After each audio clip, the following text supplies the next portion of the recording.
I'm just trying to give you something spooky to forget. I'm just trying to give you something.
Ready to go? All right. Bonjour, buenos dias, guten Morgen, goedemorgen, God Morgen, bon dia, доброе утро, buongiorno, Zhao Shanghao, Ohio gozaimasu. Good morning, BSides.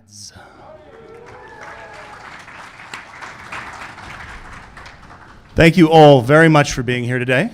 Thank you all very much for caring enough to mask while you're here.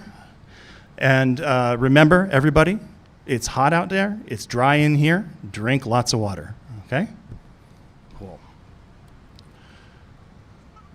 Why are we all here? I mean, it's been 15 years since the first time that this thing happened. Mostly that just makes me feel old, but this is, truly kind of an amazing longevity. This community has grown so much in that time. This is, as of today, the 1,003rd security BSides event that we know of in the world. 1,003. So I'm not just old, I'm actually kind of amazed. And how did this happen? Mostly, I think it's because of you folks. I've got a few ideas. My grandmother had a saying that there's nothing so bad that it ain't good for something. And this entire conference exists because there were conversations that we couldn't have at Black Hat, at RSA, or any number of other places, right? Rejection, failure, exclusion. These things are terrible in the moment. But this community exists because people look at those, they took those things and they actually built something from them that was not only unique, but truthfully stronger and more flexible in some ways that were desperately needed in the world. There are situations in life and in our industry where you'll only get one shot and you need to cross your T's and dot your I's, where there's no makeup and there's no recovery option and you can't unbreak eggs if you drop them, right? But most beginnings aren't like that.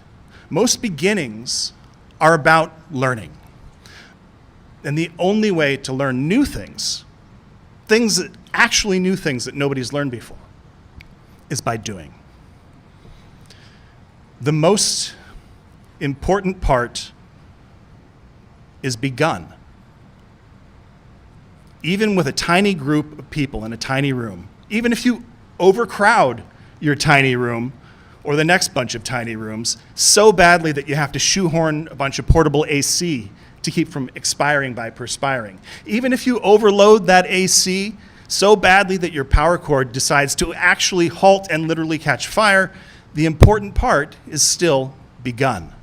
If you begin hard enough and keep at it, you can work well out. And there's a good chance it will work out well, especially with the right help. Best of all, there's the old saying, to go fast, go alone, to go far, go together. But if you can find a way to go with just enough people to get you where you need to go as fast as you can, that's even better, right? And BSides excels at this. Decentralization, duocracy. If every BSides had to be set up by Jack and Banshee and Nouse and Cinders and all the rest of us, we'd still be at a couple of dozen. Not 1,003. We wouldn't have the global reach. Because it's decentralized, because we come together wherever we're needed, and by we, I mean you guys, you gals, you everyone out there, and us, we get things done without a whole bunch of state transfer, vertical communication. We're not just a conference because of that, we're a movement. And all you've got to do to be part of it is participate the next time one comes around in your neighborhood. So many wonderful things have started here. BSides is a place for beginnings. Wonderful, amazing programs have begun here and grown into movements of their own. Pros versus Joes, I Am the Cavalry, our proving ground mentored track for new speakers that's so effective and impactful that conferences like Black Hat started doing it as well. Public dialogue about mental health in our profession, again, pioneered here. Our Ground Truth data science track has spawned, other organizations that are doing, wonderful things that got started at our annual data science meetup here. I can't even begin to cover the impact that you have when you and your fellow participants take the things you start here out into the world. You are part of that. You are here to do that. The co-founder you'll meet, the new employer or future colleague that you'll get to know, the cool skill you'll pick up just because you're here and you can spend 20 minutes or an hour or even a couple of days with someone who isn't just a world-class expert in something, but is so jazzed and so excited about it that they love to share it with everybody that they can. You are a part of that. But it's not just about starting things. BSides is a community to sustain and boost these beginnings. Open, welcoming, built to incorporate the best from any place we can find it, and to celebrate and elevate those fantastic fellow travelers. Passwords Con, Sky Talks, Higher Ground, each of them led by people who came to BSides with fantastic ideas and track records already, and made us and themselves better and more impactful as a result of coming together. I mean, after all, what is BSides? A B-side is a cheap record, right? It's a place to experiment, to learn, to come up with something new and unexpected and wonderful, and give it a chance, just a chance, for the world to realize how powerful it is. Whether that's a person or an idea or an organization or a whole movement. But all of that, every bit of that, of what that can be, begins with you. And that brings me to my request, and the reason I'm taking a little longer to get to those talks today. You knew it was too good to be true, right? There's always a catch. We always are going to ask something from you. So when you leave this room today, after the keynote, please, because you don't want to miss that bit about the amazingly accomplished people sharing what they love best and care most about, right? But when you leave this room today, this is my request for your BSides, and it's only a request, but go begin something new. Talk to someone you haven't before. Learn something you never thought you'd need for your job, like how to pick a lock or how to operate a ham radio or whatever is just interesting. But better yet, help something that's already started to grow.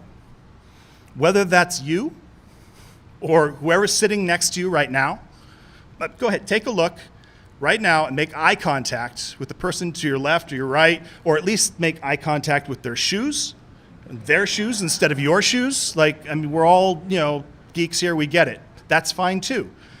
And no, it doesn't work if you all look left at the same time and then you all look right at the same time, right? Because this is something, like most things, that works better with each of you figuring that local bit out for yourselves, rather than some central authority trying to coordinate everything.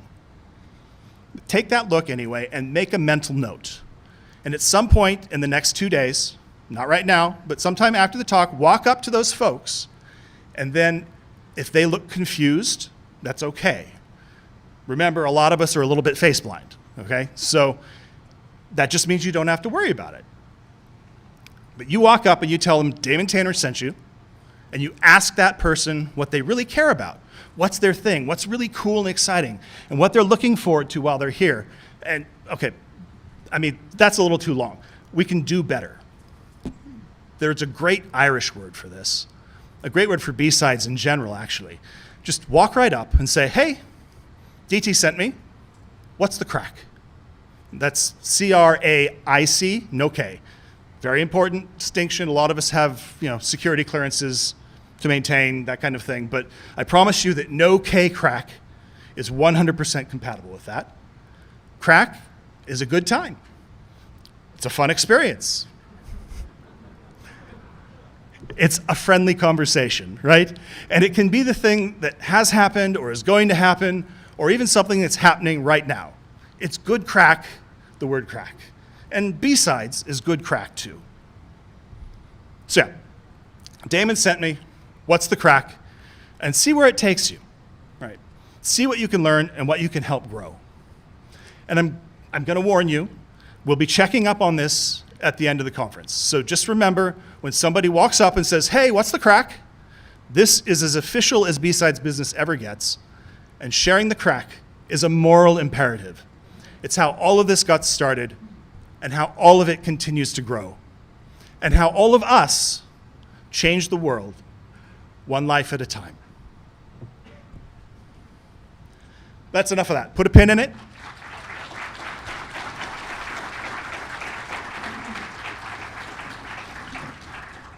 Because in just a few minutes, we're going to have Sven Cattell come up and talk about how ML security can best draw from our accumulated experience in designing and operating secure and safe systems in order to address the actual critical risks that are manifest in AI systems, rather than some of the more shallow threats that get endless chattering attention today. So stay tuned, stay put, and oh, yep, there's our man right here. We're going to get him set up, and you guys will get to hear some very interesting stuff.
Hi, everyone. I'm Sven Cattell. I have been running the AI Village. Sorry, I'll step a little closer. Hi, I'm Sven Cattell. I've been running the AI Village at DEF CON for the last 8 years, kind of. It was basically 8 years ago that I actually texted a few people, there's a couple people in the room, and saying, hey, do you want to meet up for coffee? And then pitched making the AI Village. And then the following year, we had our first one in 2018. And it's been a bit of a ride learning about how AI security works, because I was a mathematician at Johns Hopkins, doing a postdoc in geometric machine learning, and then suddenly I was helping run a AI conference at DEF CON. And because of that, I got to know a lot of people in the industry who have actually dealt with this stuff, and it's so I had some interesting conversations. So I, as you can see from the tagline, there's the LLM craze, which I helped contribute to with some of the things we did in the Generative Red team last year with the White House and a bunch of the vendors. And a bunch of snake oil salesmen in AI, trying to sell you things that don't really help much. And some of this has pissed me off, and I've given rants about this to people. And now, unfortunately, the rants have gotten away from me, and I'm here. To start with, the first reported vulnerability in a production machine learning model is from 2004. There's older versions of this from 2003, but those were Usenet posts just emailed to each other, and I've lost those to the ether. The bookmark exists on my computer, so I wasn't imagining things, but it now 404s. And what it was Bayesian poisoning, which is it's the oldest thing. If you ever get into machine learning security, this is one of the things that they teach you, the first things. And what it is you append a bunch of hammy words to the end of your spam. So if you want to send that link, sending a single link inside of an email is a bit spammy, but then if you add a bunch of words and maybe put it in white text so they can't see it, old email filters would just let you through. And this is still effective against some machine learning models, as we'll see. But this was like the first one where like, oh God, we got popped. The machine learning model has a vulnerability, and this is kind of unpatchable.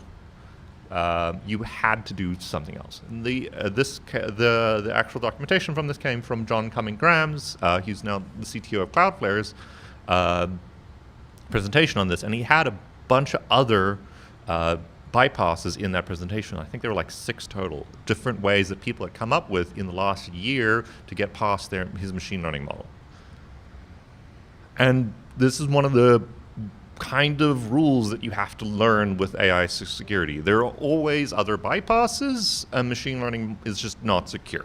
Like you need to shift your mindset of how you think about AI security when you come to machine learning. So the main thing is models make mistakes. So if you have a model that is 100% accurate, something went wrong. Production malware models are 99.99% accurate. Four nines, maybe 5 or 6 9% accurate, and still the mistakes they made come back and bite you in the ass sometimes. There's no way around the fact that they just make mistakes, and each mistake could cost one of your customers a lot of money. For malware or spam models, it's just like thing. But we build our ecosystem around the fact that these models are just there to like stem the tide, not they aren't the critical component. They just help a lot. So, and the thing is, attackers, they just exploit the errors. If they find a way to get past your machine learning models, they're just going to do that same thing over and over again. And like, there's no way for you to prevent them because if you never make a mistake, you're not doing machine learning. This isn't cryptography. And then the other big thing that you have to know for AI systems is they don't do well in out-of-distribution data. And the classic example from this from academia is you take MNIST, which is the digits of the postcards, and you train a model. There's 50,000 images in the MNIST dataset, training dataset that people use, and you train a model on that, and then suddenly you start feeding it things from Fashion MNIST, which are the correct format to feed this model, but you don't expect this model to handle this stuff well, and it can do all sorts of funky stuff. The theory that some people have with like PE data is if you collect enough PE data and you train a model well enough, it'll generalize to the new stuff. And people, if you went to the RSA floor and or Black Hat, and people were talking about the AI and their thing, the next gen AI back in 2018 and 2019, when that was really exploding, they're like, oh yeah, our AI generalizes to the new threats so we can keep you secure against new things. That mostly works. But one of the problems is AI doesn't actually generalize that well. Every single time that a new model comes up and everyone's like, oh, it's so creative and can do things, we find out that it's actually like a remix of things that it's already done. Remixing stuff is very helpful. There are a lot of academic work and music work is done with remixes. But like when you actually get new things in the system, which happens all the time with PE data, with malware things, especially with malicious stuff, remixing doesn't get you there. And one of the things that you find out, and we know from security, is attackers do weird things all the time to get past your bypasses. So you're always going to get out of distribution data. You're always going to make mistakes. So, to get this, to like make a comparison to drive it home, imagine if you have a single API, really simple API. It just like takes in some bytes and returns some bytes. Just something that you can implement in like under 5,000 lines of C with no Nginx, no Apache, just like nice, like simple, like you take the packets out of the kernel and reply. The simplest thing you can actually get working. You could get a competent engineer could get to this point where you put it in a box, ignore it in the corner, and you're pretty certain that it's not going to, that box isn't going to get popped. But this is like, a constrained thing. That's what some people will pitch you on AI.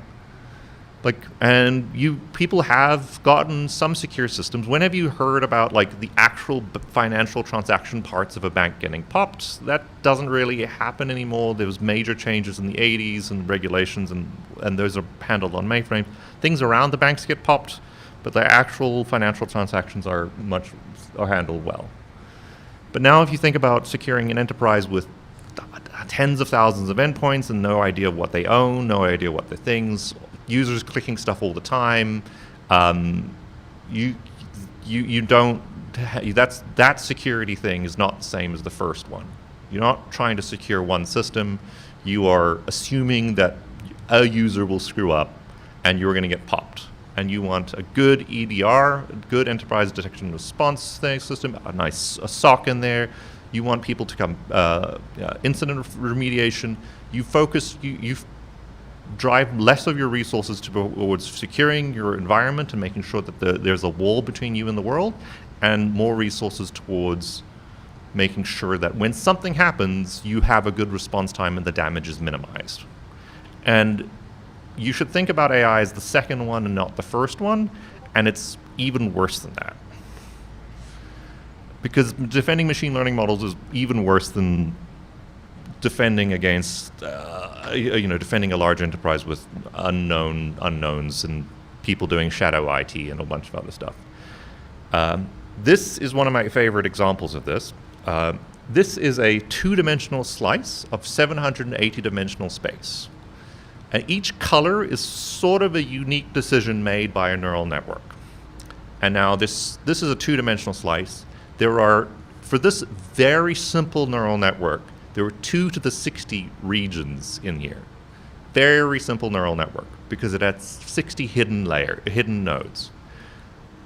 That means it had a very small amount of parameters, and now we're talking about ChatGPT with trillions of parameters. This thing had thousands of parameters. And each of those things is a unique decision. And we know from studying machine learning models that pretty much if you're in one region here, and you change that region over there, the model's decision could change, and you don't know that it's going to be correct. There's this thing called adversarial examples, and this to me is a good representation of why you kind of should be concerned about think about that. So you don't know what's going on in most of these things. You have 2 to the 60 regions. You've only sampled and know about how your performance are in 60,000 of those regions, and you know that 2 to the 60 is much bigger than 60,000, so you can't control all those things that you haven't seen.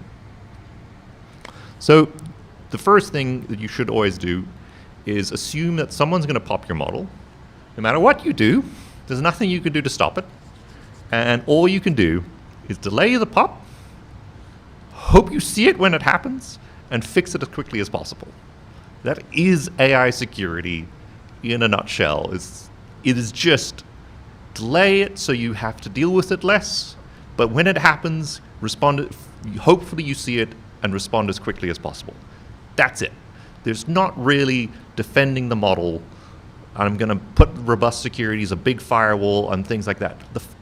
A lot of the AI firewalls don't buy you time, and that's all you care about is, will this buy me time? If you are introducing new systems, your questions are, will this buy me time, and or will this let me respond faster? Those are the 2 questions you ask and answer with AI systems. But now, this is more of a slide for a bunch of the people who know what I'm talking about. What about my defense? Is adversarial training. People will bring up adversarial training.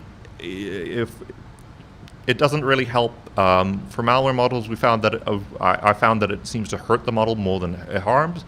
It didn't buy me time, and it didn't help. Adversarial detectors, very easy to build an adversarial detector that's overtrained on IBM ART, and my attackers aren't going to do this. Adversarial layers, the thing. If you want to have a better understanding of how AI defenses work in reality, go see all of the work of Nicholas Chiarlini. He has a lovely man who loves finding poor academics who come up with an AI defense that they're very proud of, and then just like wrecking their shit. That's his favorite thing to do, and he's very good at it. And so far, he's like, won every match. He's defeated every defense he's put his mind to. So, what have we done? How do we actually manage AI risk? One, this is the quote from one of the founders of the Facebook site integrity team. We measure ourselves in the speed we could detect and respond to new types of attacks and mitigate the potential damage caused. Facebook knows this case. Facebook spammers always find a mistake in the spam detection service and ruthlessly exploit it until it's patched. So that's their response from 2007. Malware, this was one of those graphs where I was forecasting how bad our things are, and if you look at, I don't need to explain the graph, but the graph basically says we get popped in about 3 months. We deployed this model was deployed on January 1st, 2019, and about 3 months later, we know that there's a bypass because the blue line went up. And so we would forecast it like that. So, some historic strategies. So like, all is not lost. People have been doing this for 20 years, and they've come up with some ways of dealing with it. So the first one is robust features. Not robust models, but robust features. And what I mean by that is you don't let the model see things that the user can control. So features that are hard for the users to control, if you are used to things about, if you want to know a different word that people use for this thing, embeddings are the new word, which is mathematically correctish, but I'm used to calling them features. And for spam, it's basically use the behavior of the spammer. For malware, use features that change the execution behavior. And basically, malware is very hard to do correctly.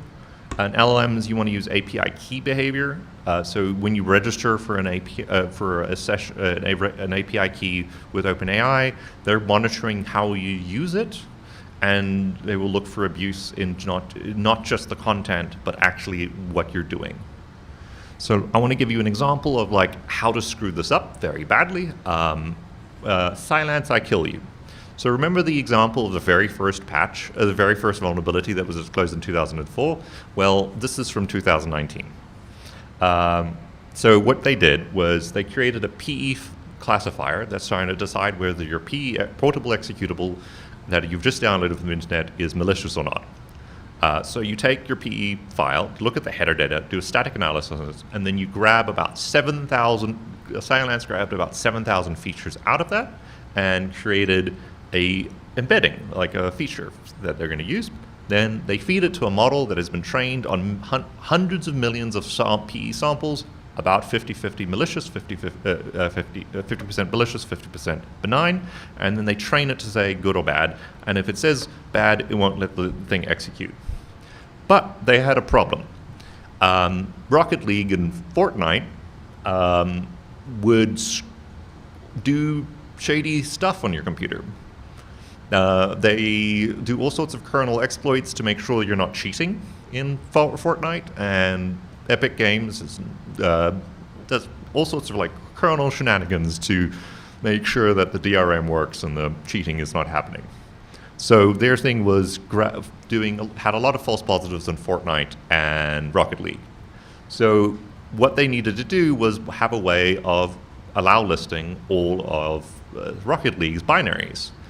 But Rocket League patches their stuff every so often, and Cylance didn't want to keep updating their allow list for each version of Rocket League, because what would happen is a new version would come out, all their customers' things would, all the Rocket Leagues and customers of theirs would complain, they would add it to the ban thing, and they would just keep going.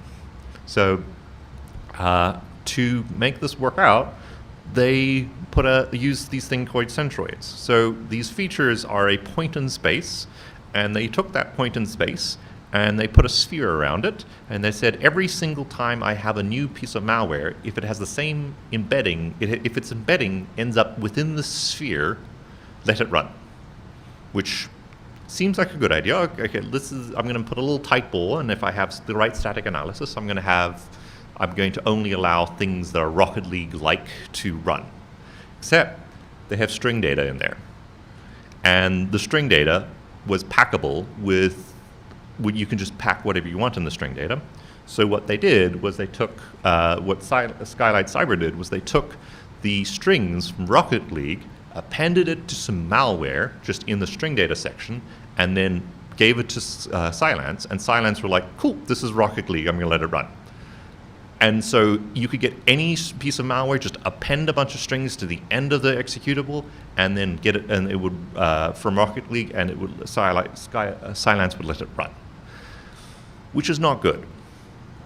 So what good features are hard to modify. The strings don't affect execution, so if you're really good, if you are good at your featureization, you shouldn't use them, because it's too easy for the users to modify. But what you do to get things that are good features, for spam, IP address behavior, there are IPs that are just blocked from Gmail. Will never receive an email from that IP address because it just sends too much spam. That's a huge part of how they deal with spam. Now they're even making you, in 2024, 2023, they're making you pre-register all your bulk emails to Gmail to make sure that you can't send spam. They are locking that down, making sure you're behaviorally locked down so you can't do it. So domain behavior, these are more key indicators of spam on social media sites like Quora. There's a long list of them, and I'm not going to get into them. Malware, the very fact that it has to execute constrains your system. You can't just do a weird, you have to make something that is able to execute on the end user. That helps constrain the people, but one of the things is you can just pack your binary and then you'll get past it, get past the crappy detectors. Dynamic behavior is really what you want to do, but it's really hard to do, and I can talk about that some other time. LLMs count API behavior. If you keep asking it for violent things that OpenAI doesn't want you to do it, they're going to say, okay, cool, he's asked for a violent thing. That's normal. Users usually ask for a violent thing once a week. I'm fine with that. But if you ask for violent things repeatedly over and over and over again, you get a warning saying, I don't want to do this. But that's how OpenAI deals with it. Next thing for AI security, since you're going to get popped, you don't want to talk about it. Obscurity is security here. So not telling your users how it works means they don't know what they're doing when they're trying to mess with you. So it takes them longer to get past. So you just don't want to say anything. An example of a bad example, proof pudding. So Proofpoint used to reply with all that data whenever it got an email. And so that data is basically the outputs of your machine learning model. And it would just give it to you, and now Will Pierce and Nick Glanders use these to steal the model weights. And now they could do all sorts of fun stuff with this because they stole it because Proofpoint gave them way too much information. And if you steal the model in the right way, you can now go make your own custom emails on your home computer, make sure that it gets past Proofpoint, and then start sending those without letting Proofpoint know that you're making nice emails that can get past them. So the Proofpoint removed those from the response. They weren't needed. Nobody cared about them except for people trying to mess with Proofpoint, so they didn't need to be there. Good obscurity. This comes from a social media website that is not the biggest one in the world, but this is how they handled spam on social media website.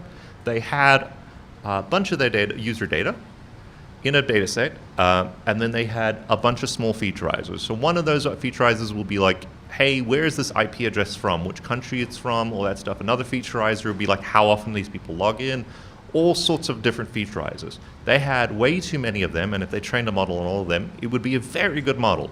But they don't want to make the best model, the best model for the next week. They want to maintain the service. So what they did was they selected a random subset of 50% of those features, just 50%, and they trained a model on just those features so that the model couldn't see all possible data that they use, all the possible signals of how malicious users use their website. And because they could only see the models could each model could only see a random subset that was different, each spam model behaved very differently from the previous one or the next one. So that the spammers who were now like frantically trying to spam this thing and trying to get past it had to relearn a new model every week. One of the best AI hacking groups like in the world is just the social media, search engine optimization people, and they just get to know Google's search engine, and the YouTubers get to know the algorithm, and the people trying to spam this website got to know the spam algorithm. So to prevent them from learning that, they made the spam algorithm week to week change its behavior quite significantly. Still good performance, but the performance each week was less than the best that they could ever get. But because it changed week to week, the spammers were constantly having to learn new things on their toes and couldn't really get their footing, so the overall spam was lower. So that just keeping things obscure and hard to learn, very, very useful. And that's part of why people don't know about a lot of these, like the stuff that the history of the stuff is because one of the principles is don't talk about it. Last one, speed is security. Well, this is the penultimate. Speed is security. As you know, if you go to incident response, I'm sure many of you have dealt with incident response. Speed is security on incident response. But for AI systems, like you do a few things. So initial response to a new attack, block list. You just need a fragile block list. The Silence example, if it was just a temporary block list thing that they could run for like 3 days while they fixed the problem and redeployed a new model, that would have been great. But because they used it perpetually, not a good idea. But block lists, all sorts of different ways to do block lists. Doesn't have to be robust, doesn't have to last a long time, just needs to get you up past the thing. This layered security principle of different types of block lists, different types of models, you can redeploy, like if you have SOFA stuff, you can redeploy your spam model to prevent hackers from getting stuff over. If there's a new strategy that's new phishing strategy that people are doing, and you're retraining your malware model for a new phishing strategy with a ransomware in there. Retraining your malware model is probably more expensive than retraining your spam model. Retraining and redeploying spam models are faster. Put quick block on the thing, and then like different types of models and things that you can do to be faster is more important. But layered security allows you to be fast. Retraining time. Do your stuff best to make this as short as possible. If you've got a week to retrain your malware model, or your spam model, then you're screwed. You have to redeploy that every 3 days. So you've got to get that faster. And now the last one that's really hard is detecting a breach. One of the problems with AI systems is you have thousands. If you are CrowdStrike, you have billions of PE queries a day. And a new strain of malware could be hiding in those billions. And there are not going to be that many of them. And one of your customers could get really screwed up by that. And so how do you find that new strain out of the billions? It's not like a single SOC is only seeing a small fraction of that and might be able to handle seeing a news thing and like alerts of like, hey, there's this thing going on. But once you're at CrowdStrike's level where they actually have to maintain that model, it's much more difficult for them to find the needle in the haystack. There are ways to do this, and industry is advanced players in the industry are well ahead of academia, government, anywhere else. Like I interviewed with Facebook in 2018, and then I saw people describing canary systems that they were using in 2018 in papers from 2022. It took the academia and like the outside world was 4 years behind what Facebook was already using, and they spend way more on the detection side of the detection and response for machine learning models, because the response is just retrain, redeploy, patch. Very easy to automate that side. The detection is very difficult. And so they spent way more on detection than anything else. The last one is learn from your attackers. Don't do random shit to defend against threat models that don't exist. Search engine optimization people, they are attackers. They have conferences. They read weird papers and have theories, and you can talk to them and you can see how they work. And if you understand how they work, then you would see how a lot of the threat models for how the major companies for AI risk management actually work. But the main thing is they try stuff until it works, and then they teach and sell it to each other. Spammers do that. Facebook spammers do that too. They try stuff until it works, and so they sell it to each other. Now, here's one of your favorite examples. If you see a lot of these snake oil salesmen, they'll sell you, we've got a way to prevent adversarial examples from affecting your model. Cool. A, I don't believe you, and B, have you ever seen an adversarial example trying to attack your model? There are delicate, tricky maths to get working. They don't really work for spam and malware and tabular data like that.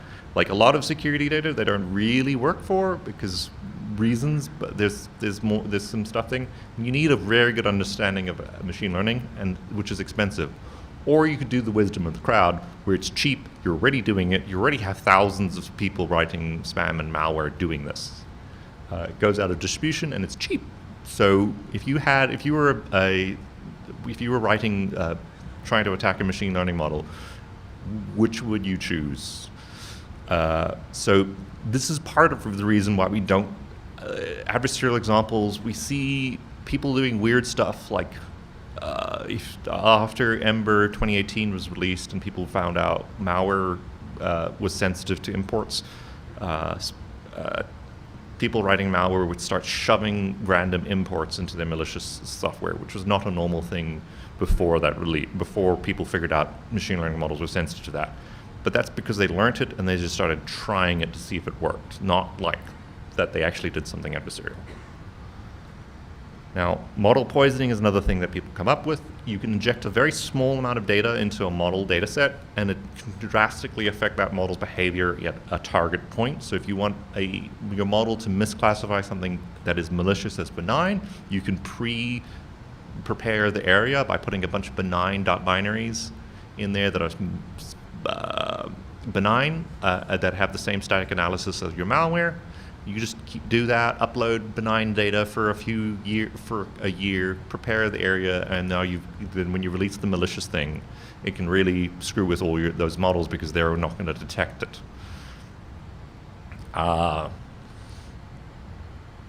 are they actually doing that? Why? Like, are they going to spend that much effort to make sure that, like, it's very difficult. People will talk about this for LLMs. But, like, what's the point? Dilution is the solution to pollution. When you have torrents of data like Adversarial and like a lot of the stuff going into LLMs these days, just the aggressive deduplication and handling of data that way mostly cleans up your poisoning. So it's really delicate to... I know there's going to be people who argue with me on this, and I'm happy to have the argument, but like, I don't see poisoning as going to be that big a deal on the large production models. If you have a small model and you have curated for a single thing, then poisoning could be a case. But then, like, you got to figure out why you're doing the poisoning versus just trying something that's cheaper and simpler. Anyway, so like, that's all history of stuff, because people have been talking about poisoning VirusTotal for a while, and like people have been talking about like a bunch of, like, you know, the history of this. Like, if you learned about all this stuff on your job, a lot of the stuff I talked about is something that if you worked in machine learning security, like building a malware model or spam model or something like that, for the last 20 years, you would learn about all that stuff on the job. And then you just don't talk about that to the public. We have people talking about that at AI Village a lot. So that's how I learned that it's a very common thing. And we would have shop talk about these things. But it's not, there aren't any books that tell you how to do this. There aren't any, the papers for the AI security stuff are mostly written by academics who haven't worked in the industry and don't think about the threat model like the professionals do. And so, like, it is different. So, like, that's one of the biggest problems with the industry is the people who really know how to do the security stuff aren't talking about it. So now, since LLMs, we have a bunch of people who've never done this. Now they're talking about it, and they think they know what they're talking about because they read a paper from someone from MIT who also thought he knew what he was talking about, and did excellent academic research, but not very good, like actually securing machine learning models. So, to give a kind of a recap to help you understand how things are going, I've come up with a Gartner diagram. So I'm going to throw darts at the board, and these darts are not going to mean much, but I'm hoping that it kind of explains some of these ideas. So first axis of like AI security is how many attackers you've got. And you can lower this by having verified attacks, API limits, and being less popular. So if you just, and I'm guessing your CEO doesn't want to be less popular, but you want to be low with fewer attackers coming at you. And so the only two you can really do is make sure that you can only respond to queries to verified stuff. Some of those is impossible to. The second axis is like how much attacker control has over your model. The way you manage that is you pick harder to manipulate features, less public information, and a moving target. And so you can reduce the attacker control by moving inward. And then you have your contour lines where these are the equality things. So you're going to have a bad security system where you have to deploy each week, a good one where you only have to deploy each year, and then the medium ones. And so you really want to think about like, where do I belong on this graph? Like, how much control do my attackers have over my model? How much control how many attackers do I have to deal with? So here's some of my Gartner darts. So we have modern spam up here. They have to redeploy every 7 days to like manage things. Especially on large social media sites, they have to redeploy aggressively because there's so many people just coming out of that. But they have, because they do a lot of behavioral data, it's really hard for spammers to change their behavior to spam less, because by spamming less, they're making less money, so they want to really push that marker to like get as much content on your site as possible.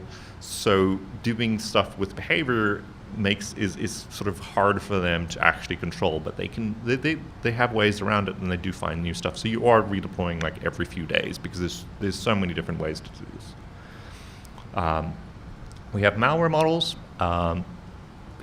There's far fewer people who can write good malware than can write a piece of spam for a social media site. So you're kind of like way down there on scripting, but the attackers have way more control over your system. So because they get to write what the executable actually works like. And then you have self-driving cars.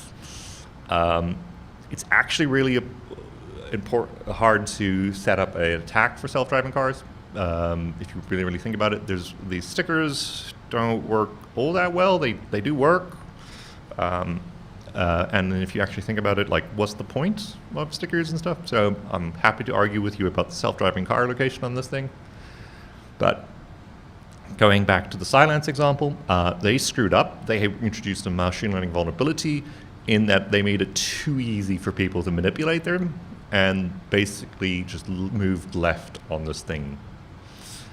So it was a vulnerability in how much control they gave the people. They didn't need to give it to them. And I would, to add to this, prompt injectors, they probably go here. You have way more control over what the input to an LLM is.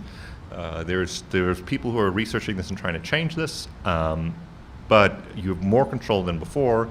But honestly, how many attack surfaces where prompt injection will actually achieve a goal to get past a security control? Like, most people don't deal, I'll have more slides at the end, but how many actual like prompt injections will cause a system to send an email or do something bad? We have theorized about this, but I hope there's not many people who have actually deployed control systems where an LLM can do bad things. I know things. So mature teams can't control how popular the service is. And better features are too expensive or impossible. When you first deploy your first like machine learning model in the wild, you're going to be like out here. You're probably going to be over here because you're giving way too many control. You haven't got a good security posture. As you get more popular, you're going to go up. But as you mature, you should be figuring out better features, better controls, and going inwards. There's some machine learning systems like that you're not going to really be able to go inwards, but hopefully you can kind of deal with stuff. But you are hopefully moving as close as you want to move to get as close here as possible. Mature teams will be as close to the origin of this graph as possible, and they can't get closer without spending too much money or telling their CEO that their service has to grow less, which is not going to go over well. So they've kind of gotten the model to the point where it is as good as it's going to get.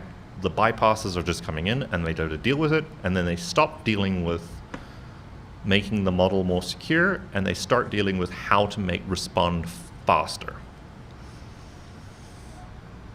So that gets back to the quote from the Facebook guy. We measure in the speed we can respond to new kinds of attacks and minimize the damage with control. That's really it. But what changed with transformers? We kind of had a new axis. So three-dimensional Gartner graphs work worse than two-dimensional ones because it's very hard to visualize that on a slide. And the point of this thing is to have slides for your consultants to sell you things. So we have this like new axis. But there are new threats. GPT-4's paper, harmful content, they have a long list of things. Harms of representation, disinformation, influence operations, privacy, cybersecurity. And what they did was in their paper, they showed a bunch of examples of how they mitigated some of these things. Anthropic have released a paper shortly after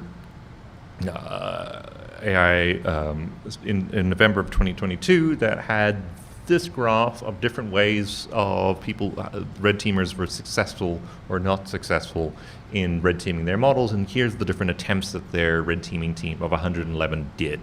And they're all just like trying to get it to do bad things. And this is like early days of red teaming a model. Like if you were making a malware model, you would get a bunch of reverse engineers or people who understand how malware works to red team your model just to figure out where holes are. You do early days. This is like this type of red teaming is like the first thing you do to figure out where you need to patch, what change you need to change. But like generative red team 1, we did the same thing. Also did one-off examples. We had 8 different models.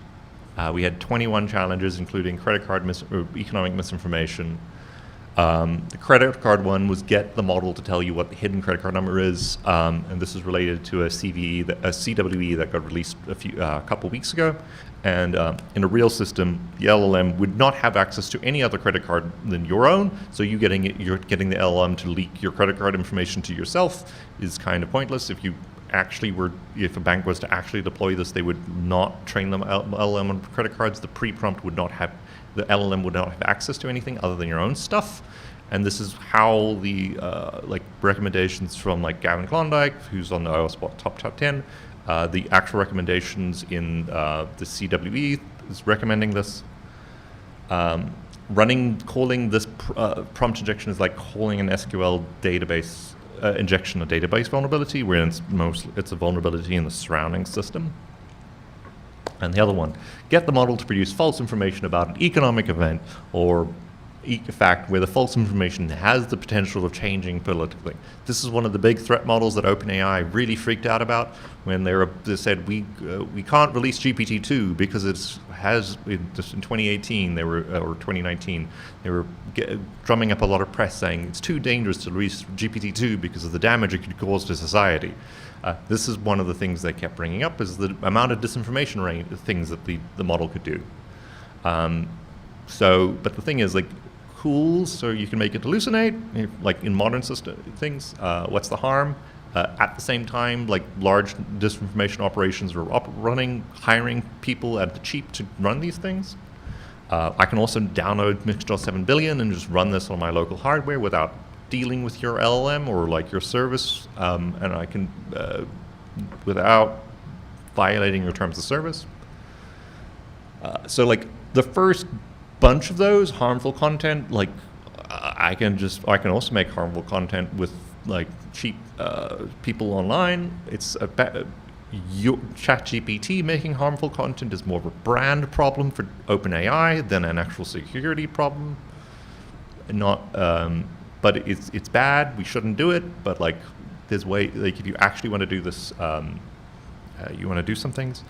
One of the things that people talk about is like, oh, it's going to help you write spam and phishing emails, but like, you can just take an LSTM, like my friend John Seymour did in 2017, and train it on your Twitter data, and that makes excellent phishing spam that too many people clicked on. And that was with a dumb model. You don't need the latest LLMs to do that. But there's two things that people are like really kind of worried about, like cybersecurity, because we're here at a security conference, potential for emergent risky behaviors. So security controls, they're actually kind of bad at writing malware. As far as my friends and I can tell, this might change, but the fact that it doesn't really learn, but just does good remixing, means that this might change with the next version of GPT. It does help you be more productive, so you might get more malware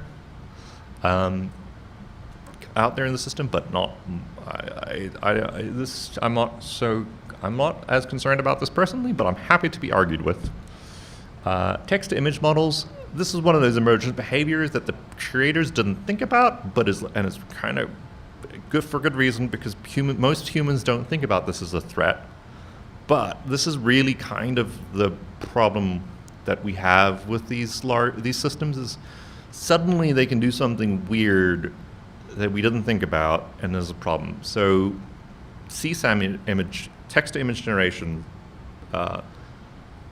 could have been generating CSAM from Stable Diffusion. I know they did a lot of effort in cleaning things out, but one of the data sets that a lot of these models were trained on, Lau 5 billions, had 1,600 CSAM images in it, which meant those models were probably capable of generating CSAM. A model that's capable of generating porn is probably, and understands the concept of children. This is one of those emergent behaviors that I didn't have to think about when I was doing malware stuff, but if you want to sit down and solve this problem, you can turn it into, and what people have done with prompt injections is they turned it into a classification problem, and then they started playing the game that we've been playing for the last 20 years. So you'd have a semantic classifier, and you would see if the person is requesting with layers of security, like keywords looking for bad stuff that you don't want them to request, and you start playing that game. But like, this is one of those problems that is kind of emergent, and we see it happening. But the solution for this isn't generate a whole bunch of new stuff, but it's kind of play the game we've been playing for the last 20 years. It's make a classifier, get into the groove of deploying it and maintaining it, and don't freak out. We've kind of been dealing with this sort of thing for a while. And continue without things. Anyway, thank you very much.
Good morning, everyone, and welcome to BSides Las Vegas. We're here at Breaking Ground, and we're about to hear from Oreen and Elad, talking about Redis or not, Argo CD and GitOps from an attacker's perspective.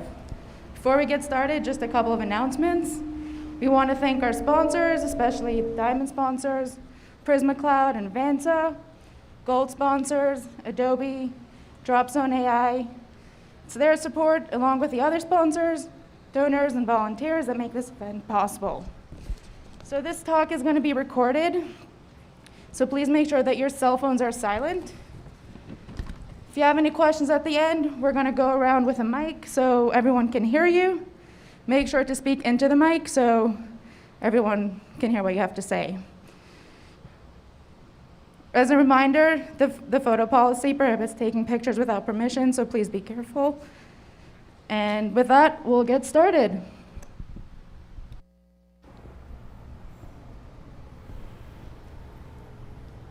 Good morning, everybody. Walk around from that. Thank you for being here today. I hope you're over the jet lag by now, so you could stick around during the talk. I know I am super excited to be here today. Is it too loud? No? Okay. I'm super excited to be here today talking on BsidesLV. And before we dive into the technical part of this talk, on a personal note, I want to share a story with you that illustrates what I think is my job as a security researcher. That is my motivation. Over 100 years ago, a revolutionary technology, how do we avoid that? A revolutionary technology was invented. That technology allowed people to move in a faster and more personalized way than ever before. That is the car. By the year of 1952, there were over 25 million registered cars on the road. And in that same year, an industrial engineer named John Hetrick was driving to church on Sunday morning with his wife and daughter.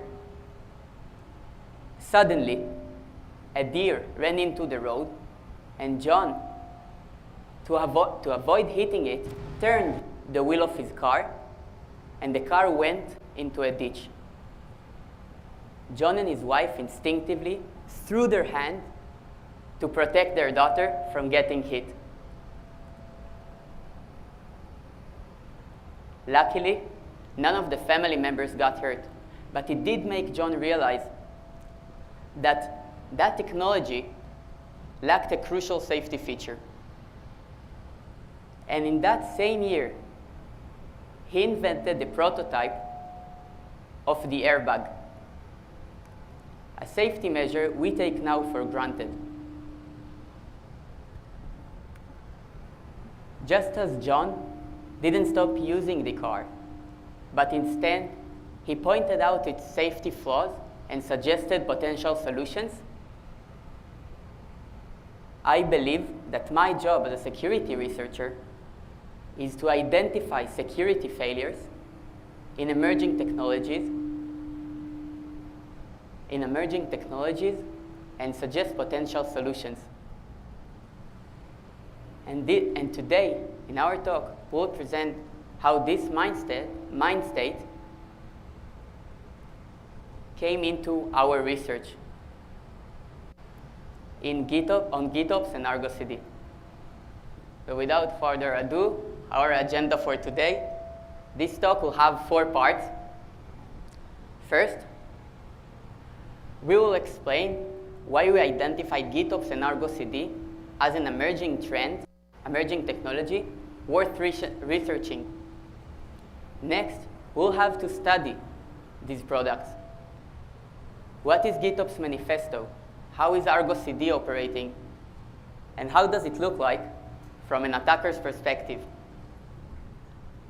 Next, for our main part of this talk, we'll share with you the research story of how we managed to find a critical vulnerability in the platform of Argo CD and what are its implications if being exploited by an attacker. And lastly, we'll share some security takeaways for you to take home and implement in your organizations, drawn from our broader research on GitOps security. Now, you must be curious, who am I by this point? My name is Orin. I'm practicing cybersecurity for 7 years now. I used to work in Kerberos and networking research, and today I work as a supply chain security researcher at Psycode. Hey.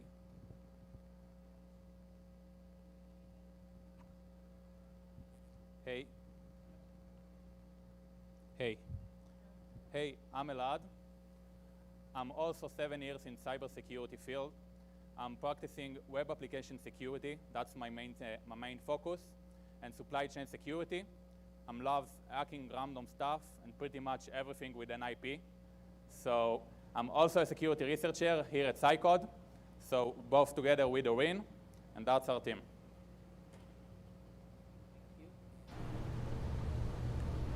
Okay, so let's start. Let's start with identifying a trend, why we decided to research Argo CD and GitOps.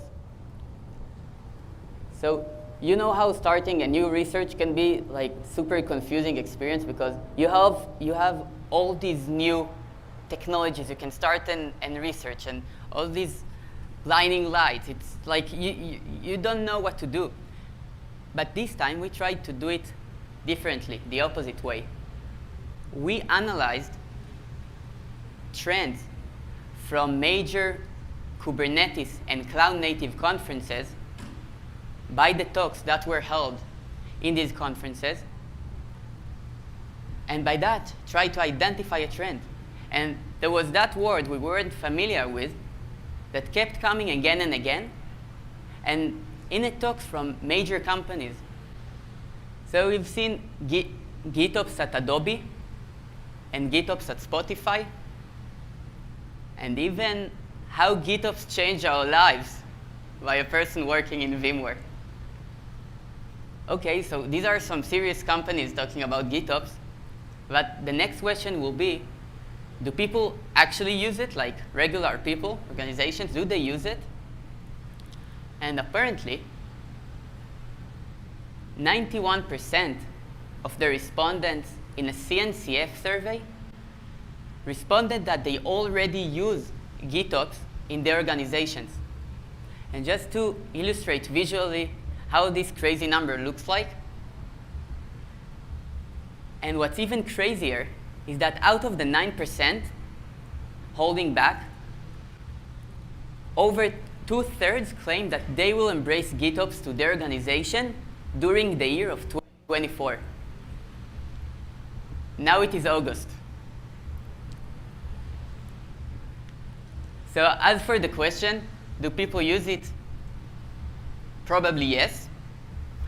And the next thing we'll have to do is find the leading GitOps tool.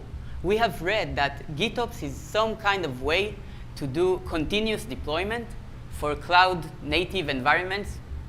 Okay, sounds kind of similar to supply chain security. We could try and research that.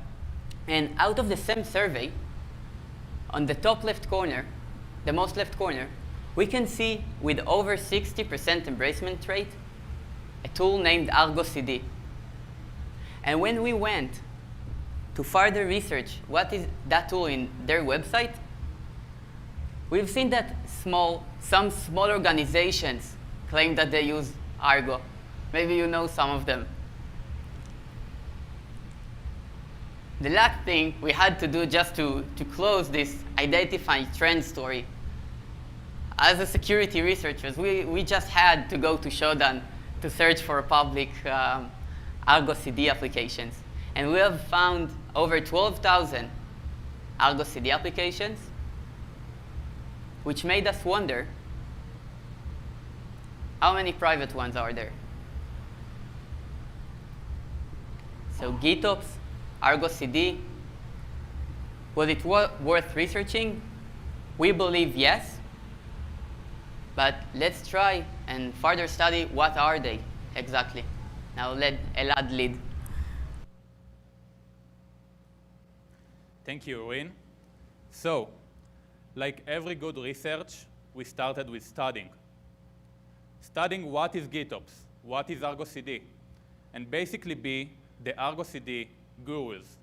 Learn it from bottom up, inside out, learn every feature, and be the best in that, to even think that we can exploit that.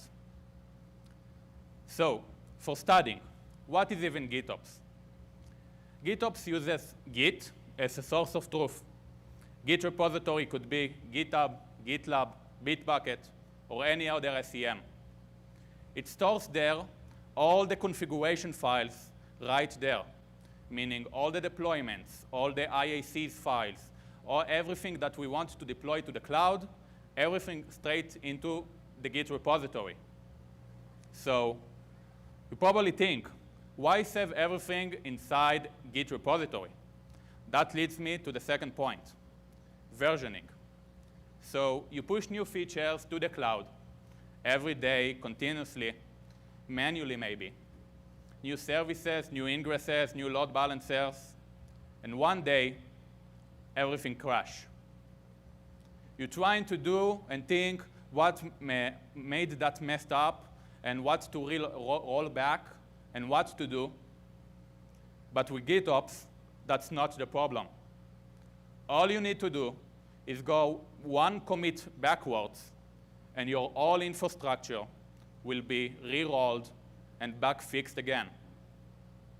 So in the bottom line, the current state inside the repository that contains all those configuration files will represent the state in the cloud environment.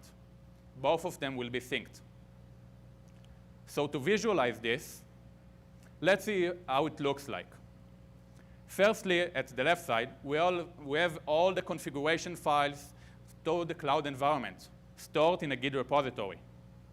Then we have a GitOps agent, the one that syncs every time and all the time for the Git repository that we configured, and checks if there's some new configuration files to sync to the cloud. Then, if there's a new commit, a new deployment, every new configuration file, it will instantly deploy that configuration file to the cloud, saving that principle of the source of truth is the Git repository. So from an attacker's perspective, it's way simpler. What attacker wants? To sit in production environments, to sit on the cloud environments. Right there is the all sensitive data. So what attacker needs to do is to break the GitOps agent. And that leads me to the best and most popular Argo CD. Is the most popular GitOps agent is the Argo CD. Argo CD is an implementation of GitOps, meaning it focuses only on Kubernetes. So taking this whole concept of syncing Git repository to some environment in Kubernetes, meaning taking all the deployments, ingresses, services, and sync them to our cluster. You install Argo CD inside your cluster in a separate namespace, and then you're good to go. All your deployments are synced right into your cluster. It has thousands of stars in GitHub, and it's a graduated CNCF project that only made us understand why it's so adopted among the community. So the same slide here, only with the Argo CD. All the configuration files are under one Git repository. Argo CD syncs them all and deploys them to the cluster and makes sure the cluster is up to date with the latest changes. So that will be our focus today, Argo CD. So after understanding a little bit how it looks like and how Argo CD and GitOps operates, let's see how it really looks like. We set up Argo CD application with the default configuration. and started pushing some buttons and created a new application. Like we understood before, new application, first thing first, connect our Git repository, the one with all our configuration files, all the deployments. Once hitting OK, we can see everything is starting to be synced. And after the sync is done, we can see the Kubernetes cluster is synced with the latest Git commit. And we have all of our deployments, all of our infrastructure synced right into by Argo CD. So UI is OK, and it's nice. But we really care what's happening behind and under the hood, right? So let's understand what's happening there. We have right there a Git commit with the first commit, and the Kubernetes cluster are synced into the same commit. Then a user comes one day and submits a new commit. Can contain any configuration file, any Kubernetes configuration file. A repository service, a new component along the way, being notified about the Git commit, and makes sure to update a Redis cache server. Then a Kubernetes controller takes those changes from the Redis cache server and updates the cluster. So at the end of that process, we can see that the state of our Git repository is synced to our Kubernetes cluster. So after understanding all of those, what is GitOps, what is Argo CD, why it's so popular, let's move on to the exploitation phase. A huge component that we saw before is the Redis cache server, the one that holds all our deployments and is staying up to date with the latest changes. Going to the documentation and to the learning phase, we're trying to investigate a little bit about that specific Redis cache instance. We are going to the documentation, and we see something we really, really like. The next sentence. Secrets are available to anyone who has access to the Redis instance. That's nice. We love secrets, and we love unauthenticated access. So together is magic.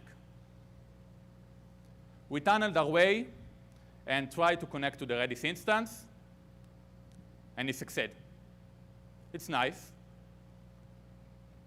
We are putting inside the secrets part and trying to hit some buttons under the Redis instance. See what it contains, what data we can find, and we see very particular manifest key. Going to that key, we see that all the deployments from the Git repository, everything, all the secrets, all the deployments, all the ingresses, basically all the configuration files from the Git repository are right in there. That made us think, as a security researchers, how we can interfere in that full flow from Git repository to Kubernetes cluster. Can we maybe inject some deployment straight into the Redis cache server? Will it be succeed? So that's our main thought here. So poison the Redis cache server. We are building a malicious deployment that will be privileged with all access to the node host of the Kubernetes cluster. That will be with the access to the file system, to the network adapters, everything. And what it will do is only create a reverse shell to attacker server, meaning we expect here to get a connection to our server with the privileged permissions. We poison the Redis cache server, and we wait. We wait a couple of minutes, and it failed. We didn't get any connection. It's very sad. Maybe we'll start another research idea, maybe move to another platform, I don't know. A couple of minutes of researching that, and we find out why our changes and why we didn't get any connection. So our changes were re-rolled, and nothing has been changed in the Redis instance. So we are going back to that DB, and then we see that nothing changed, nothing at all, and the Redis cache server has been synced again with the repository, with, in that case, a GitHub repository. Few minutes go by, and we understand. We, as an attacker, inside a cluster in another namespace, try to deploy a malicious deployment by injecting a configuration straight into the Redis instance. That's OK. Suddenly, the repository service got notified about that, about the change. And what it do is resync everything from the Git repository to the Redis instance. So everything is back to normal state, and we didn't manage to inject our malicious deployment. So what now? Are we leaving that? What will we do? Will we try to use the regular flow from the Git repository? Orin will explain what happens next. Thank you, Elad. You're passing me the mic in a complicated stage of this talk. But what we did try to do is to go back to the application manifest and see if we missed something. And this time, we've noticed an entry called cache entry hash. And that entry possessed some kind of a string, looked like a base 64. So we were thinking, could it be some kind of a validation mechanism, like a checksum for the application manifest content? Luckily, Argo CD is an open source application. So we could go to the source code and look for the function generating that cache entry hash. And in the source code, we've found a function called generate cache entry hash. That function receives a structure of the application manifest and returns the string of the new cache entry hash. Perfect. If they went through all the trouble for creating a validation mechanism for the content, probably it's gonna use some kind of private signing mechanism, right? With a private secret. This is what we thought. But then we found that comment inside the source code, and I will read it. They say, hash the JSON representation into a base 64 encoded FNV. That was written inside the generate cache entry function. And get this part. We don't need a cryptographic hash algorithm, since this is only for detecting data corruption. I swear to God, I haven't changed anything. So we were super happy because that means that we could recalculate manually the cache entry hash in order to sign our own malicious deployment, right? So this is what we've done. So our second try to inject malicious deployment, we'll inject a Kubernetes deployment containing a pod with all the capabilities granted, meaning privileged pod, and its whole purpose in life would be to spawn a bash shell to our attacker server. But this time, we signed our own application manifest using the logic from the source code. We waited for the changes to take place. And this time, it worked. We managed to succeed. And in our attacker server, we could see a new connection from within the client's cluster, granting us privileged access to the cluster. And from here, the sky's the limit. It's like every attacker's dream come true. When we went back to the Argo CD application, we've seen a new record was added. And when we took a closer look, we could see that a new resource was created named .attacker. Spoiler, this is our malicious deployment. And theoretically, if you're being worried about getting detected, we could inject our malicious deployment, perform the attack, and then delete everything so we won't remain any trace and we won't get detected. Now, how does it look like from an attacker's perspective? What could have attacker done with that privileged access?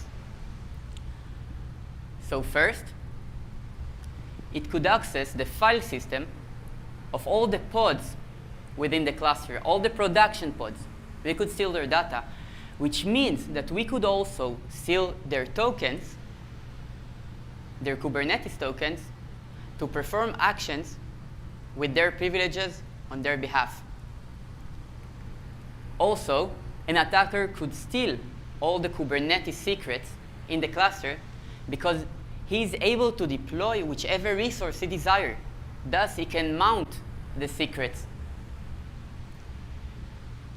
Next, you're probably familiar with this application. It's Wireshark, and the sniff you're seeing is a sniff from a production pod being taken from our malicious injected pod. Because since we've granted network capabilities to our malicious pod, he could sniff on the network adapter of the host node and read all the production communication. And also, it could intercept and perform man-in-the-middle attacks to the pods in the production environment. And if you're not Kubernetes fans, don't worry, we have something for you as well. We could use those privileges to steal the IAM role of the host node, and from here starts our journey of lateral movement inside the client's cloud environment. So that attack vector, that vulnerability, really allows attacker to have it all. To sum it up, the attacker's new capabilities would be he could steal all the secrets in the Kubernetes cluster. He could sniff all the network communication and intercept it. It could deploy whichever Kubernetes resource it desires in the cluster and escape to the cloud environment. Now imagine that any pod in the cluster could perform this attack. Any pod, any compromised pod in the production environment could access the ready server and take complete control over the cluster. We have disclosed that vulnerability to the Argo CD team, and it got a critical score of 9.1. We were super happy. It's like it was the highest score we ever got, so we were very content. And to recap the exploit part, we have learned that any compromised pod in the cluster could access the Redis instance of the Argo CD application, which resides within the Argo CD namespace. It could retrieve the application manifest of the Argo CD, steal the secrets if they exist in there, and inject whichever malicious Kubernetes resource it desires, effectively leading to cluster compromise. Okay, that part was intense. As for the disclosure, here it's important to me to give a shout out for the Argo CD development team, to Michael, Leonardo, and Pavel for helping us to mitigate this vulnerability and make Argo CD safer for everyone. As for security takeaways, I have 4 things for you today. The first one is pretty straightforward. Update the version of your Argo application. That's easy. That's an easy one. To a version which is not vulnerable to that attack. The next 3 are going to be general GitOps security takeaways drawn from our broader research on GitOps security. And these are as following. First, deploy your GitOps tool in a separate cluster. Since if the client or someone have deployed the Argo CD in a separate cluster, a compromised pod in the production environment couldn't have accessed the ready server. The same logic goes for the second takeaway. The enforced network policies. Network policies in Kubernetes are like firewall or IP tables. And by enforcing an allowed list that allows access to the GitOps resources only to resources that should access them in the first place, you could have mitigated that vulnerability easily. And it's important to make sure you also have a CNI plugin to enforce those network policy rules. And the last one is the golden rule. It's a principle for cloud environments in general, or any environments actually. Deploy GitOps tool in a least privileged, with the least privileges possible. Instead of deploying it with the default admin permissions, it's better to customize it to your privileges that you actually need in your organization. Now,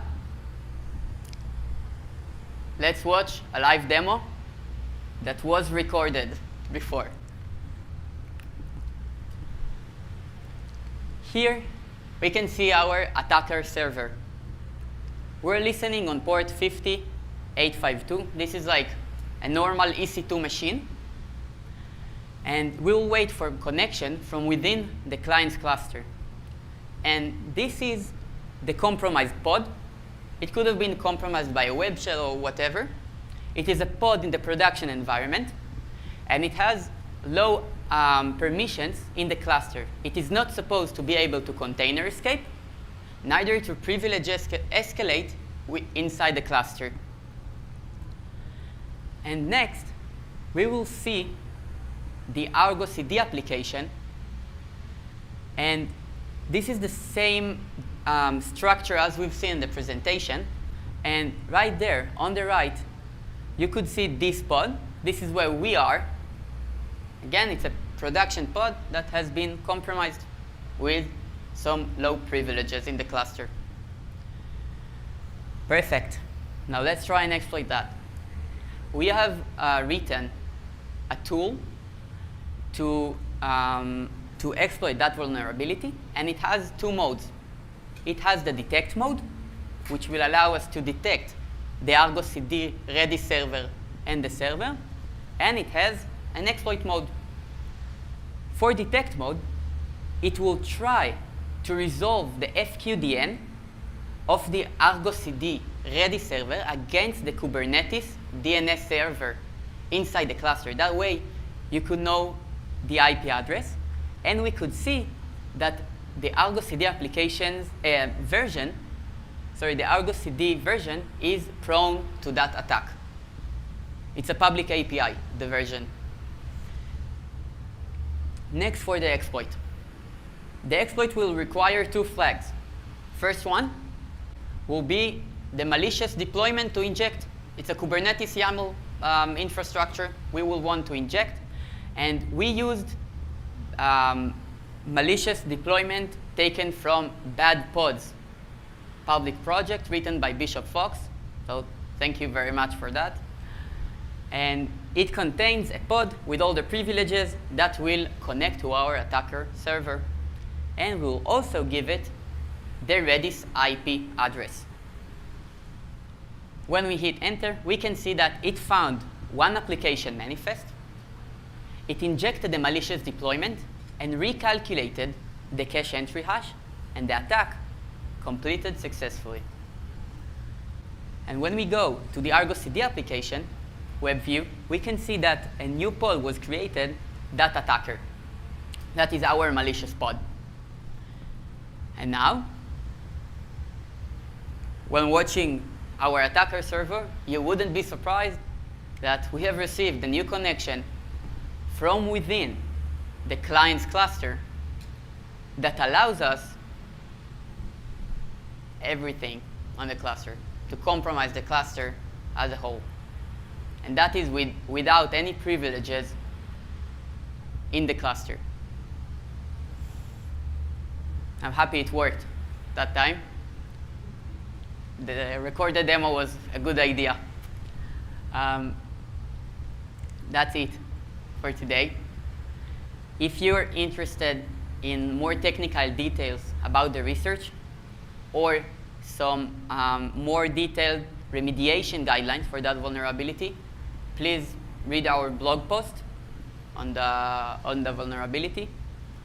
And on a personal note, I had a great time, thank you. And we're very enthusiastic for supply chain security, so if you want to collaborate, or you have any ideas or questions, please feel free to DM us on LinkedIn, and we'll be more than happy to answer. And if you have any questions, now could be a good time. We have time, right? Yeah, perfect. Thank you.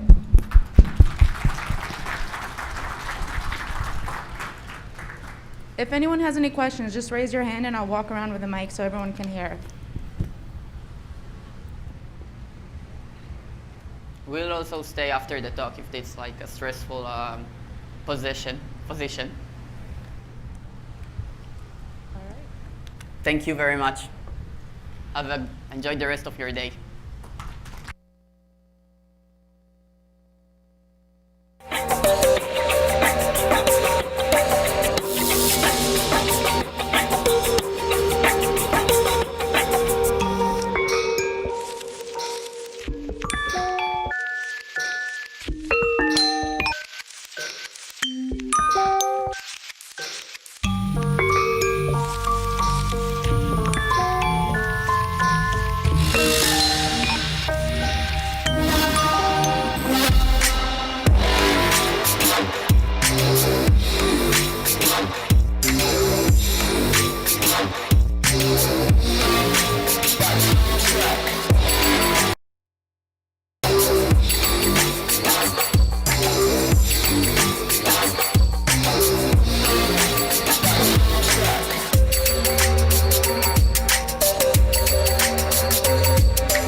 Good morning, everyone, and welcome to BSides Las Vegas Breaking Ground. This talk, The Fault in Our Metrics, Rethinking How We Measure Detection and Response, given by Alan Stott. Before we begin, just a couple of announcements. We want to thank our sponsors, especially Diamond sponsors, Prisma Cloud and Vanta, our gold sponsors, Project Circuit, SEM Group. It's their support, along with our other sponsors, donors, and volunteers that make this event possible. So this talk is going to be streamed, so please make sure that your cell phones are turned off. If you have any questions at the end, I'll be walking around with a mic. Be sure to talk into the mic so everybody can hear you. Also, there is a strict photo policy, so please make sure not to include other people in your photos when you're taking pictures. And with that, let's give it over to Alan.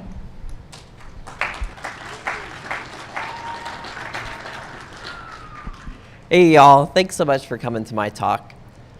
I've worked in detection and response for the last decade, and I've made a lot of mistakes, especially when it comes to metrics.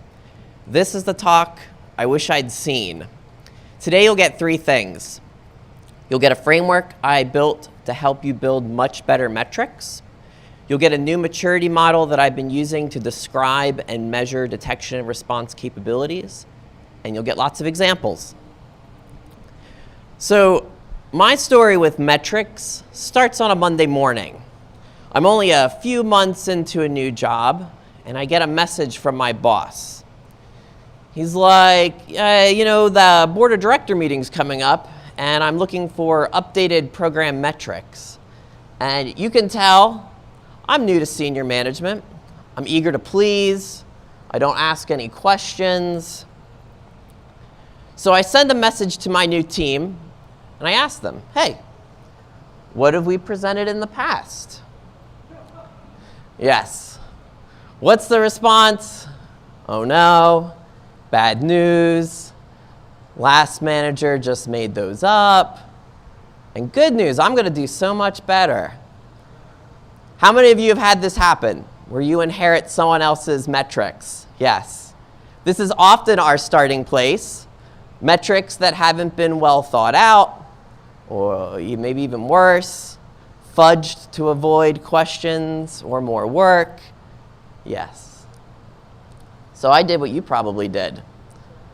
I Googled it, and then I ended up just copying the metrics I used at my last job, and that's led me to using a lot of bad metrics. But so what? Why should we care about metrics? Well, you all attended a talk that had metrics in the title. Why do you care about metrics? It can drive change. It shows you're doing things. What would you say you do here? Budget. Yeah, I need more money. I need more headcount. Yeah, one reason might be, metrics they're supposed to drive improvement. Carl Pearson, he's a late 1800s, 1900s guy, widely viewed as the founder of modern statistics. And he's got this quote he's famous for, "That which is measured improves." Sounds like a great plug for metrics. But there's an implied warning in that message. What if I'm measuring the wrong thing? There's this paper that's written by these two guys out of MIT, Hauser and Katz, and the paper is called Metrics, You Are What You Measure. And they talk about how as you pay more attention to metrics, you start to make decisions and take actions to improve those metrics. The metrics you choose are improving. And over time, you'll become what you measure. Metrics also help us communicate what we do, why people should care.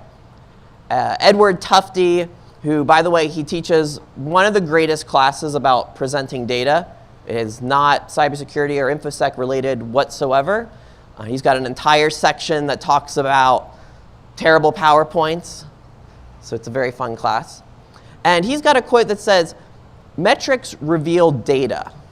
Metrics are a tool that enable us to present the greatest number of ideas in the shortest time with the least ink in the smallest space." And why? Well, if we're being honest, because we need budget. We need headcount. And metrics are usually the tool we use to communicate that. So why are security metrics hard? Why do we struggle with security metrics? We don't know what success looks like. We don't know what success looks like. What else? I've heard people say it's because we're trying to prove a negative, right? Like, nothing happened, success. In my personal experience, security metrics are hard because I'm a security person. I don't care that much about metrics. Here's a much less famous quote. Metrics are an annoying PowerPoint I need to update every month. That's me. A bit about me, I'm a senior staff engineer. I work at Airbnb. I work on fun things like enterprise security, threat detection, and incident response. And I really love my job. I live in Austin, Texas with my wife and 3-year-old son, Liam. Here he is, little smile there. And I really love being a dad and a husband. And there's one thing I'm really good at as a husband, as a dad, and as a security engineer. I'm really good at making mistakes. And this is the point of the talk where I'm supposed to gain some credibility with all of you, tell you about my accolades, my 15 years of experience, but really, I've just been making mistakes. Let me tell you about 5 of them. And the first terrible mistake I've made is losing sight of the goal. How many of you are on call or work an alert queue of some kind? Yeah. How many of you are on call right now? Yes. What a terrible idea, right? Those are the tired people in the room, by the way. And this year marks my 10-year anniversary of being on call. And for those of us that spend our days triaging alerts and responding to fires, it can be really easy to lose sight of the goal. And so we end up describing that frontline operational work with metrics like this one. And here's a metric that shows the number of security alerts per month. How many of you have seen this metric before? Yeah. How many of you have this metric today? Cool. And if you take a closer look, you can see in the past year, March and April had the most alerts.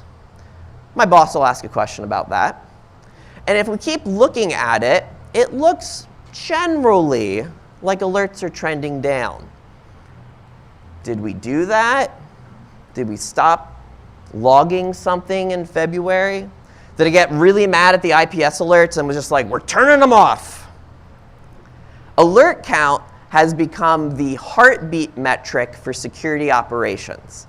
Instead of rooting back to the goal of detecting threats and responding quickly, we've reduced ourselves to cries for help. I've come to call this metric the operational burden we've inflicted on ourselves. You'll notice this graph has no numbers on the y-axis. If it said 5,000 versus 500 versus 5 million, like, does that mean anything to anybody? Especially the people that aren't working the alert queue. Another title for this might be, we're doing things. It's crazy out there. Maybe it's fear-driven, scare leadership with a bunch of alerts. And sometimes we try to make it a bit better. We break it down by true and false positives. I've been proud of myself for doing this. But if I'm honest, I'm not really sure what I was trying to say with this metric. That we have a lot of false positives? So what's a good true to false positive ratio? Is it the same for every alert type? If I reduce this number, would it mean that I have decreased my visibility in the threats? If I have too many false positives, does it mean that I'm possibly missing true positives? And so the first problem I'm running into is I don't know where to start with metrics. Detection and response has significantly matured as a field. But I'm stuck here making metrics about alert volume. So I needed a starting point. And so to give you a starting point, I thought about what in detection and response could we measure to help us make decisions to see if we're improving. The acronym here is not great. It's SAVOR. And the S of it is we want to show that we're streamlining our operations by improving our efficiency and accuracy through automation, through better tooling, and processes. So that's one area for metric. We want to raise awareness about what we're learning from threat intel. Share things like what threats and trends we need to be prepared for. We want to measure our vigilance. How prepared are we for those top threats? Can we detect them? And as we learn about new threats and trends, how is that guiding our threat hunts? As we explore our networks, what are we finding? And when our detections fire, or our threat hunts turn into incidents, what's our readiness? How quickly are we able to organize and respond to incidents? How complete are our playbooks? So when you're thinking about your own metrics, think about which SAVOR category the metric should fall under. And this can help you tie it back to an outcome. And I like to start with just one metric in each category. We often get asked to make a lot of metrics, and that doesn't help us focus. And so for each metric, we should ask, what question does this metric answer? So what question were we trying to answer with this metric? I think it was, are false positives taking up too much of our time? Or, phrase it a different way, do I have enough time to properly investigate my true positives? So another important question to ask when you're looking at a metric is, how do I control this metric? How do I reduce false positives? So how do I reduce false positives? Alert tuning. How's that going for you? Yeah, about that. And if I map this to my SAVOR categories, this is maybe a streamlined metric. And streamlined metrics usually answer questions about efficiency, accuracy, and automation. So I have two big problems with this metric. First, this metric doesn't tell us where we're spending most of our time. We think it does. Intuitively, it makes us feel like we're spending most of our time with false positives. And second, the only control I'm rewarding is tuning or turning alerts off. So how can we make it better? And here's a graph of time spent on false positives. And for now, I've completely removed the true positives, because for now, I'm OK if we spend time on those. And instead of tracking how many false positives there are, I'm tracking how much time we're spending on them. Now, how do you track this? That could be as simple as whatever alert system you're using is when the alert gets created to when it either gets assigned or triaged, and there's an inherent problem with that. If your team's anything like mine, if I'm on call, I'm doing the triage, and I've got 10 alerts sitting there in the queue, what's the first thing I do when I see all those? Do I go to each one individually and start working on them? No. I select them all and I assign them to myself. And why do I do that? What metric? Time to response, time to triage, our SLAs.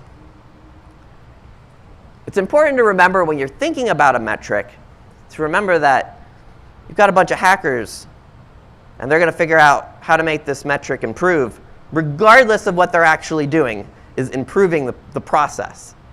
So I recommend not measuring it for a while.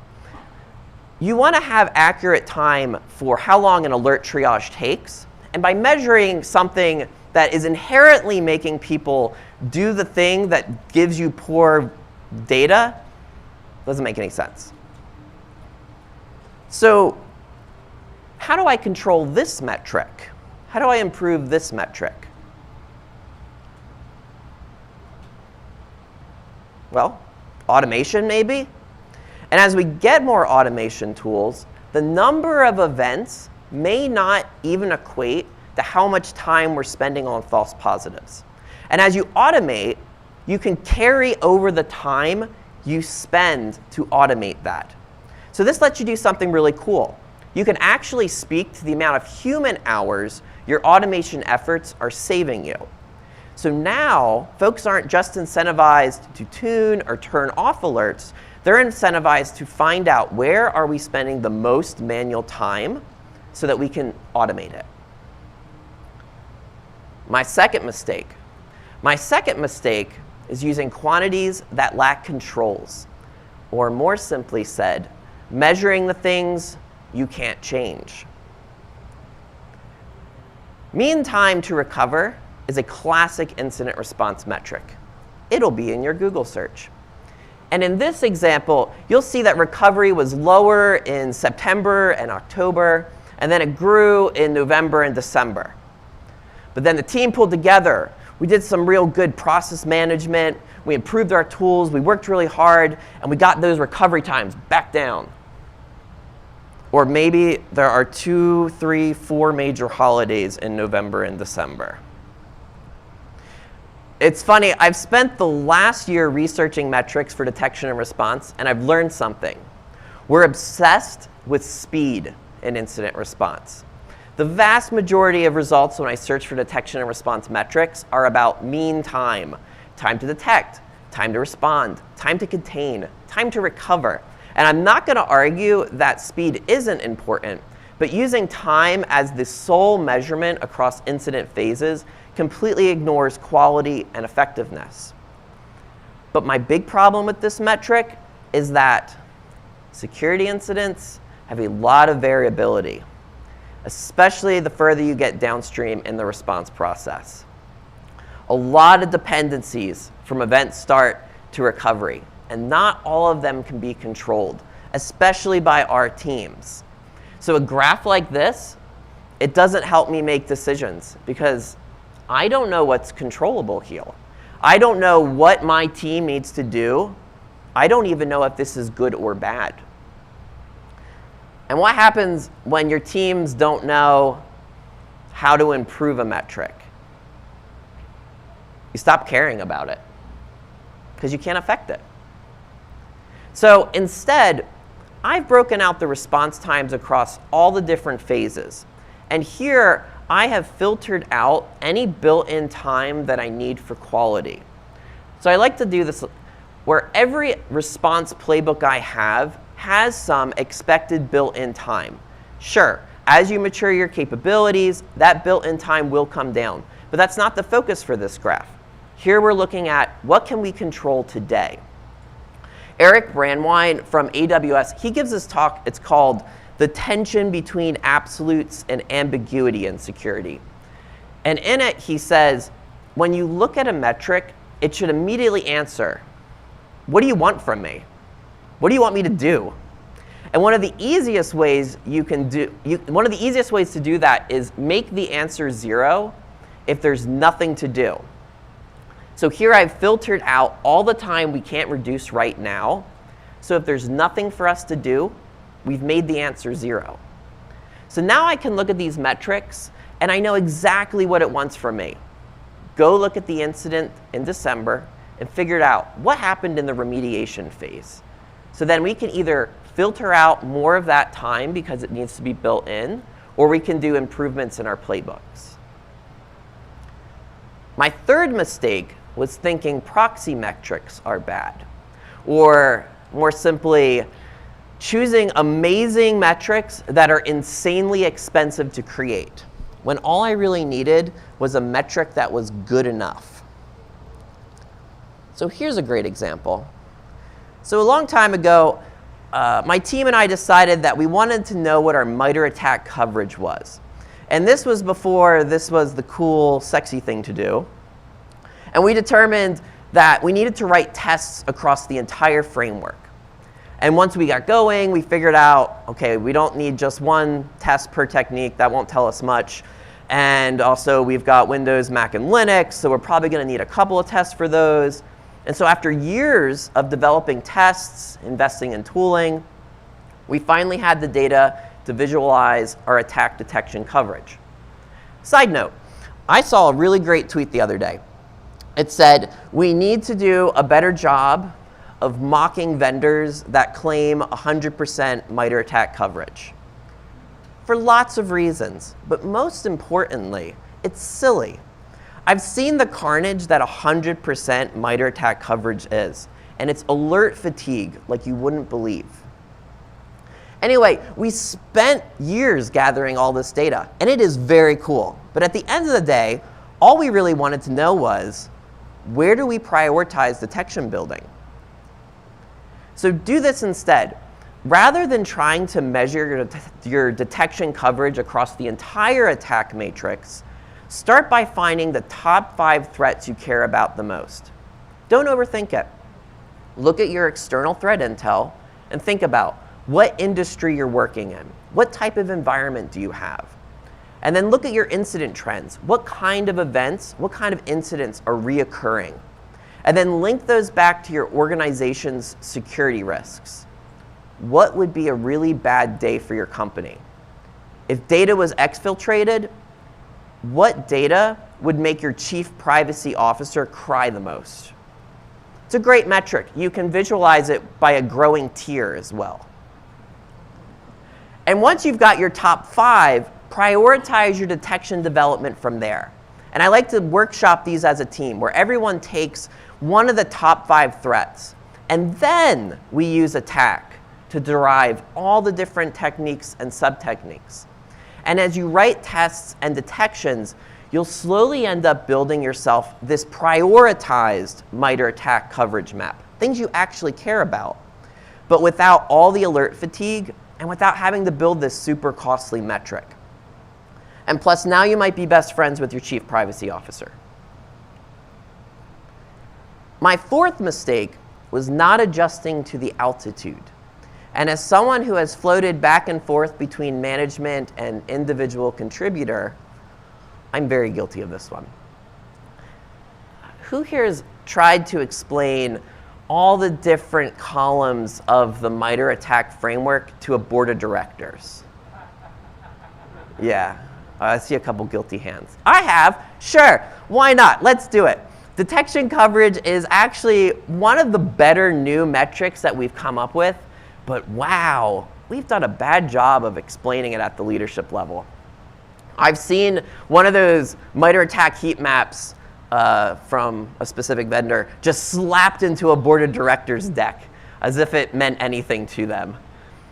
So we need metrics at every altitude. And the higher the altitude, the less it becomes about the specifics of detection and response and more about the impact to the business. And it's helpful for me to think about it like a pyramid. For the business, the impact we make is reducing the cost of an incident or a breach. Or another way to think about it might be how costly we make it for an attacker to cause impact. And so our metrics at the top of our pyramid are about mean time to detect and alert the organization about a threat, and how quickly we can respond and get business back to usual. But then under that top layer is our coverage and effectiveness. Can we detect the top threats to the business? Do we have playbooks for the attacks most likely to happen? Do we have the visibility we need? And then under that layer, how well do our tools perform? How much time do we spend trying to figure out what logs we need to search and how long it takes to search them? Organizing your metrics in a pyramid can help you connect the lowest layers to your North Star metric and speak at the altitude that's appropriate for your audience. Organizing them in a pyramid can also help you connect your metrics to the rest of the security organization.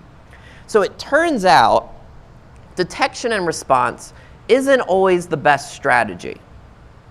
If your metrics show that mean time to respond is trending up because of a repeating type of incident, sometimes the best way to reduce the cost isn't by improving your streamlined, or your readiness metrics.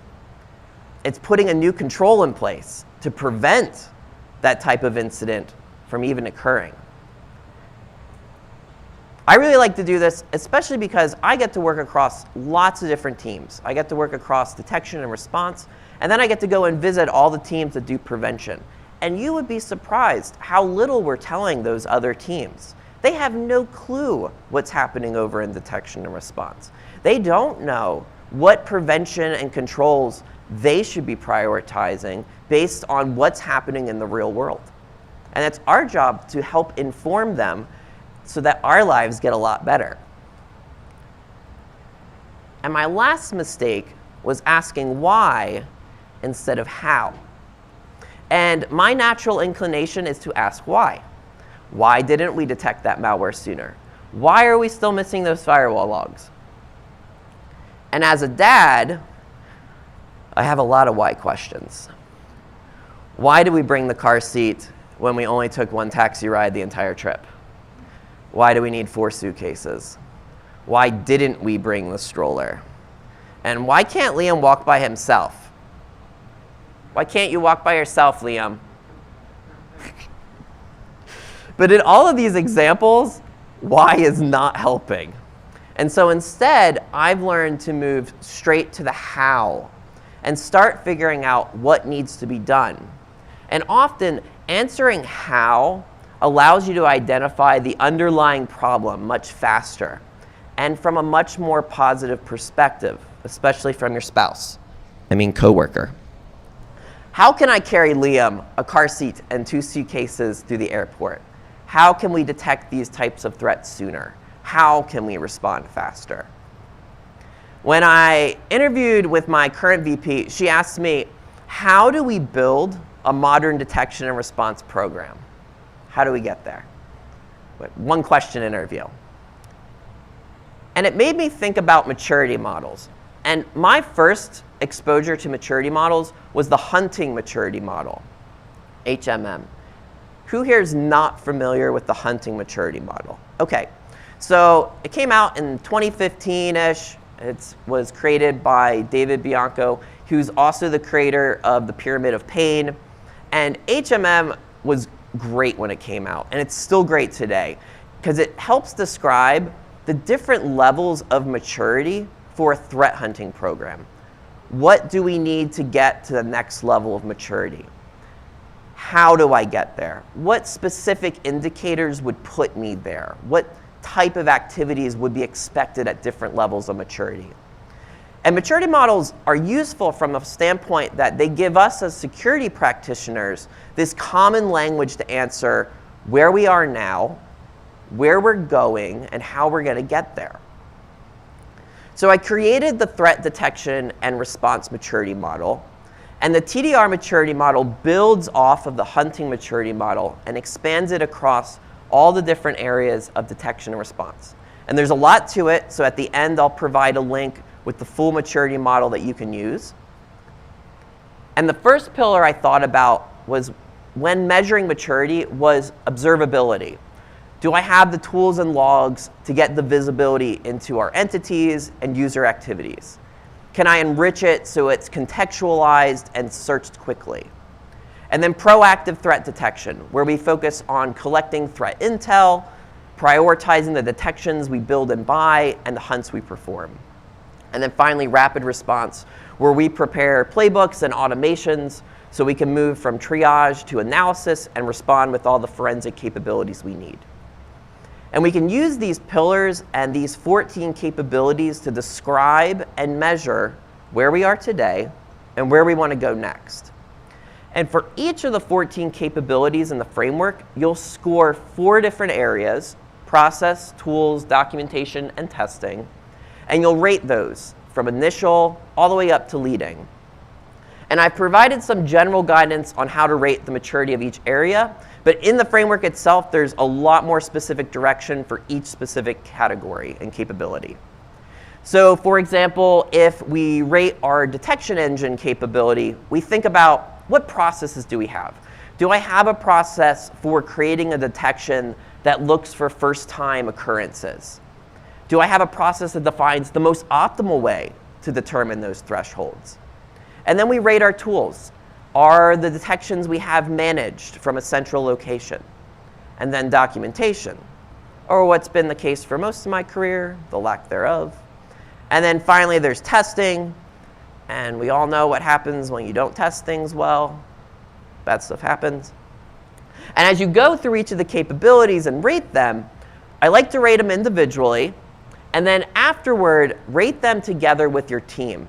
Because everyone, once you start talking about the different capabilities, you'll hear things that will change your mind, confirm your own rating, and you can have a really great discussion about where you are with each capability. And then you can take those ratings and show at a high level where you are today across the 3 pillars and where you plan to be by, say, the end of the year, based on the projects you're planning and the initiatives you're doing. And I like to use this tool because it's a very simple message for leadership, but there's a lot of underlying detail that backs it up that you can zoom into depending on your audience. But I also really like to use it because it shows whether the work that you've planned is going to have impact or not. If you've done all your planning projects and you're like, cool, I'm going to work on this, and then you're projected to not move at all, maybe you should rethink the things you're prioritizing. What's also really cool is that a number of companies and folks have been starting to use this, and I can now start to baseline where different sectors are and understand where I should expect myself to be and where folks have struggled in moving their maturity. And this is the nice thing about using a framework, is that we're talking about the same capabilities and problems using a common language, and we can talk specifically about what went well and what didn't in our journey to get there. So as you do this work, you'll need metrics to show, are you getting better? And here's where SAVOR comes back in. And so for each metric you create, you'll put it into this structure. You want to avoid my first mistake, losing sight of the goal, and ask, what question does this metric answer? What's the outcome we're looking to achieve? And then what SAVOR category do I tie it back to help drive that outcome? You want to avoid my second mistake, using quantities that lack controls. Make sure it's a metric you can actually control. And don't forget, make it 0. Filter out what you can't control today, so when you look at a metric, you know exactly what it's telling you to do. And then, if you have control of a metric, what risks could this measurement reward? I was talking to a buddy of mine, and he runs one of those really big SOCs, like the kind with the huge room and the monitors on the wall and the pew-pew map. And I haven't been in a big operational SOC in a really long time, and I'm happy to say pew-pew map is alive and well. It's doing well. Anyway, they were talking about metrics, and he was telling me that their time to analyze metric was one of the biggest pain points in this SOC. Overall analysis was way above what they expected. So they brought the metric up to the team. They're like, hey, time to analyze. We got to find ways to bring it down. So guess what? You won't believe it. The team brought it down. And guess what else went down? Quality of analysis. So then guess what went up? True positives missed. So when you introduce a new metric, think about, what risky behavior am I rewarding? It might not be a bad metric, but you might want to create metrics that balance it out. Because remember, you become what you measure. Then there's metric expiration. When is this metric not needed anymore? When my only lever was alert tuning, it might have made more sense for me to track alert volume. But now, as I automate more and more of my alerts, maybe it's time I expire the alert count metrics, or at least remove it from my leadership decks.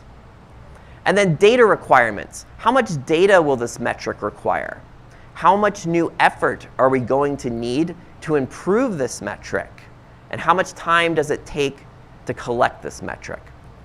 Don't come away from this talk telling people, Alan said I should spend all my time working on metrics. That's not the reality. The reality is that we rarely have enough time to work on metrics. So don't make my mistake number 3, where you come up with this amazing metric that's going to take so much time to work on to improve. Think about the fact that I have very little time. I don't get new headcount just because I invented a metric. Take that into account when you're choosing your metrics. And anytime I talk about metrics, I always get asked, how do I change the bad metrics I'm already presenting? And I get it. Change is hard. Leadership does not like surprises. And they often have expectations that I'll be updating last month's slide deck. But I have a tip that's worked really well for me. Here I've convinced my friend Dexter, he's still my friend, to get in near freezing water. It's about a little under 40 Fahrenheit. And Dexter's first reaction was shock. His heart rate spiked. When his body hit the water, he gasped. Liam thought this was pretty funny. And he had to work to not hyperventilate. But then suddenly, it all made sense to him. This is great. And it's the same when you change your metrics. It's not going to be fun immediately. People will go into a state of shock. Those metrics, they've been around a while, and they've gotten very, very used to them.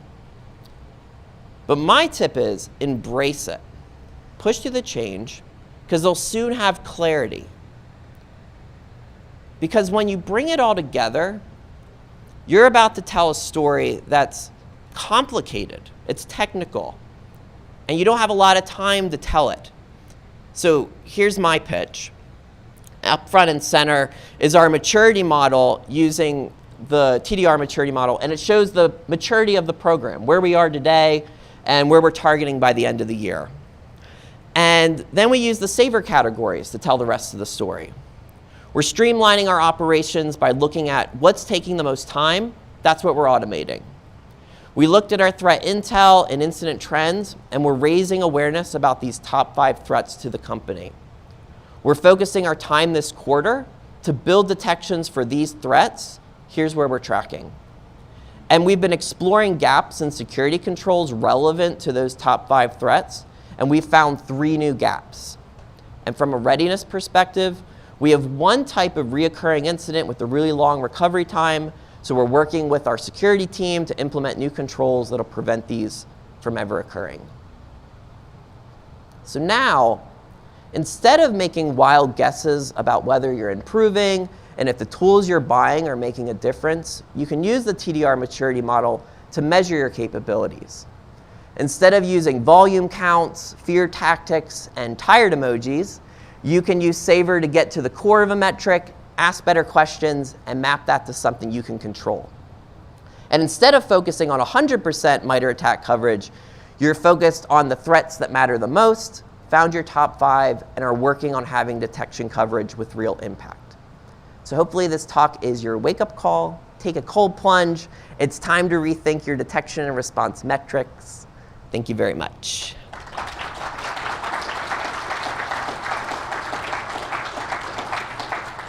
And this is my link tree. It has my contact info. It has a copy of the slide deck. And then there's the complete TDR maturity model. I also write a very infrequent newsletter, very infrequent. I have a toddler, called Meoward. It has an adorable cat that people love. The security info is half decent. I've got lots of stickers to hand out. So please, if you see me after, please come and grab them. And I think we have a couple minutes for questions. We've got a couple minutes for questions, so raise your hand and I'll walk around with the mic. Thank you so much for this, by the way. I thought this was really useful. I had a question regarding the program maturity model that you were talking about. Can you talk a little bit about what you use to fill out that graph? I'd like to understand that better, to have examples. Yeah, absolutely. I gave a talk last year about building a modern detection and response program. And in that talk, I took a step back and I dove into what are all the things that we do in detection and response. And then I thought about what are those outputs. And what I found was a lot of the outputs that we had internally, things like threat intel, were really not getting shared at the right level. They were, informing our other tools internally, and that was about it. There's a link in this link tree that has that full talk, And in there, I talk about all the different areas of detection and response I think we need to be able to succeed. And I use a lot of additional like research that folks have done into how do we build good programs, how do we think about programs and what matters the most. So check that out. That'll answer a lot of questions for you. Yeah, great talk. 2 questions. How long does it take for a big SOC with those pew pew maps to get this going? All right. How long does it take? All right. Well, I guess it depends on like your bravery. I have had folks I've talked to that are like, this is going to take me years to make that change. It really does depend on your leadership's willingness to shift. I really think that if you're not telling the story of what you're doing, all you're really doing is continuing a narrative that doesn't inform anything. One thing I found works really well is asking back the question of, what question are you trying to answer with the metrics we have today? And spending that time to bridge that gap. Because a lot of times the questions they have in their head aren't really actually being answered by the metrics we're putting in front of them. And you can use that SAVOR framework to find where their question really is and map it to something you can really show that makes that change. I'll come back to you for your second question later. How do you guys go from counts of detections in a MITRE bucket, say, to coverage of that MITRE bucket? Say that again? So there was a MITRE coverage, kind of in there for like a tactic or procedure. How do you go from the counts of the detections that you have to deciding how much of that is coverage? Within coverage, it's really tricky to know. This is partly why I think a lot of the MITRE attack coverage maps that specific vendors and tools pump out don't tell us a lot, especially if we don't understand, like, a MITRE attack technique could have 50 different kind of examples. And if you could detect one of those, does it really inform that you'd be able to detect that in a day-to-day way? There's a weighting system that I've used in the past where for every test you write and every then correlating detections to those tests, you talk about how good that test is for how good the detection is. So if you can think of 50 different ways to do something, will your detection catch a percentage of those? This is what I think helps us build detections that are a lot better versus like if somebody's like, oh, I'm going to detect all MITRE attack, you could write like some very simple binary type detections, or you can improve your like, all right, this is looking at behavior that doesn't normally happen here, and it's extracting out some sort of data analysis from that. I think having a maturity of basic all the way up to, this is actually going to detect a lot of different like abnormal behavior will help you weight whether or not you say what percentage of that technique you're covering. And so assigning like a weight to each of those.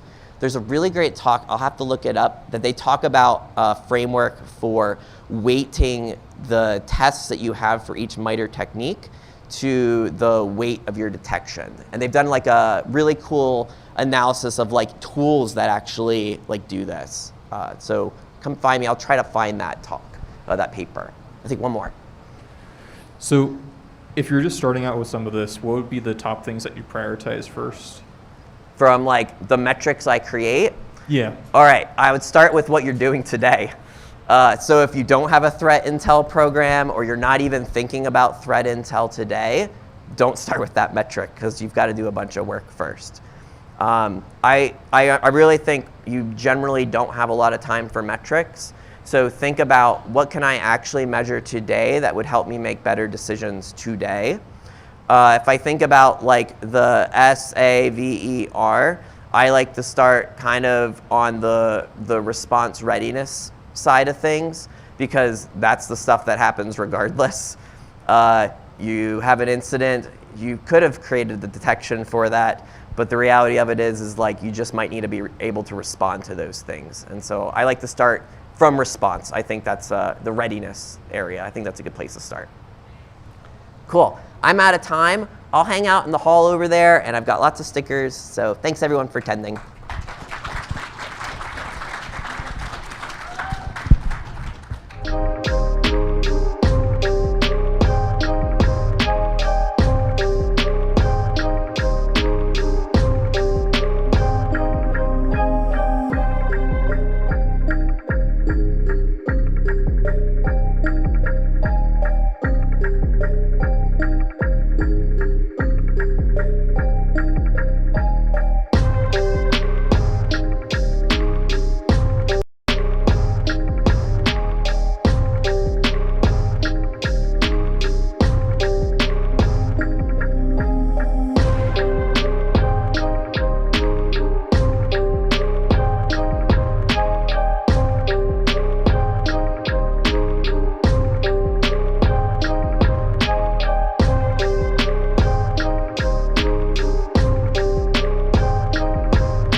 something spooky to do for you.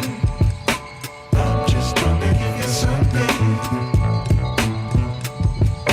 I'm just trying to give you something spooky to do for you. I'm just trying to give you something.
All right, good afternoon. Welcome to the Breaking Ground afternoon session. My name is Fabrizio Bertoluzzi, and I will be presenting this cloud telescope research to you in the next 40 minutes. Thanks for choosing this track among so many awesome tracks out there. I hope audio is clear. If audio is not good enough, please shout, complain, and I will address. Well, my name is Fabrizio, and this is a presentation on this cloud architecture called Cloud Telescope, and it allows for observing internet-wide activity. In this case, the presentation today refers to describing malware spreading activity, botnet spreading activity, as part of the results we can find with this development and research. This is myself. I am a computer scientist. I currently work at Noroff University College in Norway. And it's quite nice to be here in Las Vegas, much warmer. I am a cloud solutions architect. I teach cloud computing and cybersecurity for undergraduate students, among other activities that I hold. And this is part of the research myself, Barry, Lucas, and Carla have been doing for the last 3 years. I have 5 topics to show you: internet background radiation, the standard network telescope, the cloud telescope, the experiments we have been conducting with item number 3, and the discussion of these botnets that we have been detecting by the method. Not sure if you're familiar with this terminology, internet background radiation. Seems like a fancy terminology, but it's pretty much an analogy to describe all the malicious, often malicious activity we can capture by capturing unsolicited packets, either on a domestic router, a standard unfirewalled host, or in this case, a sensor network that is deployed within cloud service providers. So by analyzing this, we can learn from vulnerability scans activity, we can learn worm botnet propagation, and more recently, even benign scanners such as Sensis, Shodan, and much more. The backscatter is one of the most prevalent activity found in internet background radiation, in this wild traffic that you can capture as long as you don't filter by using standard mechanisms such as a firewall. We can say that this intense activity arriving to internet-connected hosts is long duration. It happens all the time. It's low intensity. It's not really a huge bandwidth concern. And it has been studied for at least 20 years, mostly in a research center very close to Las Vegas, within CAIDA, the Center for Applied Internet Data Analysis here in the United States, mostly held by the internet or the network telescope deployers that will distributedly capture the traffic, so we can learn if there is some sort of geopolitical influence over the type of traffic that hits the United States versus the traffic that hits Norway or China or any other country. The reason is that I mostly spoke about the topics, but cloud service providers currently enable us to deploy a distributed fleet that is budget-friendly, that allows one to launch worldwide sensors without having to move from their chair, meaning deploying via software instead of deploying a physical computer as it's usually done. The cloud telescope is therefore described by this architecture containing the internet gateway router and a forcefully open security group. So instead of taking advantage of AWS's or Google Cloud's default deny policy, we have to open all ports, we have to allow all traffic in, so to say, and then the sensor is deployed there. For example, in the United States, in AWS, you can cover 4 different regions of the country, 2 in Canada, 1 in Brazil, and so on and so forth. And that's how the cloud telescope can be deployed. Traffic is also recorded in PCAP using a demonized version of TCP dump. Recordings are rotated, and they are also uploaded to a cloud bucket so that recordings are centralized instead of distributed across the many telescopes out there, and it makes it easier for later processing the data. Common tools and stack that is used. T-Shark is the de facto standard for dealing with largest amounts of PCAP traffic. If you just want a sample that contains less than 1 million packets, it should be okay to look at it on Wireshark for small samples, for learning in a more friendly way. And you can also index packets using very interesting new security stacks such as Security Onion or the well-known Elasticsearch and Kibana frontend to interact with the data and eventually learn new patterns from this indexation. Radiation looks like this, pretty much a standard PCAP. But in this case, because it's a distributed sensor fleet, you can see, for example, in one census scanning our sensor. In 2, you can see Shodan. And this quickly appears, so you can even profile how frequently friendly census tools are scanning the sensor fleet. In 3, you can see some sort of distributed backscatter. It's backscatter because TCP is reset if you no longer wins the bid for having that instance allocated to your account.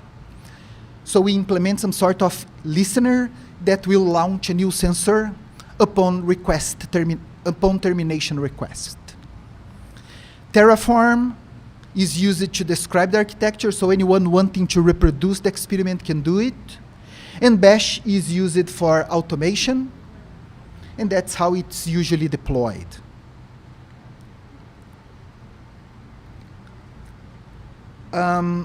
We use Alpine Linux because of the smaller footprint. This is related to the fact this distribution doesn't implement a full glibc userland library. It implements a much tighter, smaller footprint, intermediate or middleware, as we can call it, meaning it can operate with half a gigabyte RAM virtual machine. And that's the main characteristics of the device. Whenever we receive the termination notice, we'll stop the capture and launch a new one. But in your minds, imagine you have up to 260 virtual machines, 10 per AWS region in this case, and they are allowing and capturing and recording unsolicited packets arriving to the sensor. That's the first takeaway of this methodology. The ephemeral nature means that it exists as a Terraform artifact. The GitHub repository is maintained by Lucas Baylor. And that's where the results I'm going to present you come from. We deployed 260 sensors in AWS. Starting August, we wanted to keep it running, let's say, for 6 months. But after 45 days of capture, even though we weren't serving no service, 10 billion packets were captured. We had to stop because this was becoming quite huge to process. It resulted in 200 gigabytes of PCAPs that anyone out there can download and do your own studies. There are many patterns there that we only know exist. No one ever got into them to see what they really look like. We are still looking for answers on, is there any sort of geopolitical influence affecting the attack patterns we capture with the telescope? This is an open question. And for this experiment, one key characteristic is that for ports SSH, Telnet, Web, and HTTPS, Lucas implemented some sort of application layer responder, answering back to attackers. If they wanted to get into the machine, they could do so.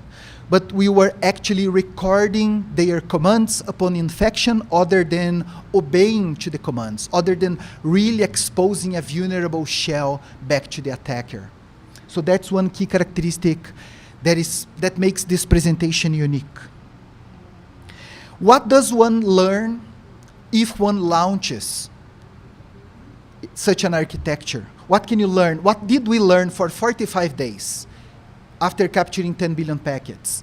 According to the experiment, and this is quite interesting, 98% of the traffic, unsolicited traffic, arriving to the sensor fleet was TCP, meaning no footprints of denial of service attacks or any other form of UDP exploitation or ICMP flooding were saw only by a very small extent. Most was TCP. We captured almost 1 million IP sources from all parts of the world, which I will profile to you in a minute. But that's the range of if you could call it the telescope resolution or aperture, that's what we can learn or see by deploying it currently. Even though I only launched 260 sensors, they were recycling their IP addresses according to AWS policies, and therefore we had 603 IP addresses captured on our side as honeypots. Traffic distribution across the world was fairly even. The baseline here is 4% per region. In this case, Asia Pacific Southeast 3 saw 6% of the radiation, and Asia Pacific Southeast 2 saw only 1% of the radiation. That's also the newest at the AWS region that could be linked to this fact.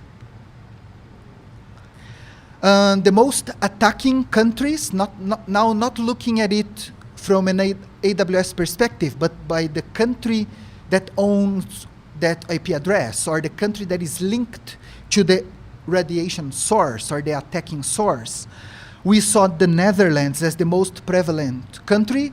And there is a curiosity there. Can you imagine the reason why Netherlands is the most apparent source of these random attacks arriving to the sensor fleet?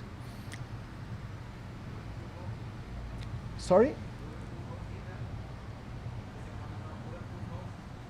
It's coming from many anonymization services, VPN services, which seems that the country they have a culture eventually of hosting these services. This is openly available, but that's the pattern.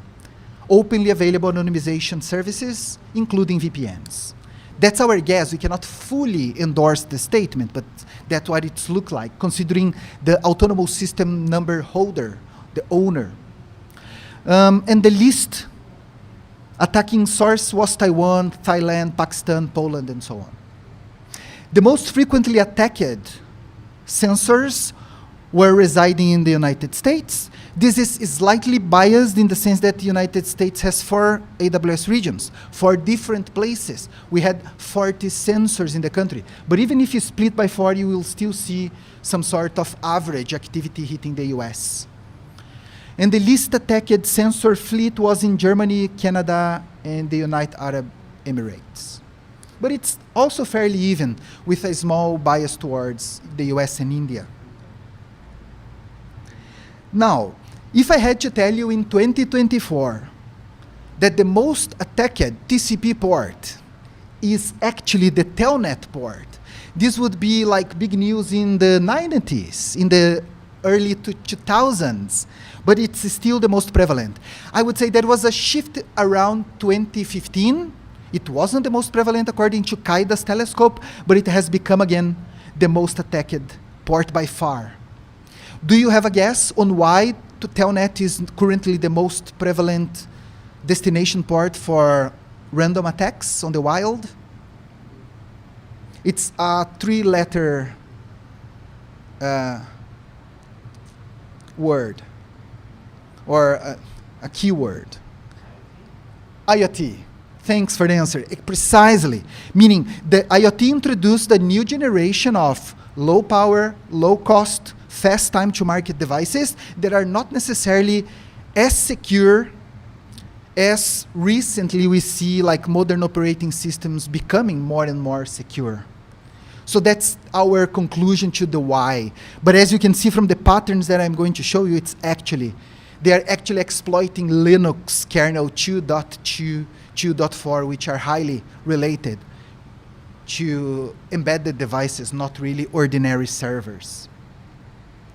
Followed by GTA, but to a far less extent, Minecraft, VNC, pretty interesting to see VNC exploitation as a top target.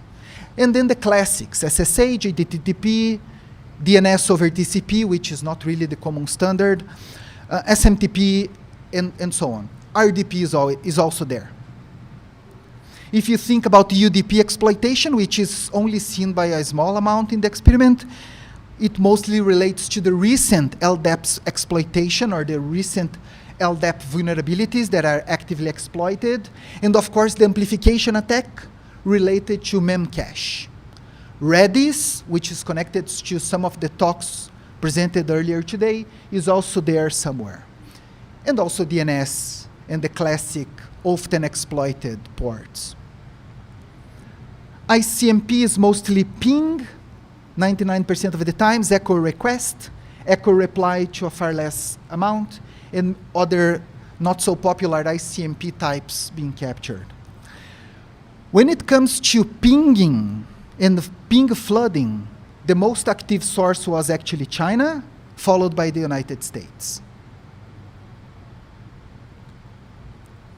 So speaking about profiling the source of the attack, this is where I wanted to get, meaning the IP sources, they really belong to companies in the Netherlands that hold business related to anonymization. They sell anonymization services most of the time. Belgium also shows up there, followed by China and Japan. So that's the profile. In all cases, this is probably tunneled before hitting the sensor using some sort of GRE encapsulation or any other equivalent protocol for the same purpose. Now, speaking about the analysis, the malware analysis, let's analyze it together, even though it could be a small font there. Let's see if we can decode together. This is text version of Wireshark, if you will, T-Shark decoding. We can see at the application layer, well, it's TCP at the transport layer, source port not, in this case it shows reversed, so source port is actually 39,000, mostly irrelevant, but destination is 23. And then the honeypot records any command that the attacking source wants to inject without actually executing the commands, but acknowledging, saying, yes, you were successful with the command, proceed. That's how it pretends to be. So then it starts with an attempt of running a wget script that we can assume will try to download some sort of payload with the infection commands, control and command, or turning the target into a zombie, very likely. This also reveals the vulnerable server, often vulnerable server serving the payload, so we can also study who is out there vulnerable, in a vulnerable manner serving payloads for attackers on the internet. Eventually, it's just an unprotected website that got hacked, and they are the apparent source of the attack. Many times it asks for some sort of BusyBox exploitation. They hope our honeypot runs BusyBox, which reveals the embedded nature of the attacker's expectation upon the target. We can also see trivial FTP. This is not really FTP, but a variation, trying to download data from somewhere else, trying to run shell scripts related to the TFTP download, attempts to execute BusyBox, FTP get, and then this is, from an attacker's perspective, this is an attempt to ensure that they have really infected the machine and turned them into a zombie. We also see curl, and then connection attempts arriving next, on the next packets. So that's pretty much the way it looks like once you deploy the telescope and start learning their attack patterns. Now let's go into some sort of, it's a binary analysis, but not in the sense of dissecting the binary. We want to know which binaries are most frequently linked to the payloads being delivered to the honeypot. So the names are not really the most exciting ones. This one calls I, but you can hash it. You can hash the binary and compare it against publicly available sources, and then you learn exactly what this binary wants to deploy, what is its intent. And then you see many funny names out there, but notice one pattern reinforcing the IoT behavior. It's most of the time 32-bit binaries, or they carry the 86 appendix. This is not, anyway, the attacker can call it as they want, but it reveals some sort of pattern.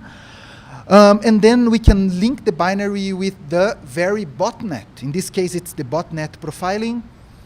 And the botnets are, I believe this is popular names by now, right?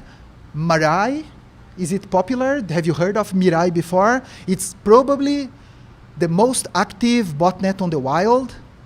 They're not really aiming at a single target, but they are the most prevalent in quantitative terms. And there are many variations out there, including Mozi, detected 10 million times in the experiment, quite frequently, and Sora, among other names. So we can try to learn how many strains are out there. And by learning from where they are downloading the payloads from, we can try to guess if they belong to a same hacking group, or if they could belong to different hacking groups, deploying their zombie nets or their botnets for later use against targets. In all cases, for the top 10, They carry a 32-bit signature. They are 2.x Linux kernel, often related to embedded systems.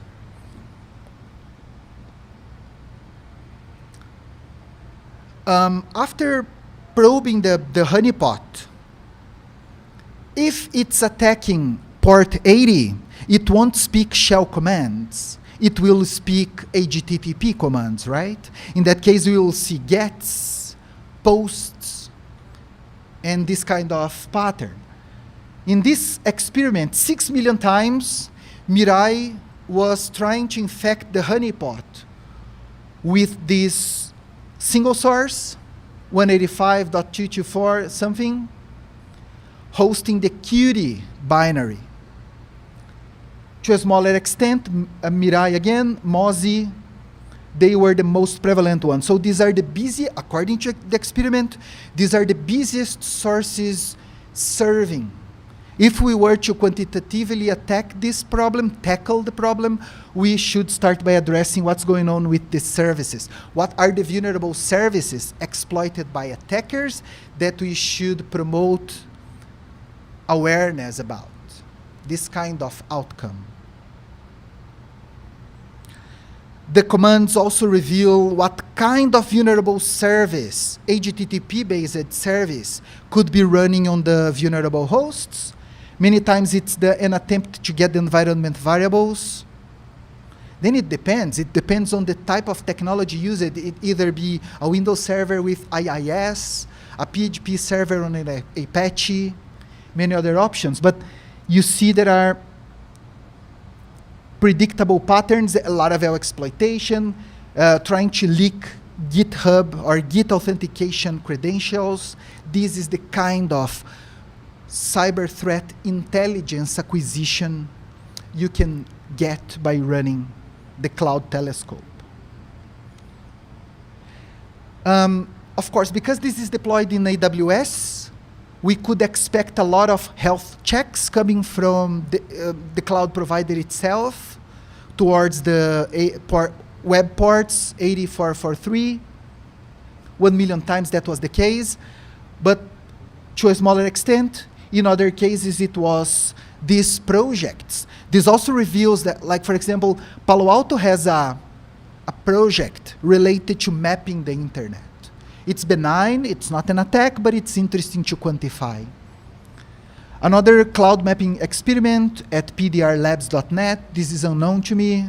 Census is inspecting port 80 and signing, because this is totally upon the attackers to rewrite as they want.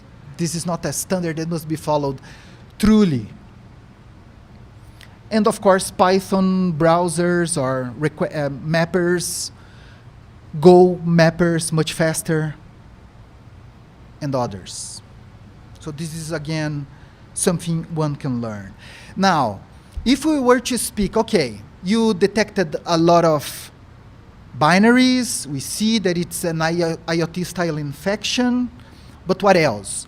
We can tell you that in this experiment, most attacks are exploiting, the majority are exploiting CVE 2016-216. This is related to embedded CCTV devices. So from an attacker's perspective, it's a good business to launch infection attempts against CCTV, as they are the most, generally speaking, they are the most vulnerable.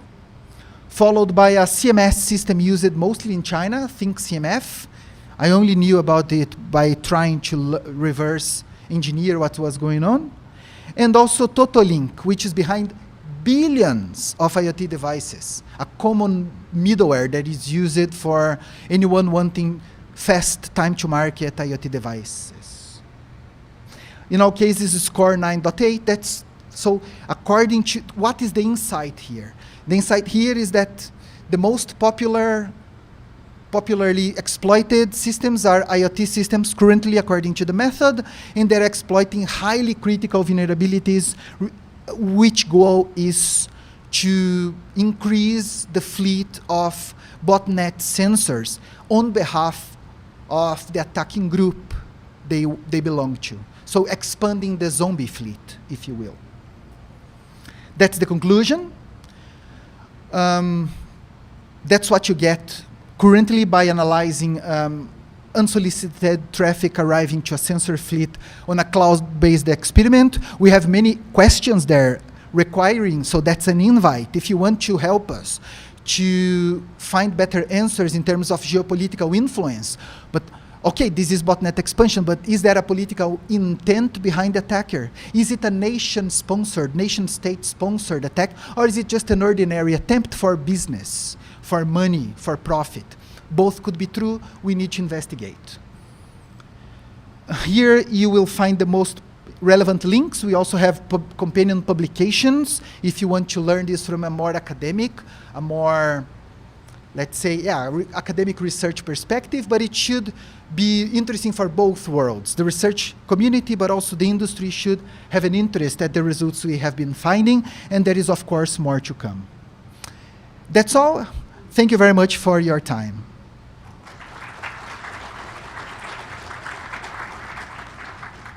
Thanks again. We should have 3 minutes if you have a question. Does anyone have a question? No? Okay, that's all. Thanks.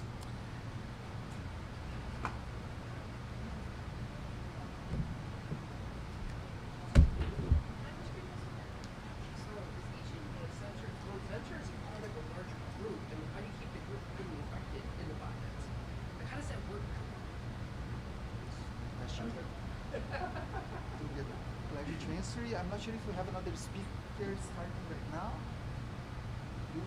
Just so that we make room for them. Okay, so when you're explaining, it sounds like each individual sensor is its own sensor. It's not part of a net, or is it part of one large sensor net? And then also, how do you keep that from being effective? So each cloud region has to have a small VPC virtual network, which is your virtual LAN. Then you launch the sensors in this sphere, in this virtual private cloud. Okay. You look like you would be in a physical environment, but it's virtual. You can pretty much land for each of your work. Yeah, and then you tell the router to let out of pins that have this primary security posture of the network. This is at the segments of the VPC. And for each region you have to launch the same deployment command. So it's 56 times deployment. So pretty much each individual sensor is that way, right? Yeah, at the end of the day, it's individual sensors, and they aggregate the entire cloud region. So the 10 sensors will each develop region.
Hello everyone and welcome to my talk, My Terrible Roommates, Discovering the Flow Fixation Vulnerability and the Risks of Sharing a Cloud Domain.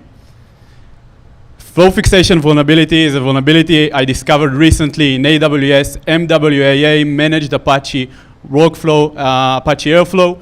This is a one-click vulnerability that allows account takeover on a victim. So enough with the teaser. I am Liv Matan, a senior security researcher at Tenable. I am Microsoft's most valuable researcher. And as you might notice, I hunt the major cloud providers, AWS, Azure, and GCP. So on the on-prem world in bug bounty, when you run JavaScript on a subdomain, this is a vulnerability, right? When you report it in a bug bounty, you get XSS, you get paid. This is a valid vulnerability. But in the cloud, this is something different. The concept is observed differently. Because, for example, there are a lot of services that host web services or even other cloud services on the same parent domain, and other customers, different customers, share different subdomains. Let's take it into a more practical scenario. For example, AWS Elastic Beanstalk, and keep in mind this is just one example of one service, but this concept affects a lot of services in the major cloud providers. So, I, as a customer, customer one, for example, will have a domain in customer1.elasticbeanstalk.com. And Elastic Beanstalk, to those of you who are not familiar, is simply a service that allows web hosting. And another customer, for example, customer 2, will host a web application on customer2.elasticbeanstalk.com. And a lot of other customers will be also hosting the same, will be hosted on the same shared parent domain, elasticbeanstalk.com. Now, I, as an ordinary user of the Elastic Beanstalk service, can run JavaScript.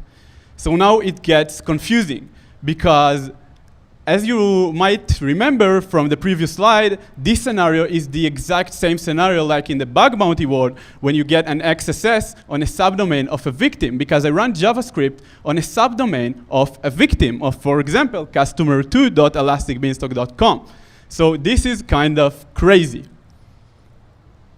So I will define some definitions before we get it started so we'll be on the same page.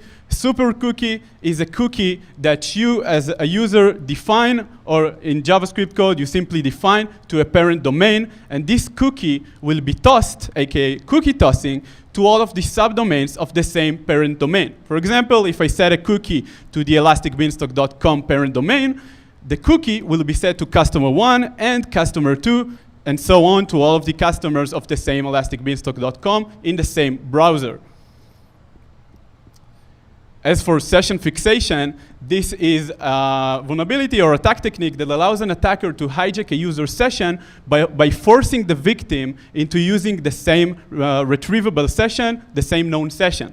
So, for example, an attacker will send this link, the following link, the HTTPS www.xyz.com with the session ID of 1234 to the victim. The victim will then visit the link, will log in with his credentials to the xyz.com website, thus verifying this session of the 1234. Then the attacker can simply use this verified session, the redeemed session, in order to hijack the session of the victim. This is a very brief definition of session fixation, but keep in mind, in AWS it gets much more interesting. Some of the potential same-site risk, aka shared parent domain risks that I can note for you. These are a lot. I'm sure you're not going to see all of them. I'm not going to dive deep into all of them. But one of them, a very notable one, is cookie tossing attacks. As we said, super cookie that allows CSRF protection bypass and a session fixation abuse. So these are a lot of risks that are caused as a result of the concept of the shared parent domain. And this is very, very large also in cloud providers, as you saw in the example of Elastic Beanstalk, and will be in a lot of other services.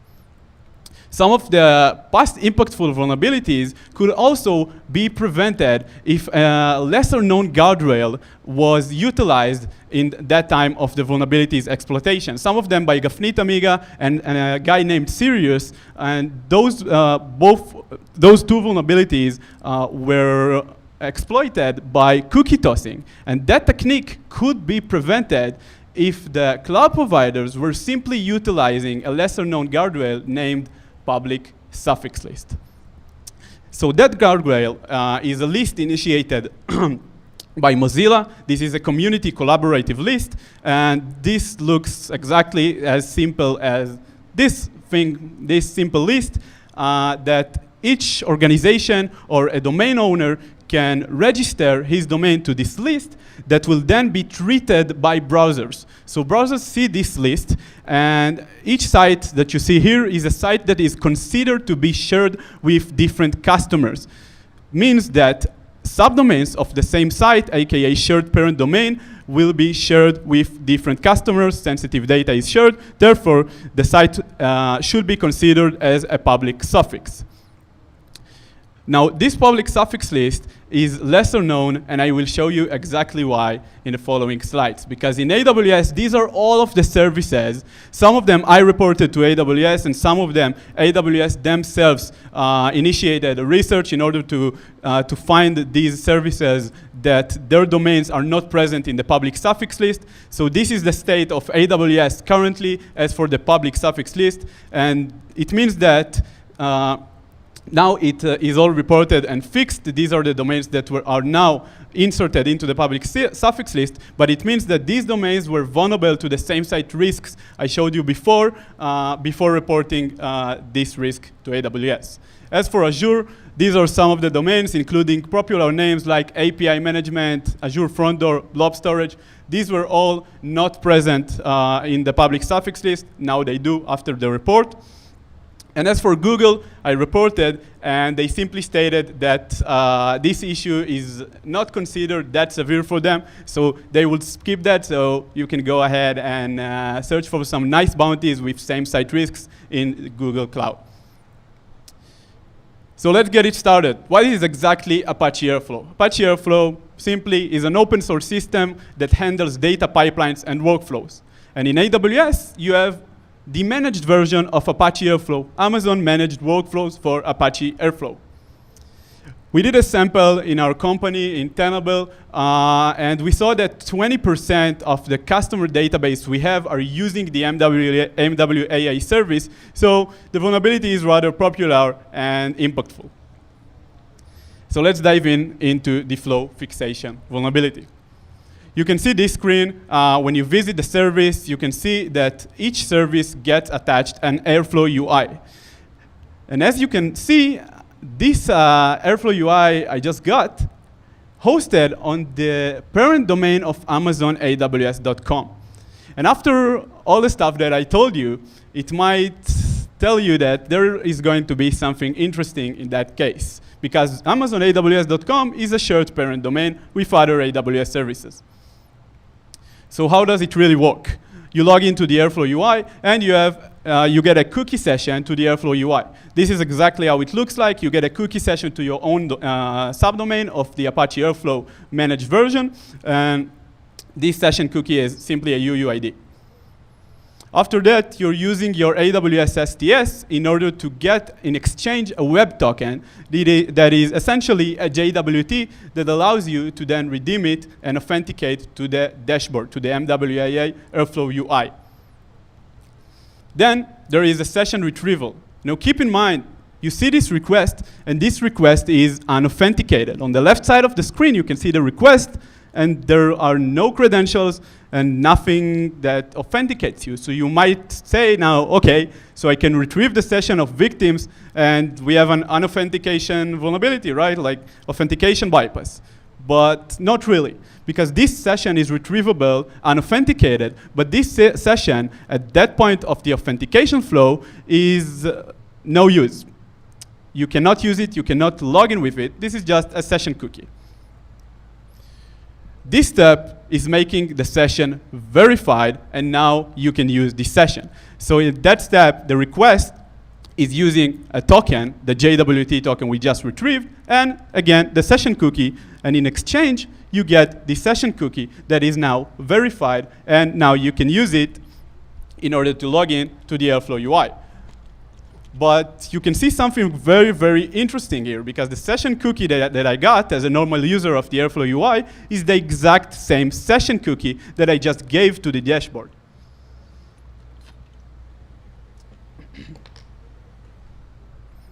That scenario is kind of interesting, because now, as an attacker, I can retrieve the known session, unauthenticated, and I can try to force victims into redeeming this session. We just saw the authentication flow, and after they redeem the session that we just retrieved, we have a known session ID, and I might be able to hijack the session with session fixation. So this is a scenario. For example, I have the attacker info, the attacker's bucket, and I have the bucket under shared parent domain, amazonaws.com. This is by default how S3 buckets work in AWS. And on the other end, I have the victim mwaa, which also hosted on amazonaws.com. We are both on the shared parent domain of amazonaws.com, and I can simply host an index.html file, then lure victims into my S3 bucket, and run HTML JavaScript. With the JavaScript, I can set a cookie to my victim, and I might do some cool stuff here. So this is how it looks like. I set a cookie in the index.html. This is simply JavaScript. And I set the cookie that I just retrieved from the victim's MWA panel. And I set the cookie that this is the UUID cookie that I retrieved. And I set it to the amazonaws.com shared parent domain. Thus, this cookie will be shared into also the Apache Airflow of the victim, because we are on the same shared parent domain. And this will be in the browser of the victim. But not so fast, because this thing has actually failed. Why did it fail? Because the S3 bucket domain was in the public suffix list and still is. So the public suffix list has prevented me from setting the cookie to the shared parent domain from the domain of S3 bucket. The next order of business was to use Google dorking in order to find services that are hosted under the same amazonaws.com domain and might allow me to set a cookie from that service. So I found AWS API Gateway that at that time wasn't present in the public suffix list and allowed me to set a cookie to the amazonaws.com shared parent domain. And this is absolutely crazy, because I can now lure victims into my gateway. So host the exploit code there. The exploit code will set the cookie to the victim's MWA. This cookie is a cookie that I know that is retrievable. This is a known session ID. And with that session ID, I can redirect the victim, force him into logging into his own dashboard, verify the session that I know. Then I can use the session, and voila. This is how it looks like. This is the exploit code. So we'll get into it. In that case, I simply wait for a GET request, specifically to the path of the POC for AWS. And then I send an HTTPS request to the victim's Airflow, to the victim dashboard, to the path to retrieve the session ID. This is all unauthenticated. I don't need any credentials, right? Because this session is not yet verified. Then I save this session that I just got in the cookie value parameter. The next step for me was to use this HTML. I set this HTML into my attacker's page. And this HTML includes JavaScript that will set the retrieved cookie, the retrieved session, to my victim. And I set it by setting this session cookie into the domain of the amazonaws.com, which is shared, as you saw. Then, after that, my next step is to use document.location in order to redirect the victim into this nice SSL redirect URL that will essentially force the victim into logging into his own dashboard. After the victim has logged into his own dashboard, he logged in with the session that I just set to him. Thus, this session is now verified, and I can use it in order to take over the victim's dashboard. This is a nice demo I set for you, so let's go over it.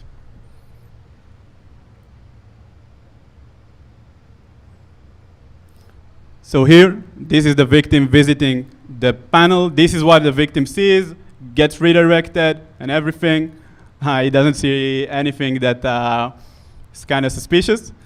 This is the victim's browser. You can see as the session that it was injected. This is the attacker's view. He just saw the session that was injected.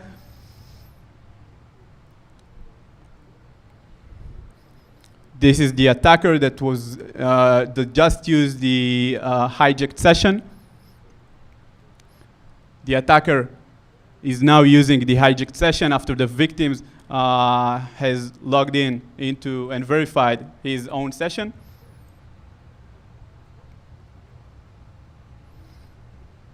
And boom, this is the attacker after he logged into the victim's panel. Thank you. The fix is that AWS fix this vulnerability by refreshing the session of the MWAA. So now, after a user is logging in into the MWAA dashboard, aka the Airflow UI, their session is refreshed after login.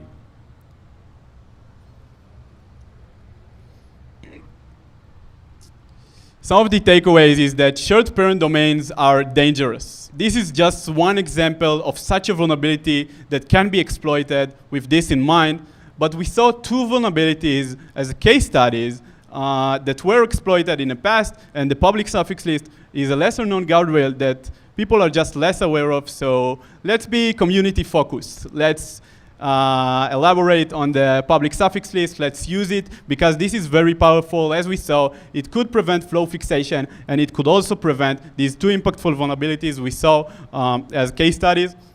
So this is a very, very interesting and important concept we should take and keep in mind. Also, check if the service domain that you are using is present in the public suffix list. And if not, please assume that same-site requests are untrustworthy, because same-site requests are dangerous and can be risky, as you saw in this presentation. Thank you. Any questions?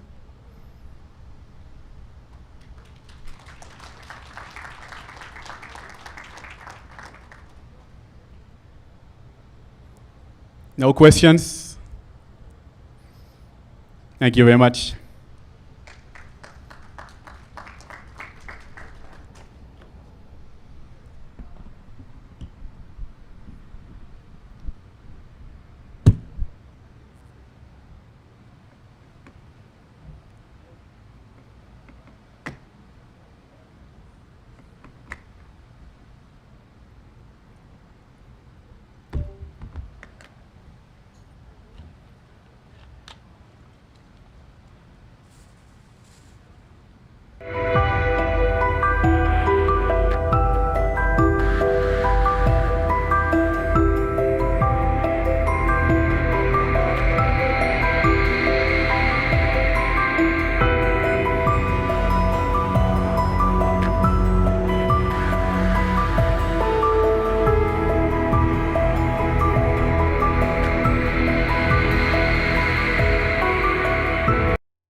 What's going on? We're here to talk about MacBooks. So my name is Nick. I work at the security team at a company called Figma. And recently our team was thinking about if we had malware on one of our company laptops, what would someone want to do with this malware, right? All of our laptops are MacBooks. Our employees use Chrome. The obvious answer is they'd want to read people's Chrome cookies. Like, we don't have interesting data on our laptops anymore. Our emails are in Gmail, right? Our other interesting data is in other SaaS apps on the internet. This is the actual data you want off a laptop. So if you have a shell on someone's MacBook, can you read their Chrome cookies, and how do you do it? And I can detect that, like, some security people are skeptical of this idea, right? The answer is, of course, this is a law of nature, right? If you have a malicious program running as you, surely that program can take over any other program running as you, right? Like, you can use GDB or LLDB or something to take over code execution. You can launch Chrome as a sub-process and, like, read its memory after it's launched to read cookies straight out of memory. Maybe you can take over the computer's mouse on their MacBook and click around if all else fails, right? Open the debug console, go to, like, where you as a user would read the cookies, just read them directly out of there, right? So surely you can always do this stuff anyway if you're running as the user. Except that's not true on a Mac. You see, Apple built iOS. iOS is crazy, right? You run potentially malicious programs on your iPhone, and you can mostly trust that those programs can't take over other apps. And like 10 years ago, they brought this stuff into macOS. A program on macOS that is running under a different Apple developer under code signing cannot take over another program necessarily. This is what underpins, like, accessibility permissions. You can't take over the mouse. This is what decides whether you get, like, Bluetooth access, things like that. So you can't just take over Chrome necessarily. Now, I'm going to tell you that you can, but it doesn't have to be that way, right? This is a design feature of the way that Chrome is built. So what we're going to talk about is I'm going to give you 3 attacks that you can use to steal cookies on Chrome. There are more attacks, but these are just 3 that I think are interesting. I'm going to tell you a couple ways you can prevent some of these attacks from being done, but not all of them. I haven't come up with protections for all of them. And for the ones that we can't prevent, we can at least try to detect whether they're happening. So the first one I want to talk about is the Chrome remote debugger, right? There's this thing that you can use if you're running, like, Selenium on your computer, for example, and it, like, takes over Chrome and clicks around to run, like, automated tests. The way it works is it runs Chrome with this remote debugging server where you can send it commands to tell it to click on things. If you Google how to steal cookies on a MacBook, like, you find this blog post that explains how to do this from 2018. It's super cool. Basically, you launch Chrome, you tell it, listen on this port, I'm going to connect to that port, and I'm going to tell it, I would like you to give me the list of the user's cookies, like all of them, for all the websites. And it says, sure, yeah. One big response, it sends you all the cookies. This was cooler in 2018 when you could launch Chrome in headless mode, and so the user wouldn't even know this is happening. These days, headless Chrome doesn't have the same cookies as normal GUI Chrome, so this doesn't work as well. But you could launch, like, normal Chrome, and the user would see something weird happening, but you could steal the cookies. So that's one way. Another attack is, like, surely Chrome has to store the cookies somewhere, right? When you reboot your computer, you're still logged into Facebook. Where does it store them? It stores them in this file. It's got all the fields that cookies have, like which website they're for, whether it's an HTTP-only cookie, stuff like that. But the file does not contain the actual cookie value. It encrypts the cookie value. And it encrypts it with an encryption key that's in your login keychain. This is where stuff gets kind of cool. Who can read this encryption key? If you're Chrome and you have Google's macOS code signing certificate, you can read this key, no problem. If another program tries to read this key, your MacBook prompts the user for their password. So if you just ask the keychain for the key, you probably can't get it. Or honestly, the message is not that clear what it is that the user is being asked for, so they might just type through it. That might work. So if you want to decrypt something, you can either get the key or find a way to attack the crypto, right? So if you can read this file, you can probably write to this file, right? You can copy paste a cookie that you want to steal to a new cookie in a new row in this SQLite database for another website, a website that you control, and just wait for the user to visit that website.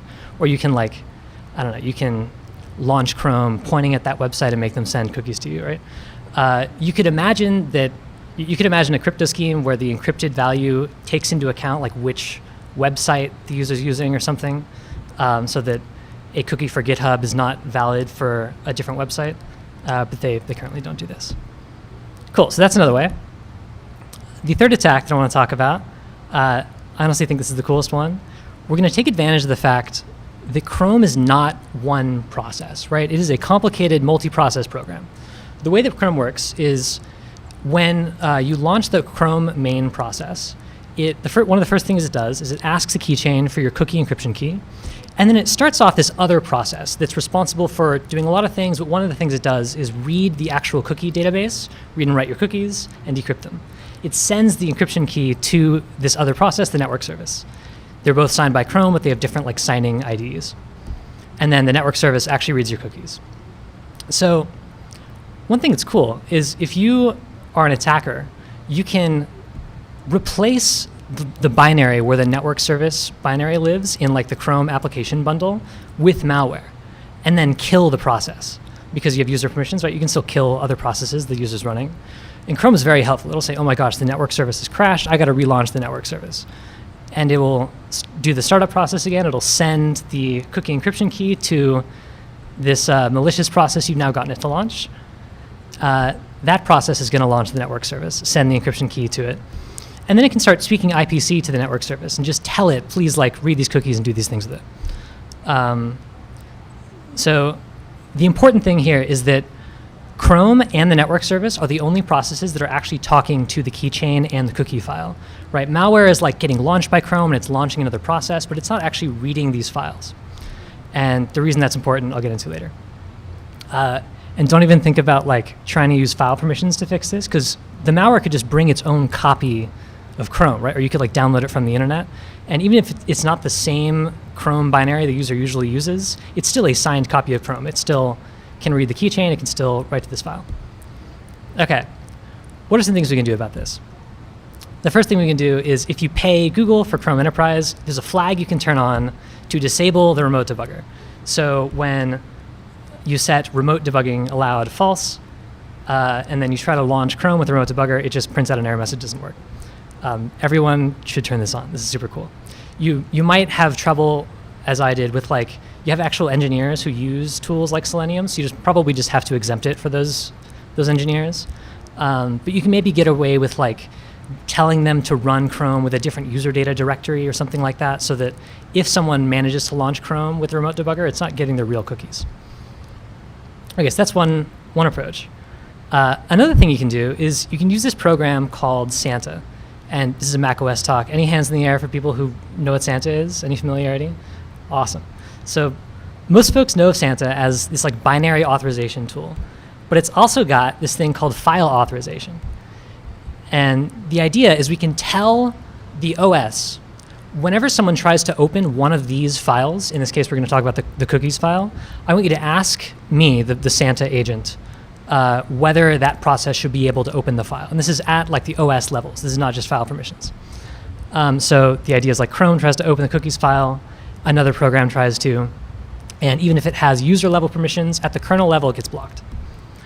So my recommendation is you should have two rules in Santa for which processes can open the cookies file. You should tell Santa to let the network service, which is that Chrome com.google.chrome.helper process open the file. Don't let normal Chrome open the file, because if malware like from the CLI launches Chrome, like application, whatever the path is to Chrome, and then the path to the cookies file, Chrome will open the cookies file and say, oh my gosh, this is a binary file. They must want me to download the file. It'll copy it to your downloads folder. So don't do that. And the second thing you should protect is if you're using the remote debugging allowed flag, you should protect the policy folder, because malware can just delete this folder. When you set Chrome Enterprise flags, it tells Chrome that, or what Chrome does, it saves locally which flags you have set. There's like cool like PKI and signing to make sure that it's actually from a Google server.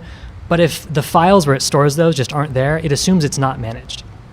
And when Chrome launches, there's a couple seconds before it actually goes and re-downloads its managed policy, and that's plenty of time for the remote debugger to launch and for you to steal the cookies. So protect the policy directory. I I have no ideas for how to fix the IPC problem, so if you have ideas, please let me know. So if you want to detect someone doing this weird IPC attack, we're going to try to find cases where the network service is getting launched by another process that isn't Chrome. And the thing that we did at Figma to check it for this is we use this thing called OS Query. Some of you may be familiar with this. It's like a cool logging tool where you can write SQL queries to like give you logging pipelines for things that are happening in the operating system. And basically, we want to look for processes getting launched. You have to like kind of build a table of parent processes and child processes, but you have to look for processes where the target process getting exec'd is the network service and the parent process is not actual Chrome. That's what I have for you. Do we have any questions? Yes.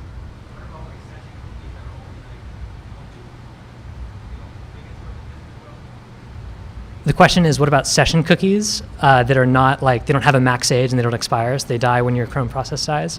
I think they only live in memory. That's my memory, my recollection. So they don't actually get persisted to disk. So I think you'd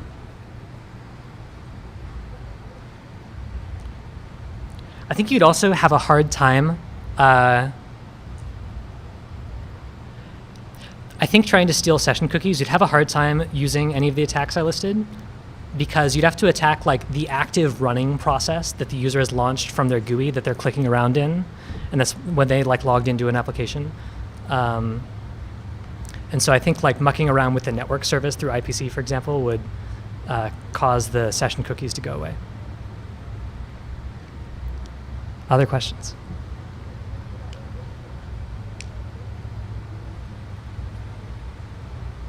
Yes.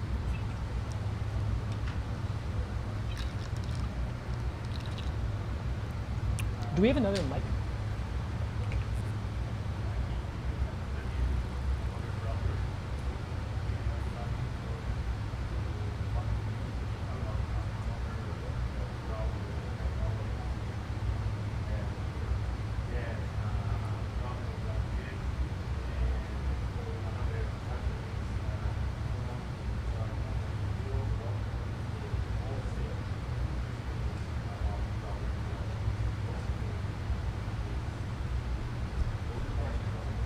Cool. The question is about other browsers. I think on macOS there's like 3 browsers that exist. It's like Safari, Firefox, and other things that are Chromium-based browsers that kind of reskin Chrome. So all of the Chromium browsers typically encrypt cookies on disk, so the attacks against crypto will all work. And I think like Arc and Brave and browsers like that do not have a remote debugging tool that you can launch. They just like don't exist. So I guess they're a little bit more protected against this problem. Firefox stores cookies unencrypted on disk, so you can also use Santa to just protect the file where it stores the cookies. And Safari, I don't actually understand how this works, but Safari, like macOS builds in something like what we're trying to do with Santa here, where it just prevents other programs from opening the Safari cookies database. And I guess another interesting area is Electron apps. So it's actually an optional flag that you don't have to turn on in Electron if you're running an Electron app to encrypt cookies on disk.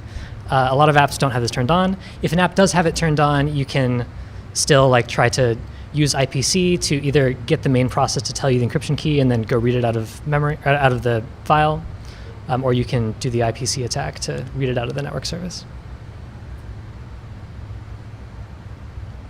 Yes.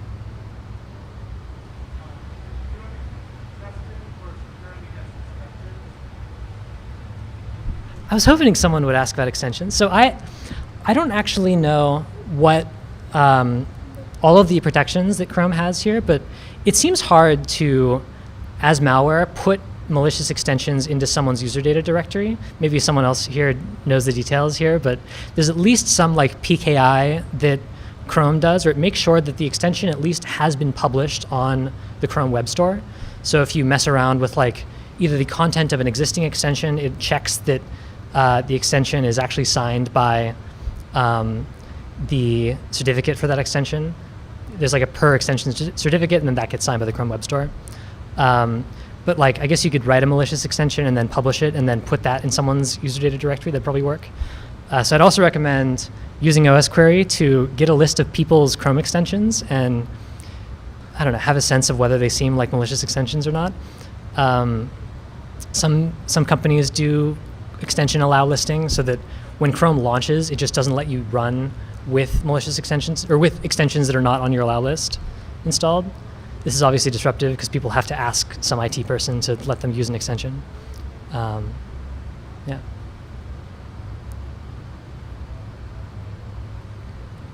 Any other questions? All right, thanks.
Something spooky I do for you.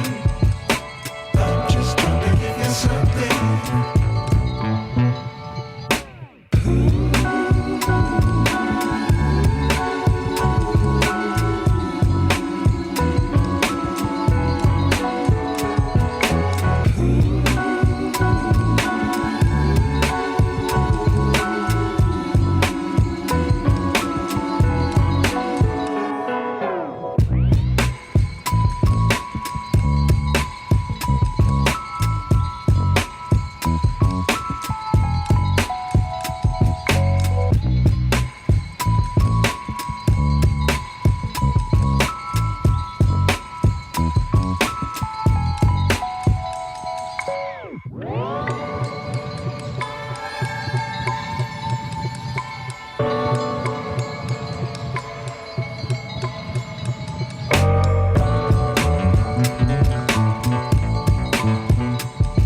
give you something spooky. I do for you.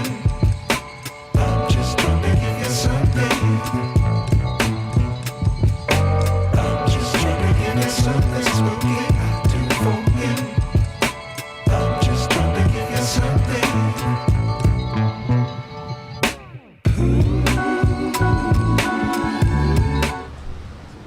All right, good afternoon / evening, everyone. Welcome back to BSides Las Vegas. This is the Breaking Ground track. Hopefully you guys are finding the event so far to be fulfilling. It's been a pretty action-packed day for most of us. But welcome back to the Breaking Ground track. The title of this talk is Operation Soseki. You are a threat actor, as yet you have no name, presented by the wonderful people from NA4Sec. Just a couple of reminders. I know you've heard it once before, many times before. I just have to say it again. Please do make sure, first off, this is live stream, so please do make sure your phones are completely off or silent, out of respect for the speakers and those that are in the live stream. If you have any questions towards the end, if there's time for Q&A, I will have a microphone here. I'll come run around. Just raise your hand up high, and I will come to you so that everyone on YouTube is able to hear your question as well. If you have... Sorry, one second. We'd also like to thank our sponsors, once again, especially our diamond sponsors, Prisma Cloud and Vanta, and our gold sponsors, Adobe, Dropzone AI, and SemGrep. It's their support, as long as with our sponsors, donors, and volunteers that truly make this event possible. So, without further ado, I will turn it over to them.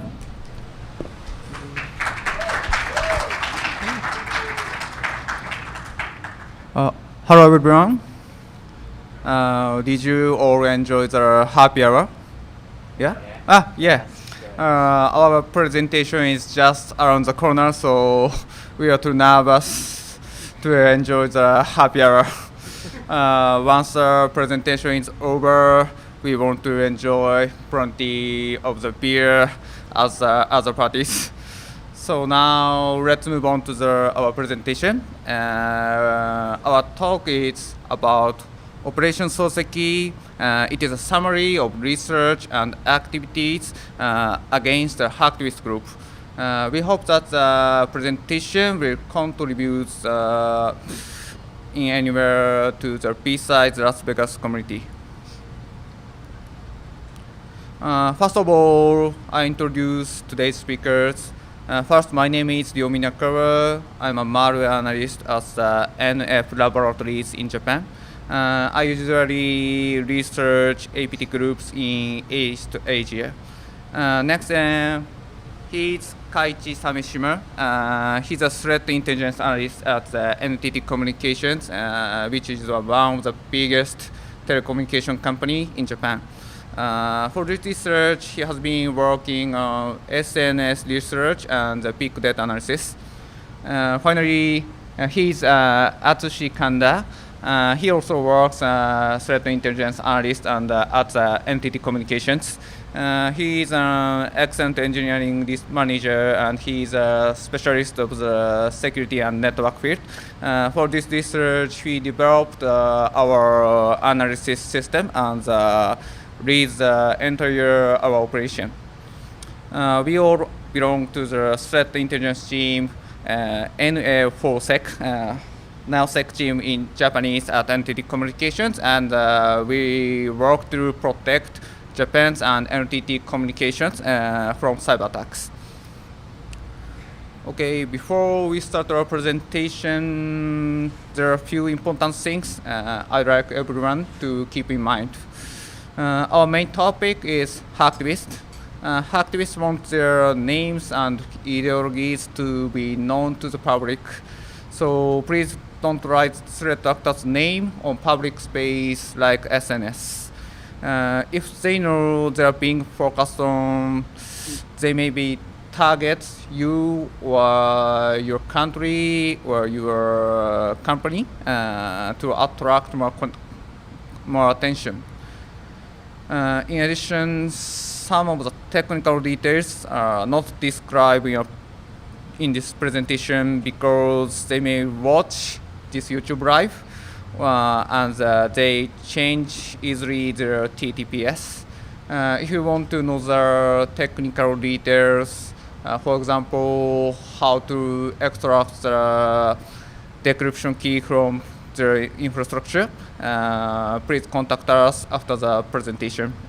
We will provide the details and the useful script for research. This is our presentation agenda. First, we will introduce overview of what is Operation Soseki and hacktivist group profile. Next, we will explain how to track their activities and infrastructures. And after that, we'll present the analysis of data. It is exfiltrated from their infrastructure over the year. And finally, we'll summarize the insights we gained from our activities against the hacktivist group. Alright, so let's dive into our research. To start, I'd like to ask a question. Do you know him?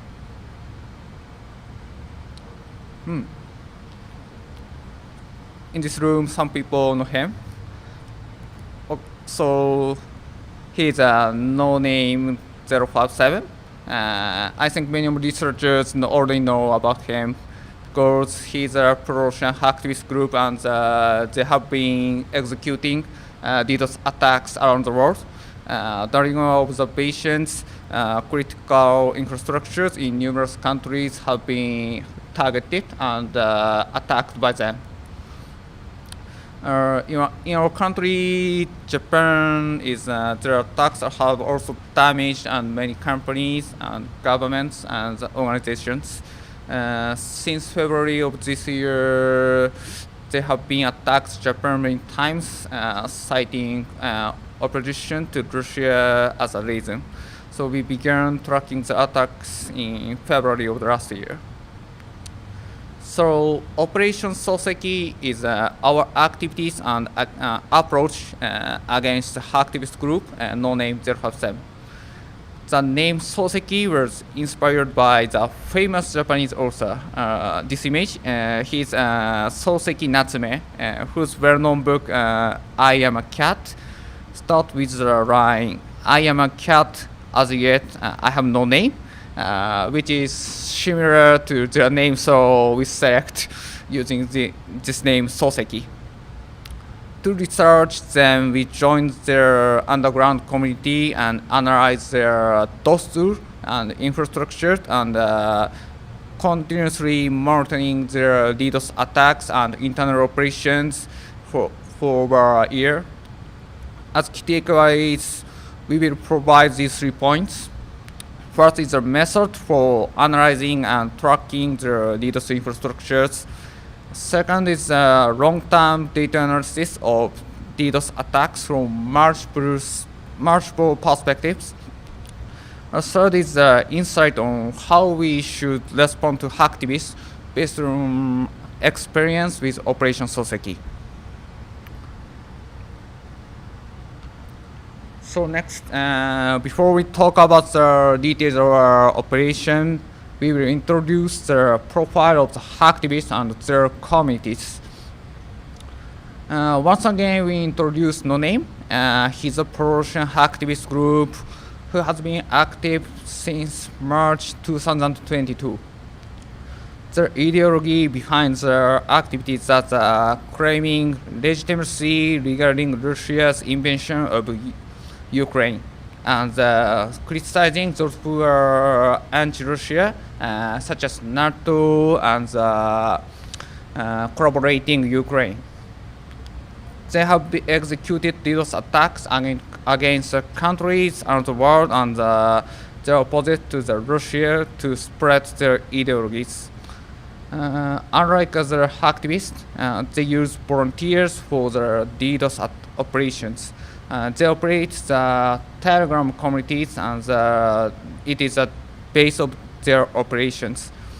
They gather volunteers in a Telegram community and distribute a custom DOS tool. It is called DDoShare, and encourage volunteers to join their activities and to spread ideologies. This diagram shows their Telegram community. There are 4 major communities. First, one most famous public channel is no name 05716. It is a public relation channel and which reports of successful DDoS attacks and news about Russia. It is posted every day. The number of subscribers increases with each report of their activities, and there are about 72 subscribers now. Next, DDoSia project, and left side on the new client DDoSia channels. DDoSia is their original tool they developed to automate DDoS attacks. These two channels are private channels, which are underground communities for people who want to volunteer for DDoS attacks. In the DDoSia project, illegal activities take place, such as discussing attack targets and distributing paid VPN and tool accounts. Previously, DDoS tools were also distributed here DDoS project, but now volunteers are screened and only those who pass the interview process, and they are guided to the new client DDoS channel right side. The new client DDoS channel is a new community established in March of this year. The community is still very small. It is about 300 subscribers. In the interview to join the channel, people asked about the affiliations and ideology, and they can't join the community unless they are recognized as like-minded. The approved volunteers in this channel will be able to download DDoSia and use the tool and execute DDoS attacks. And the DDoSia project distributes a manual along with the tool. It's explaining how to use it. In addition, it describes that decoin. It is can be converted. Crypto coin will be given as a reward according to the number of DDoS attack collaborations. And it also explains the OPSEC, such as using VPN. So it shows that the manual covers more than just basic usage. In particular, they have recently issued a call for OPSEC enhancements. In last month, following the arrest of their volunteers in Spain, they have included measures to improve OPSEC, such as using VPN, has a kill switch option, or separating personal use of Telegram accounts, and so on. So it is expected that making arrests will become difficult in the future. And finally, they also manage a bot called DDoSia bot, which allows volunteers to automatically handle reviews and rankings. The community has a ranking system based on the number of successful DDoS attacks. It makes volunteers to enjoy those attacks as if they are playing game. So this is a summary slide of this section. No Name is a pro-Russian hacktivist group based in Telegram, and they recruit like-minded volunteers in Telegram and distribute a DOS tool called DDoSia. They maintain their DDoS infrastructure by providing various motivations to their volunteers. In other words, by joining the community and analyzing the DDoSia, we could monitor the DDoS activities. So the first step in tracking them is to analyze DDoSia and find out its control mechanism. So from here, we'll provide a detailed analysis of the DDoSia tool and their infrastructure to track their activities. It's just that Operation Soseki. First, let me clarify the motivation behind the analyzing leader share. The primary goal is to make the leader share target list accessible. By doing this, we can take proactive measures for current targets and those who might be attacked in the future. Another goal is identify the fingerprint of their infrastructures. With this, it could execute a takedown operation against them in the future. To achieve these goals, we must be statically analysis and leader share to reveal data structure and communication algorithm.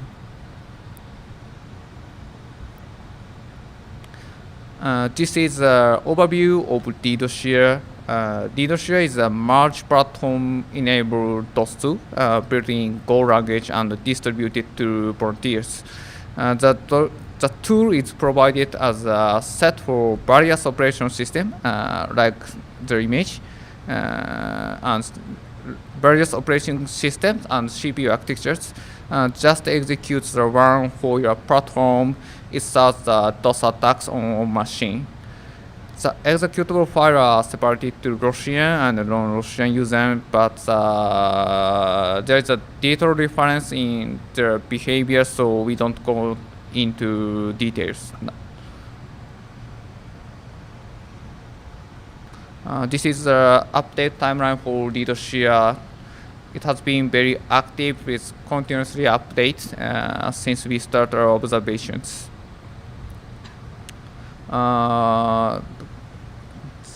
Then we provide a demo of leader share.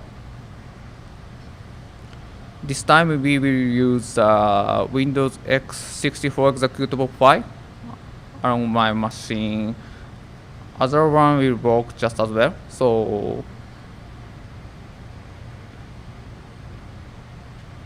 at runtime, specify the IP address of the current C2 server for leader share with -p arguments.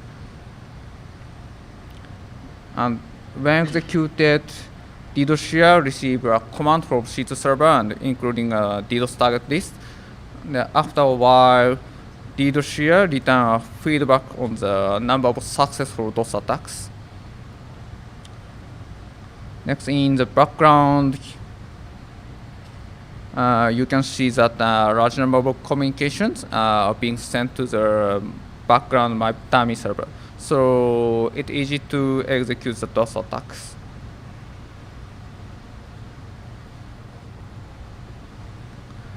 So next, let's analyze the internal of leader share. The figure shows the result of the analysis of leader share behavior. The behavior is very simple, repeatedly the step 1 to step 5, this image. At step 1, leader share sends a request to the client login path of the C2 server to join as a botnet. If the login is successful, a unique timestamp will be returned as a response from C2 server at step 2.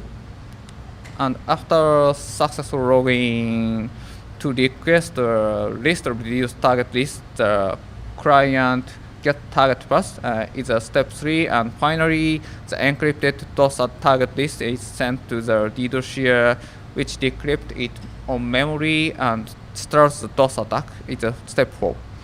So to summarize, if we can emulate the communication of step 1 and step 3 and decrypt the response of step 4, we will have achieved our primary goal.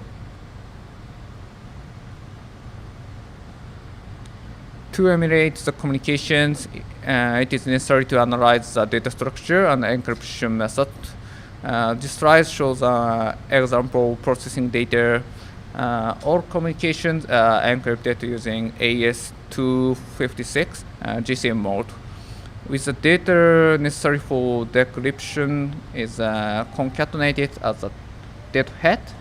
It is AES-IV, and the tail, it is a GCM tag in the data, and this encrypted data is encoded to the base 64 and convert it to the JSON format like this, which is a basic data format for communication with SIDS server for the dossier. So now we understand the communication algorithm and the data structure with the SIDS server, so we can decrypt the command and control in step 4. So we try to decrypt it with a simple Python script. It was able to extract the DOS target list, so we have achieved our primary goal. However, we have one issue.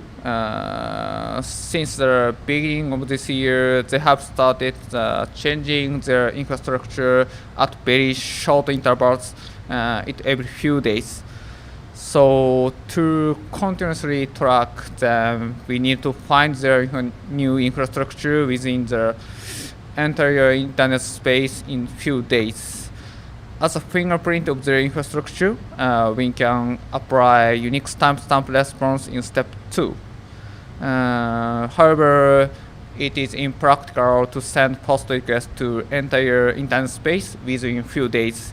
So we have to adjust our approach to complete the discovery within a realistic time frame. So we decide to use a more faster internet scanner or mass scan to reduce the number of scans. By using mass scan to first identify only the HTTP server, we can reduce the number of HTTP server post scans from billion order to around the 10 million order. Finally, we execute scan only HTTP server and emulating the DDoS bot connection to find their fingerprints. Then we discover new infrastructure and get the DDoS target list within a day. So as a result, we are now able to continuously track their infrastructures and DDoS target list. This is a demo on how to get the DDoS target list. First, we prepare a list of HTTP servers created with mass scan, and we then perform scans on the list, emulating the DDoS bot connection. Now we can see that IP address starting 193. It has a fingerprint of DDoS. Next, so we emulate the communications to get the DDoS target list for this IP address.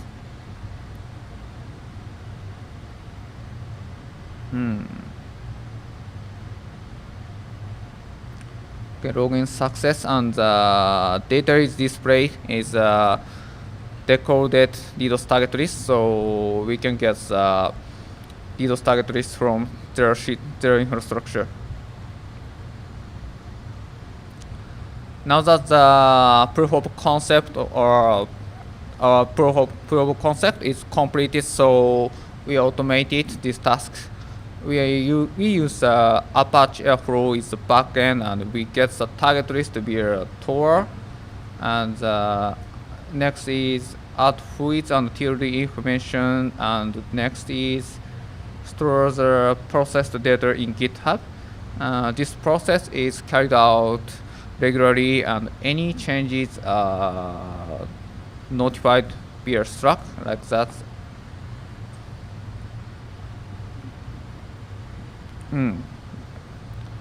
With this, we can keep collecting DDoS target list and track their activities. So next way is Kaichi will talk the result of detailed data analysis.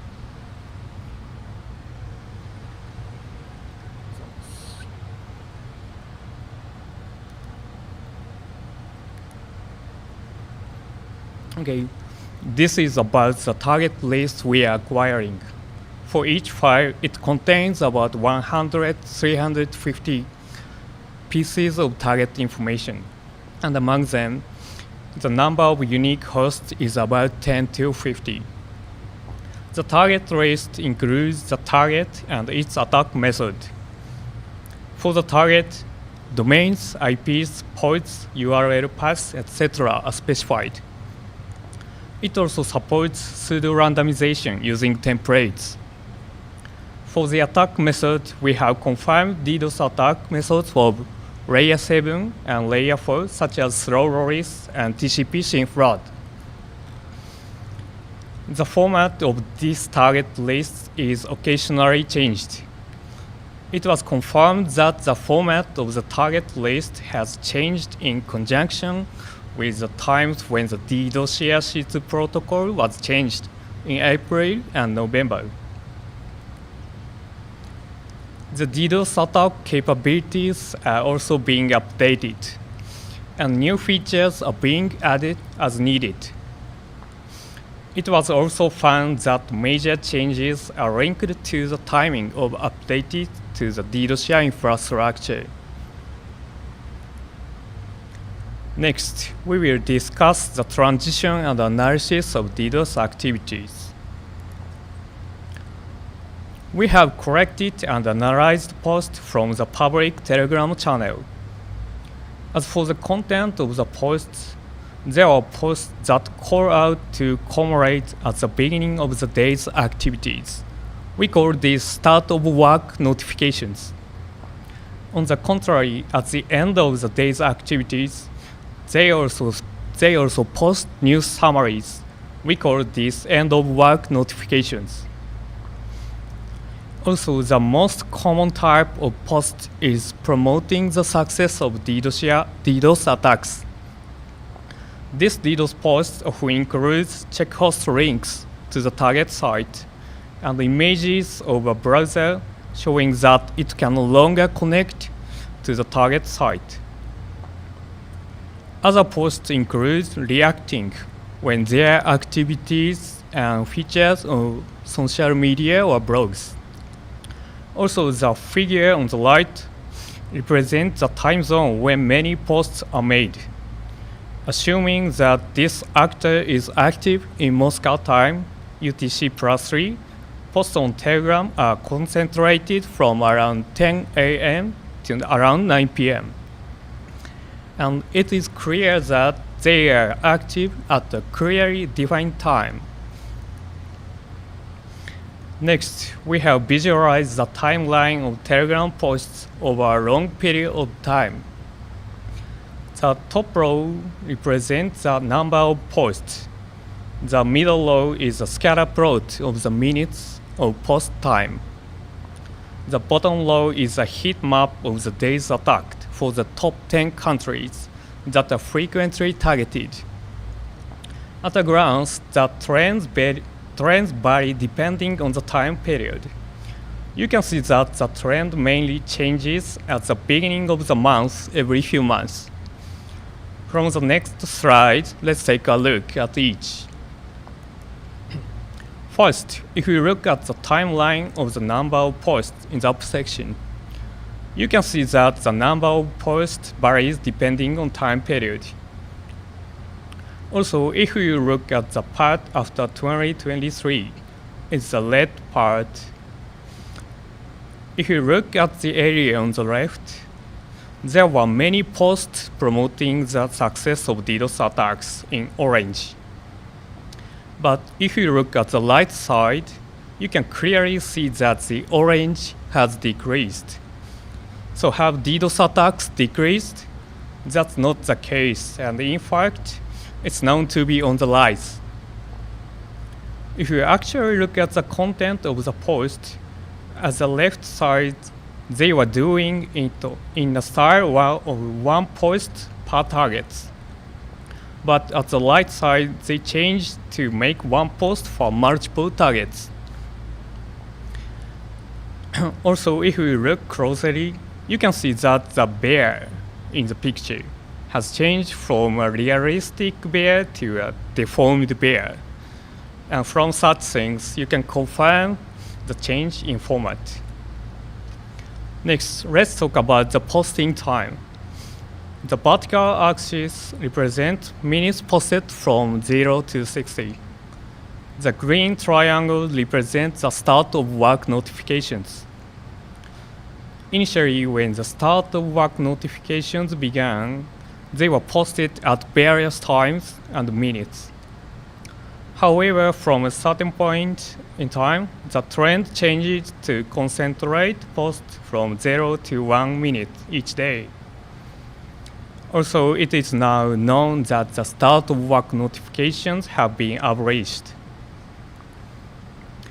Next, let's look at the DDoS success posts.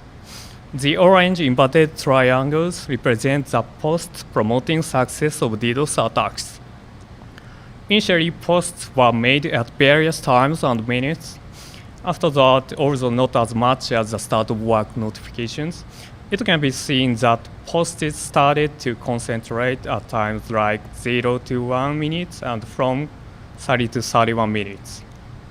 And then, eventually, it returned to posting at various times. In this way, it was confirmed that the posting style changed depending on the period. Finally, let's discuss the target countries in the lower section.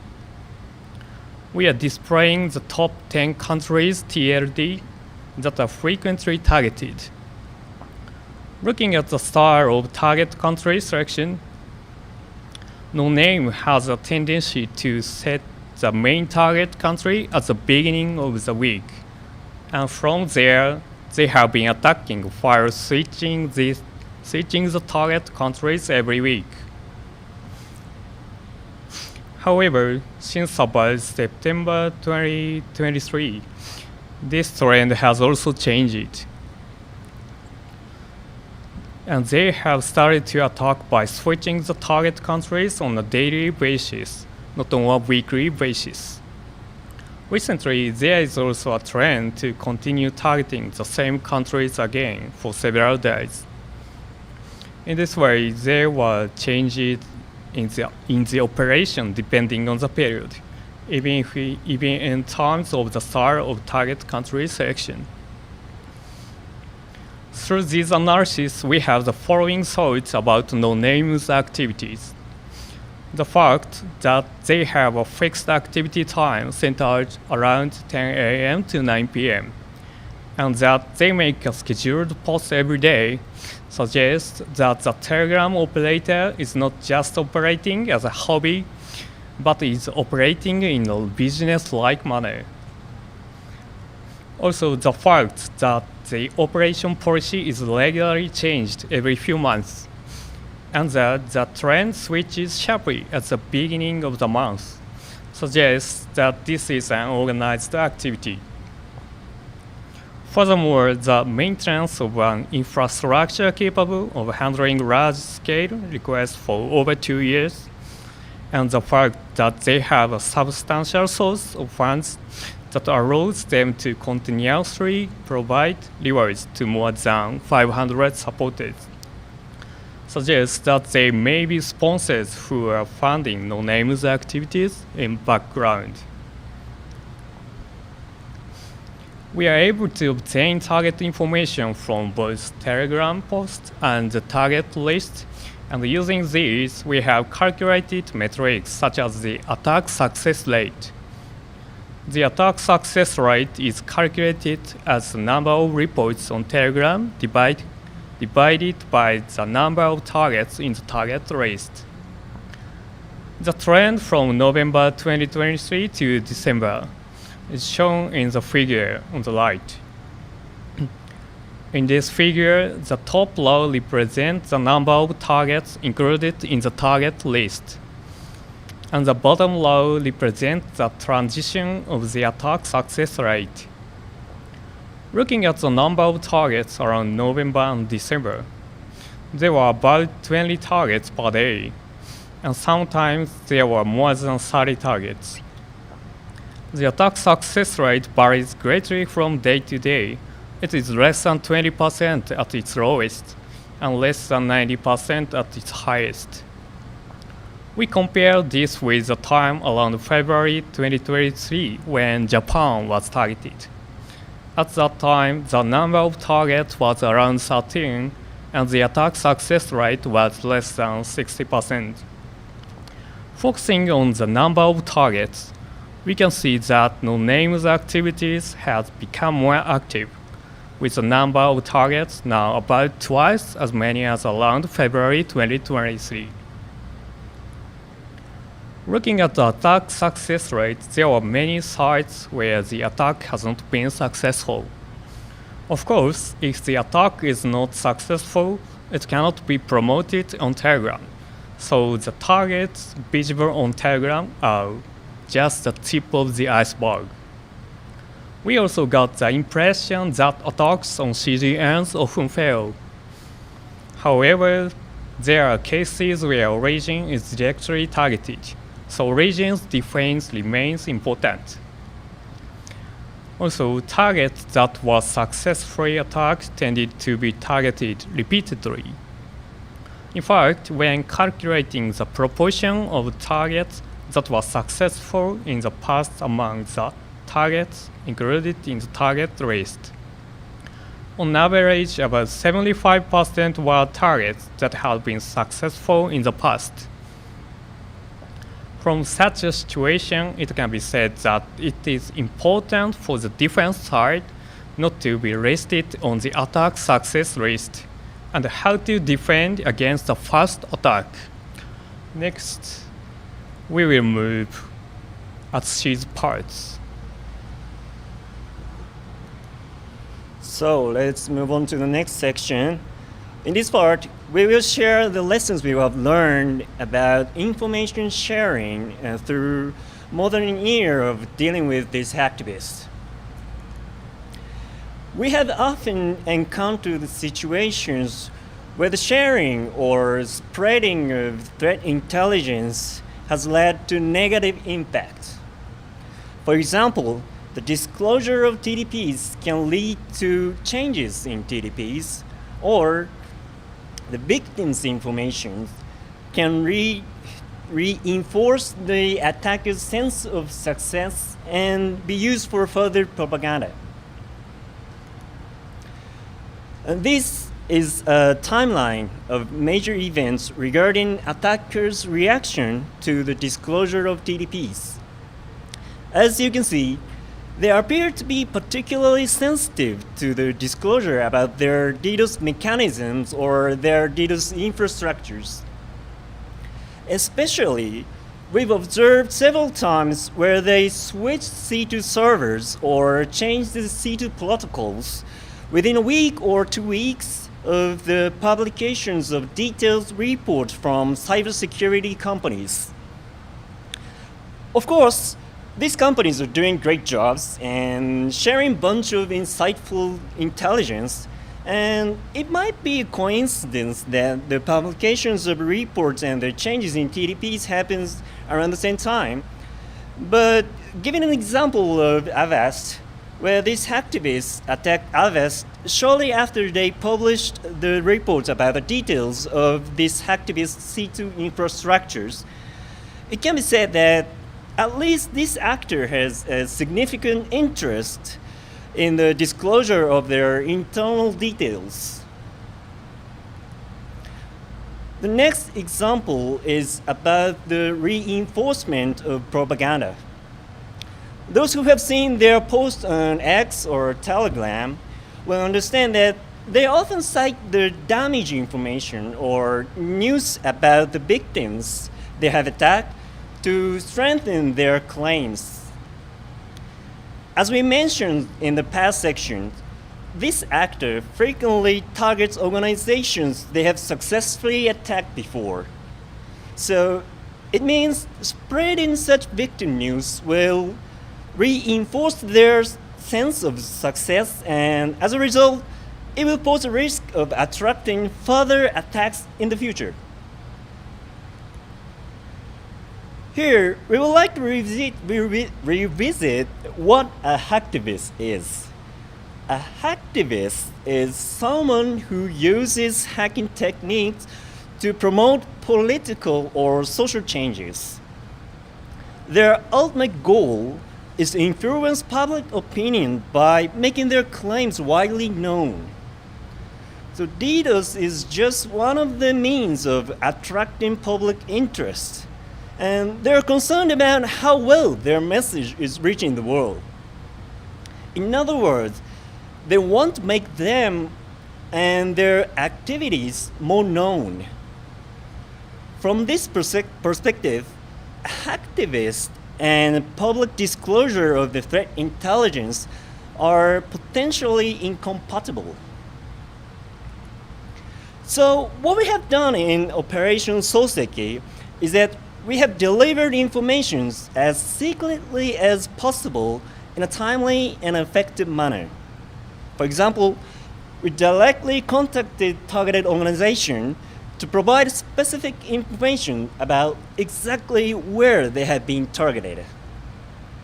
What we have learned from this action is, from the viewpoint of the targeted organizations, early access to DDoS target information has benefits more than simply being able to begin a timely instant response.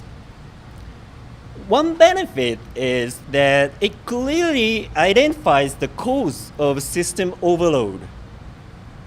Generally, it is difficult to distinguish between a sudden increase of benign traffic and a DDoS attack. However, having attack information can save cost of such investigation. Another benefit is from understanding the scope of the impacts. Knowing which websites are being targeted also means knowing which websites are not. This allows us to efficiently allocate our resources to handle the issue. And yes, sharing information individually is time-consuming and cost-consuming. So we also utilize non-profit organizations like ISAC to distribute our information. To summarize this section, what we have learned in dealing with hacktivists is that we need to consider information sharing tailored to the nature of threat actors. This means thinking about the balance of cost and benefits for both attackers and defenders. If sharing certain information helps us prevent future attacks or reduce the damage of an attack, it might be worth less to spread such information. But naturally, if the defenders do not gain more benefits than the attackers, the information sharing will be a failure. Therefore, we must always ensure that our strategies provide a net benefit to our defense efforts. The same applies to the secondary information sharing. When dealing with hacktivists, the careless dissemination of information benefits the attackers more than the defenders. We need to pay close attention to what our actions bring about. So, we quickly summarize our presentations. In our presentations, we discussed the pro-Russian hacktivists. I don't want to name here as they might be watching this live streaming, but you know who. The key takeaways are the techniques for tracking and analyzing the DDoS infrastructures, and a long-time multi-perspective study of the DDoS actor, and also the lesson learned from confronting hacktivists. And lastly, and again, please, we want you to be sure not to spread publicly any information linking us or our presentations to the actor's real name, as it might irritate them. And that's all. Thank all for your time and attention today. And we would like to thank BSides for giving us such a wonderful opportunity. We'll be glad if you find our presentations insightful. And your comments and feedbacks are always welcome. So enjoy your night at Las Vegas, but be careful, don't drink too much, including us. Thank you very much.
Good evening, everyone. Welcome back to BSides Las Vegas. This is the final talk of the track. You've made it. It's a full day. Woohoo! Anyways, this is the breaking ground track. If you are not on the right track, the exit's that way. Anyways, just as a reminder, this is being live streamed and being recorded to YouTube, so please, out of respect for the speakers as well as the audience, make sure that your phone is either silenced or completely off. We'd like to thank our sponsors, especially our diamond sponsors of Prisma Cloud and Vanta, and our gold sponsors of Adobe, SemGrep, and Dropzone AI. It's their support, along with all of our sponsors, donors, and volunteers, that make this event possible. The title of this last, and certainly not least talk, is Dark Side of the Moon, presented by Crud and Chris. So without further ado, I will hand it over to them. Great. Thanks so much for everyone for coming to our talk for Dark Side of the Moon. So just really briefly, we're with Lumen's Black Lotus Labs. I've been with the company for about 2 years now as a threat researcher, primarily focused on crimeware type botnets. So basically your emotests, quack bots, trying to map out their architecture and trying to understand kind of who's behind them. My name's Crud. I work for Black Lotus Labs too. I'm a reverse engineer and I help lead up the crimeware side of the team. I've been there about 5 years. Awesome. So just kind of a little overview of kind of what we'll be talking about. First, just for anybody not familiar, we'll talk about Lumen and kind of Black Lotus Labs as a whole. Then we'll get into proxy services and how they're used, or actually kind of rather abused, but we'll kind of move then over into the actual Moon malware and kind of do a deep dive into how it works and kind of what we started noticing. Then we'll move into kind of the Faceless infrastructure, so the actual proxy service, understand where users who are using the Faceless service are coming from. And then we'll go into, we tried to disrupt the Moon and Faceless and tried to take the whole thing down, and we'll talk about what happened, how did they respond, and kind of what did we learn from that. So for anybody who's not familiar with Lumen, kind of the easiest way to understand kind of what we do is when you think about how data gets transited across the internet. At some point, whether you're talking to somebody in a different state or a different country, at some point that data is going to go across some form of physical wire. And as you can see from the chart, those blue lines, we make up a large portion of kind of the internet backbone as a whole. So from that, we have a lot of ASNs and ISPs that peer with us and that we peer with. So we can see traffic from all over the world. And this helps us especially for threat hunting. We can see, IPs, ports, where people are talking to, and metadata like that. So where Black Lotus Labs comes in is we're the threat research team for Lumen. So we primarily focus on our NetFlow data and hunting anything from crimeware botnets to APT groups to novel activity that is unknown. So just so we can all kind of get on the same page, when we talk about botnets, botnets are just a group of devices that all kind of serve a common purpose. However, botnets can be broken down into sub-botnets. So for example, you could have a botnet where one part of it's doing scanning, one part of it's doing espionage, one part of it's doing something completely unrelated, but they're all somehow connected. Obviously, botnets generally gathered through malware, some form of exploitation, and then they can be made up of multiple different device types. They can be gathered through phishing, they can be gathered through exploitation, you name it. One of the interesting things to understand about botnets, though, is size doesn't always matter. It kind of matters what sort of botnet you're trying to make. So let's say you only have 10 bots, and you're trying to make a DDoS botnet. That's not going to work very well for you. You're going to need a lot more. But if you're an APT group doing some form of espionage campaign, 10 bots may be perfect for you. So it all kind of depends on what your end goal is. So this kind of leads us to talking about proxy botnets, or if you're actually going to try to sell it, maybe call it a service instead. So proxy botnets excel at a few different things. One is having a large pool of devices kind of scattered all around the world. So if you think about proxying, let's say specifically for these criminal services, most of the time, let's say you have credit card credentials and you're trying to use that somewhere. And let's say your credit card is based in Las Vegas, you'll need a proxy that's going to come out somewhere near Las Vegas. So if you make a proxy botnet, but all the IPs are located, let's say in Italy, well, that's great if your end users are trying to get to Italy, but if they're not, that's completely useless and won't be helpful. So you need your IPs very spread out. The next is you'll need a pool of infected devices to remain undetected. So they can't be all blacklisted, or nobody's going to want to use them. They'll never get past any endpoint detections. Another kind of crucial factor is who are you going to sell to? So if you make a proxy botnet, you kind of have two choices. One, you can sell to kind of end users like you or me. Maybe you sell by the IP, maybe you sell by bandwidth, or you can create a botnet and sell the entire thing to, let's say, an APT group or some form of group and just basically let them take it from there. The next important thing is no IP leaking, and this is actually in both directions. So obviously a proxy or a VPN, you obviously don't want your own IP leaked, but from the operator side, if they're leaking how you can access the proxies, well, any user can basically figure that out and then resell their entire botnet almost for free. So they need to make sure the IPs are far disconnected from each other between where the actual proxy is and the end user. And the final is you'll need constant regular additions of new, fresh IPs. So you can't control what your users are going to do with these IPs. So one of them might decide to just mass scan the internet over and over. That's going to get blacklisted really quickly and basically unusable. So you need to have a way to constantly be getting new IPs. So kind of to summarize it out, proxy services, they'll have really clear kind of terms and conditions of how your bandwidth's going to be used, how it's used, and you can opt in or out of it. Versus proxy botnets, you have no idea you're even infected. Your bandwidth's being used and you're none the wiser. And as you can imagine, there's a ton of gray area in this. So actually really recently, there was a proxy botnet known as Cloud Router, and Cloud Router had got to about 200,000 to 250,000, and the government actually just took it down about 2 or 3 months ago. And the way Cloud Router gathered their bots was through a free VPN app and basically buried far deep within the terms of service. They basically said, hey, we're going to add you to a peer-to-peer network. But nobody would have actually read that, so nobody knew they were part of it. The government ended up taking them down and arresting the operator behind it, so in that case, for the free VPN app, clearly the government thought that fell in the category of malicious. So you can imagine there's tons of services that fall in this really weird gray area of are they truly malicious or are they actually a service? So this kind of gets us into the actual faceless proxy service. So there's a few proxy botnets that are powered by malware. So you have things like SOX Escort, NSOX, and Faceless, I'd say, are the three biggest. Faceless grew out of a service known as iSOX, which started in 2014, and that year will become important when we move kind of over to the moon. It's always been advertised only on criminal forums. You'll never see it advertised by kind of benign users. And up until our publication, it was long speculated that it was primarily powered by malware, but nobody knew how or kind of where they were getting this from. So as you can see from the figure on the left, that's kind of a brief overview of just kind of the structure of how Faceless looks from a bot perspective. And one of the really interesting parts to take from that is Faceless is located in 188 different countries. So at the beginning we talked about you need a diverse pool of proxies. They clearly have it. So you can basically go anywhere you want with the Faceless service. On the right picture, you can see basically what will happen if you decide to buy an IP. An IP will range from 50 cents to $2, depending on how brand new it is, if it's blacklisted, and things along those lines. So you'll basically have a way to use it, and then hopefully the user won't be able to backtrack to actually figure out how to resell that.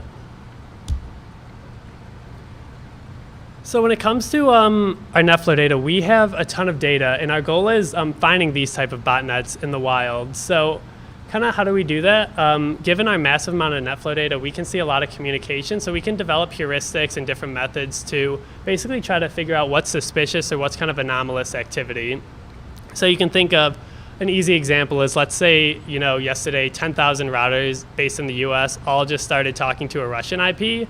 Well, that might not be malicious or even bad necessarily, but maybe it's something we want to look into a little more just to understand exactly kind of what's happening. And basically this approach can be extrapolated to as far as your imagination can kind of go in terms of what you think is suspicious. This will kind of bring us down to a small population where then we can do some manual research to look for true positives.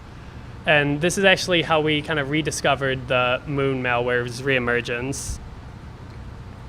So the Moon's been a proxy botnet that was first discovered back in 2014. And if you remember from the previous slide, iSOX is a proxy service that also started in 2014. Turns out that wasn't a coincidence.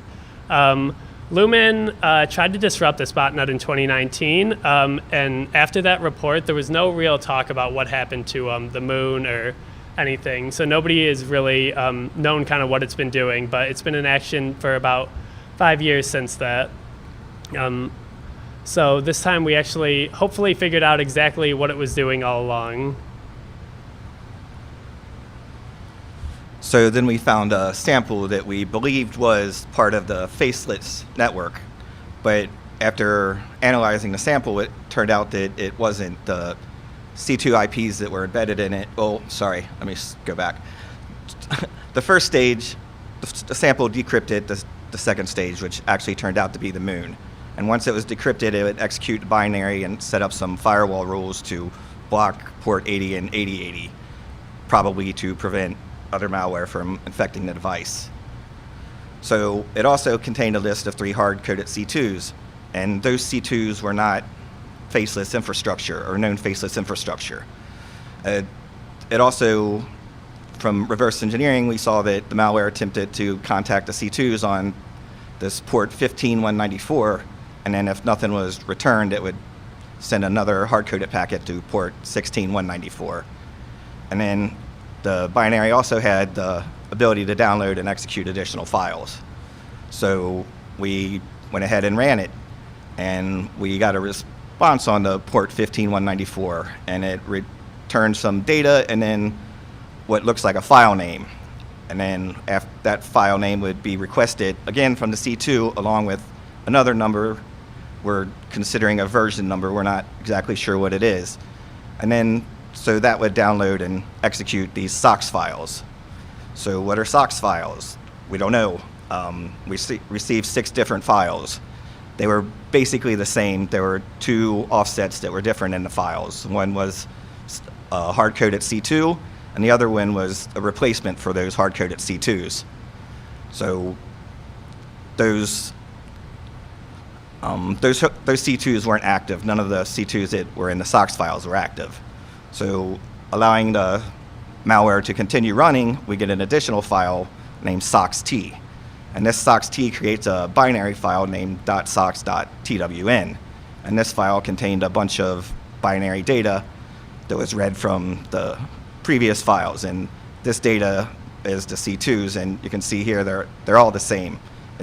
In this case, it's 195.3.143.7.73, and this is a known faceless C2. So connecting to the faceless network, the SOX files will reach out to the C2, load it from the .sox.twn file on a random port between 4210 and 4217. And then it would send a hard-coded packet. And this would just go on until eventually we received another C2 that would be reached out to by the malware again. And this, then this C2, it would reach out on port 5010 to 5017, the same random port chosen by the previously. And then the new C2s, it was the same IP in this case, will respond with a domain and a port to proxy to. And you can see that going on in the PCAP next to it. And another file that we received was a .scz file, and this was set up the same as the main Moon malware and decrypted, and it would decrypt and execute this .scn file. Well, the scn file would attempt to spread by scanning IP block supplied by the C2 in search of exploitable web servers on ports 80 and 80. And you can see that in the screenshot next to it, where it's actually, that's the exploit that it would use to infect the IoT devices.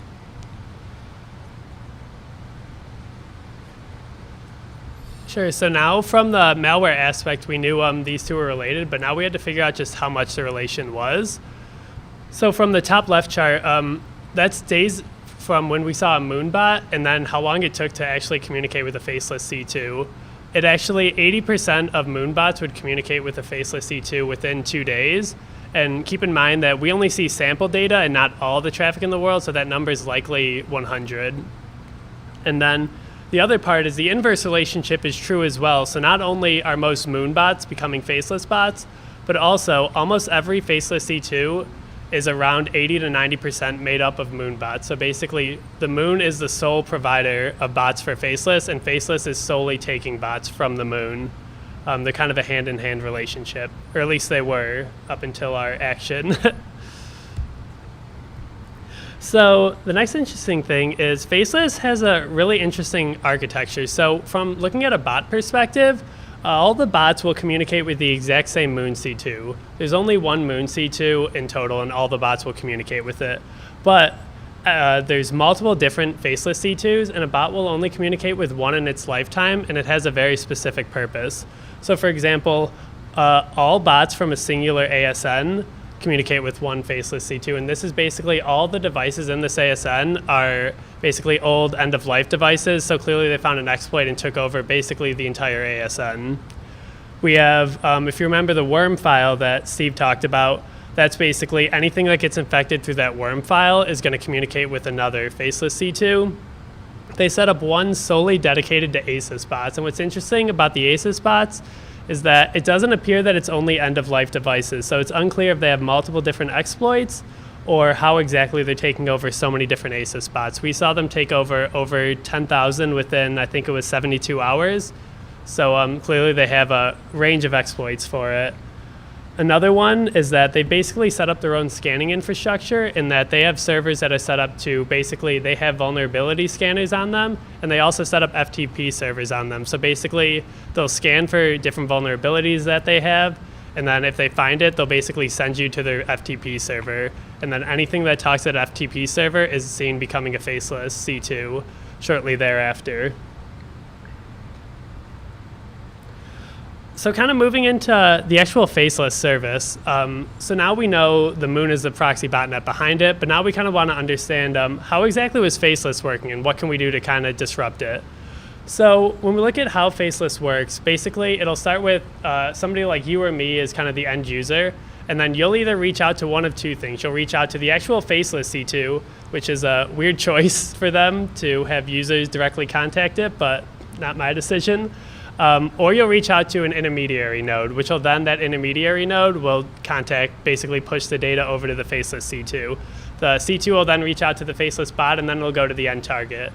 And that way, the pipeline's very obfuscated, so no IP leaking would happen. But what's really interesting about this pipeline is that only about 25% of the end users are coming from hosted IPs, so things like Tor, a VPS. So we actually think most people who are using these anonymity services are coming from their actual address. They're not trying to hide themselves, really. They think these services are extremely secure for them. We see an average of around 7,000 to 10,000 distinct IPs per week that are contacting this service, so that's likely at least several thousand different users every single week are using these tools. So they're very popular services. So it's well been speculated that faceless is always catered to cybercrime, but there's never really been too much proof about that. So one of our goals was to try to figure out, could we see if, like, does it actually cater to cybercrime outside of posting on criminal services? So when we look at, when we remove all the hosted IPs and the Tor IPs, we try to figure out who's actually connecting to this service. So the top 6 countries make up around 90% of users that are contacting this service. And we have a data bias towards the United States data, so the fact that it's only 25% is actually quite small. Then when we look at the rest of the countries that round this out, we have Nigeria, South Africa, Ghana, Russia, Turkey, all areas that can sometimes skew higher in cybercrime or cyber fraud related activity.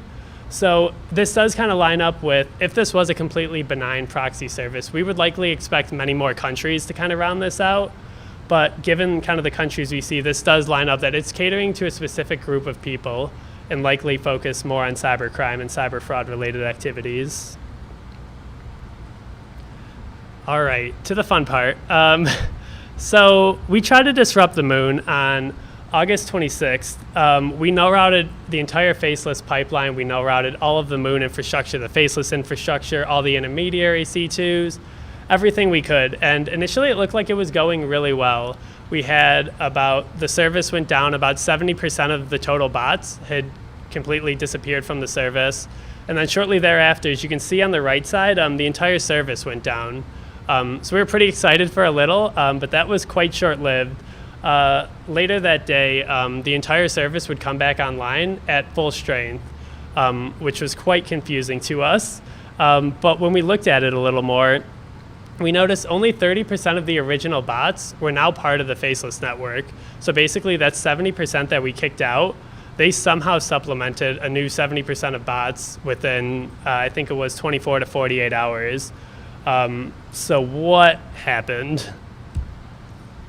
So before we no-routed Faceless, they had an average of about 50 to 60 devices per IP that were being used.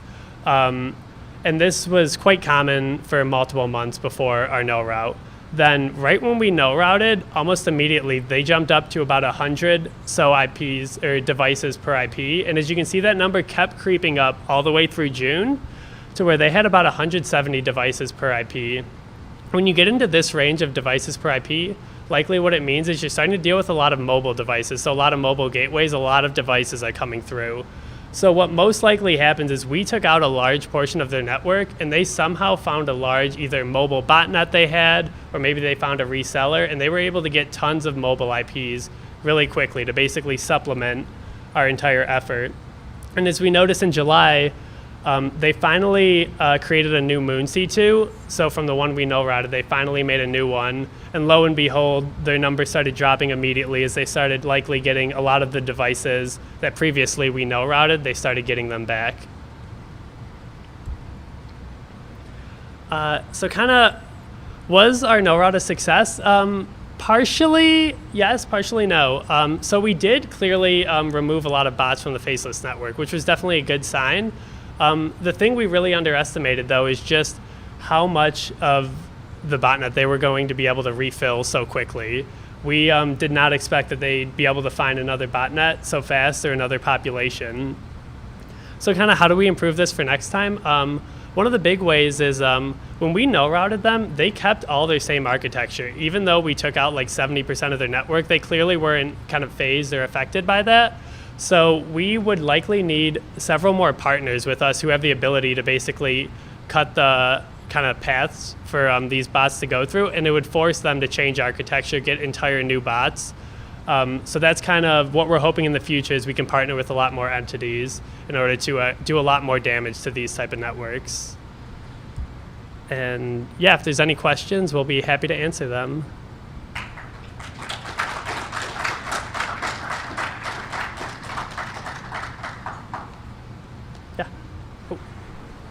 Sorry, I do have a mic here, so I'll be running around. If you do have a question, raise your hand up high, and I will come with you with the mic.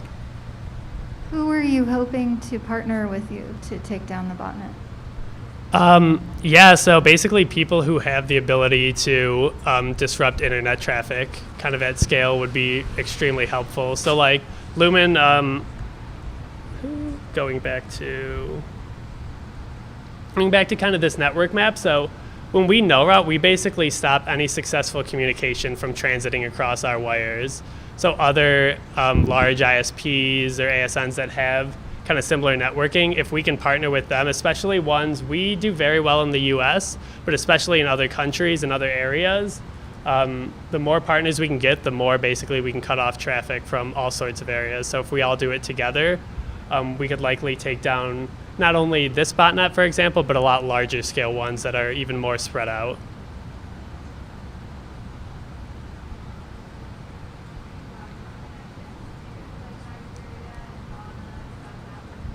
Sorry, can you say that again?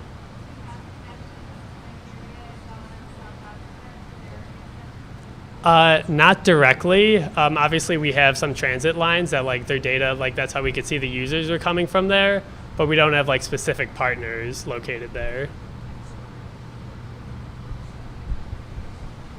Do you have a contact mechanism or an intake if somebody does want to reach out or an organization wants to get a hold of you? What's the best way for them to be aware of your intent and try to get a hold of you if there is a front door? Over.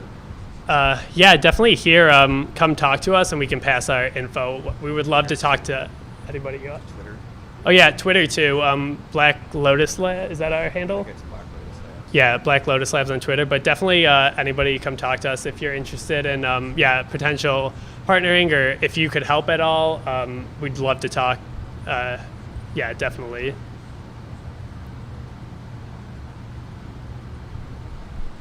When you saw the big spike in the traffic where it was obvious that they brought in, not to say another network potentially, but they probably got it from someone else, any chance that where you were saying it was mobile, did you see any IoT stuff or I guess other internet connected devices being used in that, or if it was discernible?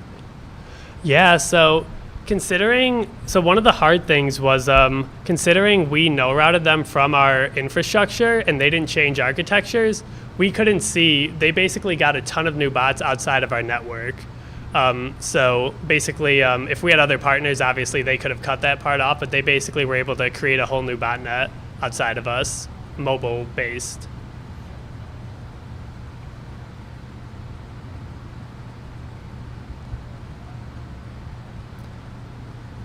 Awesome. Well, yeah. Oh. Did you see any evidence that this was like something automatic that was maybe horizontally scaled, similar to Kubernetes, like noticing more demand and just scaling up more like containers type thing? Like, is there any evidence you could see that it was something that they just had in reserves from before and they just flipped the switch when they noticed a demand?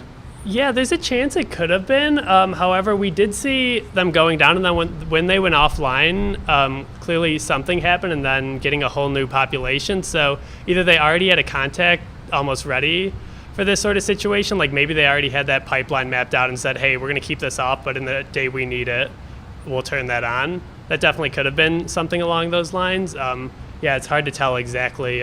We couldn't trace down any other proxy network that they definitely were coming from for this one.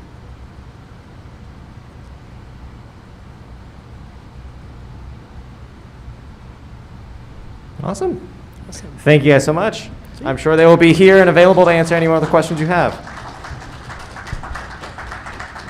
But that is a wrap for Breaking Ground here, folks, on the first day of BSides Las Vegas. Thank you so much for coming out. For those of you tuning in at home, thank you so much for tuning in. We hope to see you right back here tomorrow, either in this track or another one at BSides. Thanks again.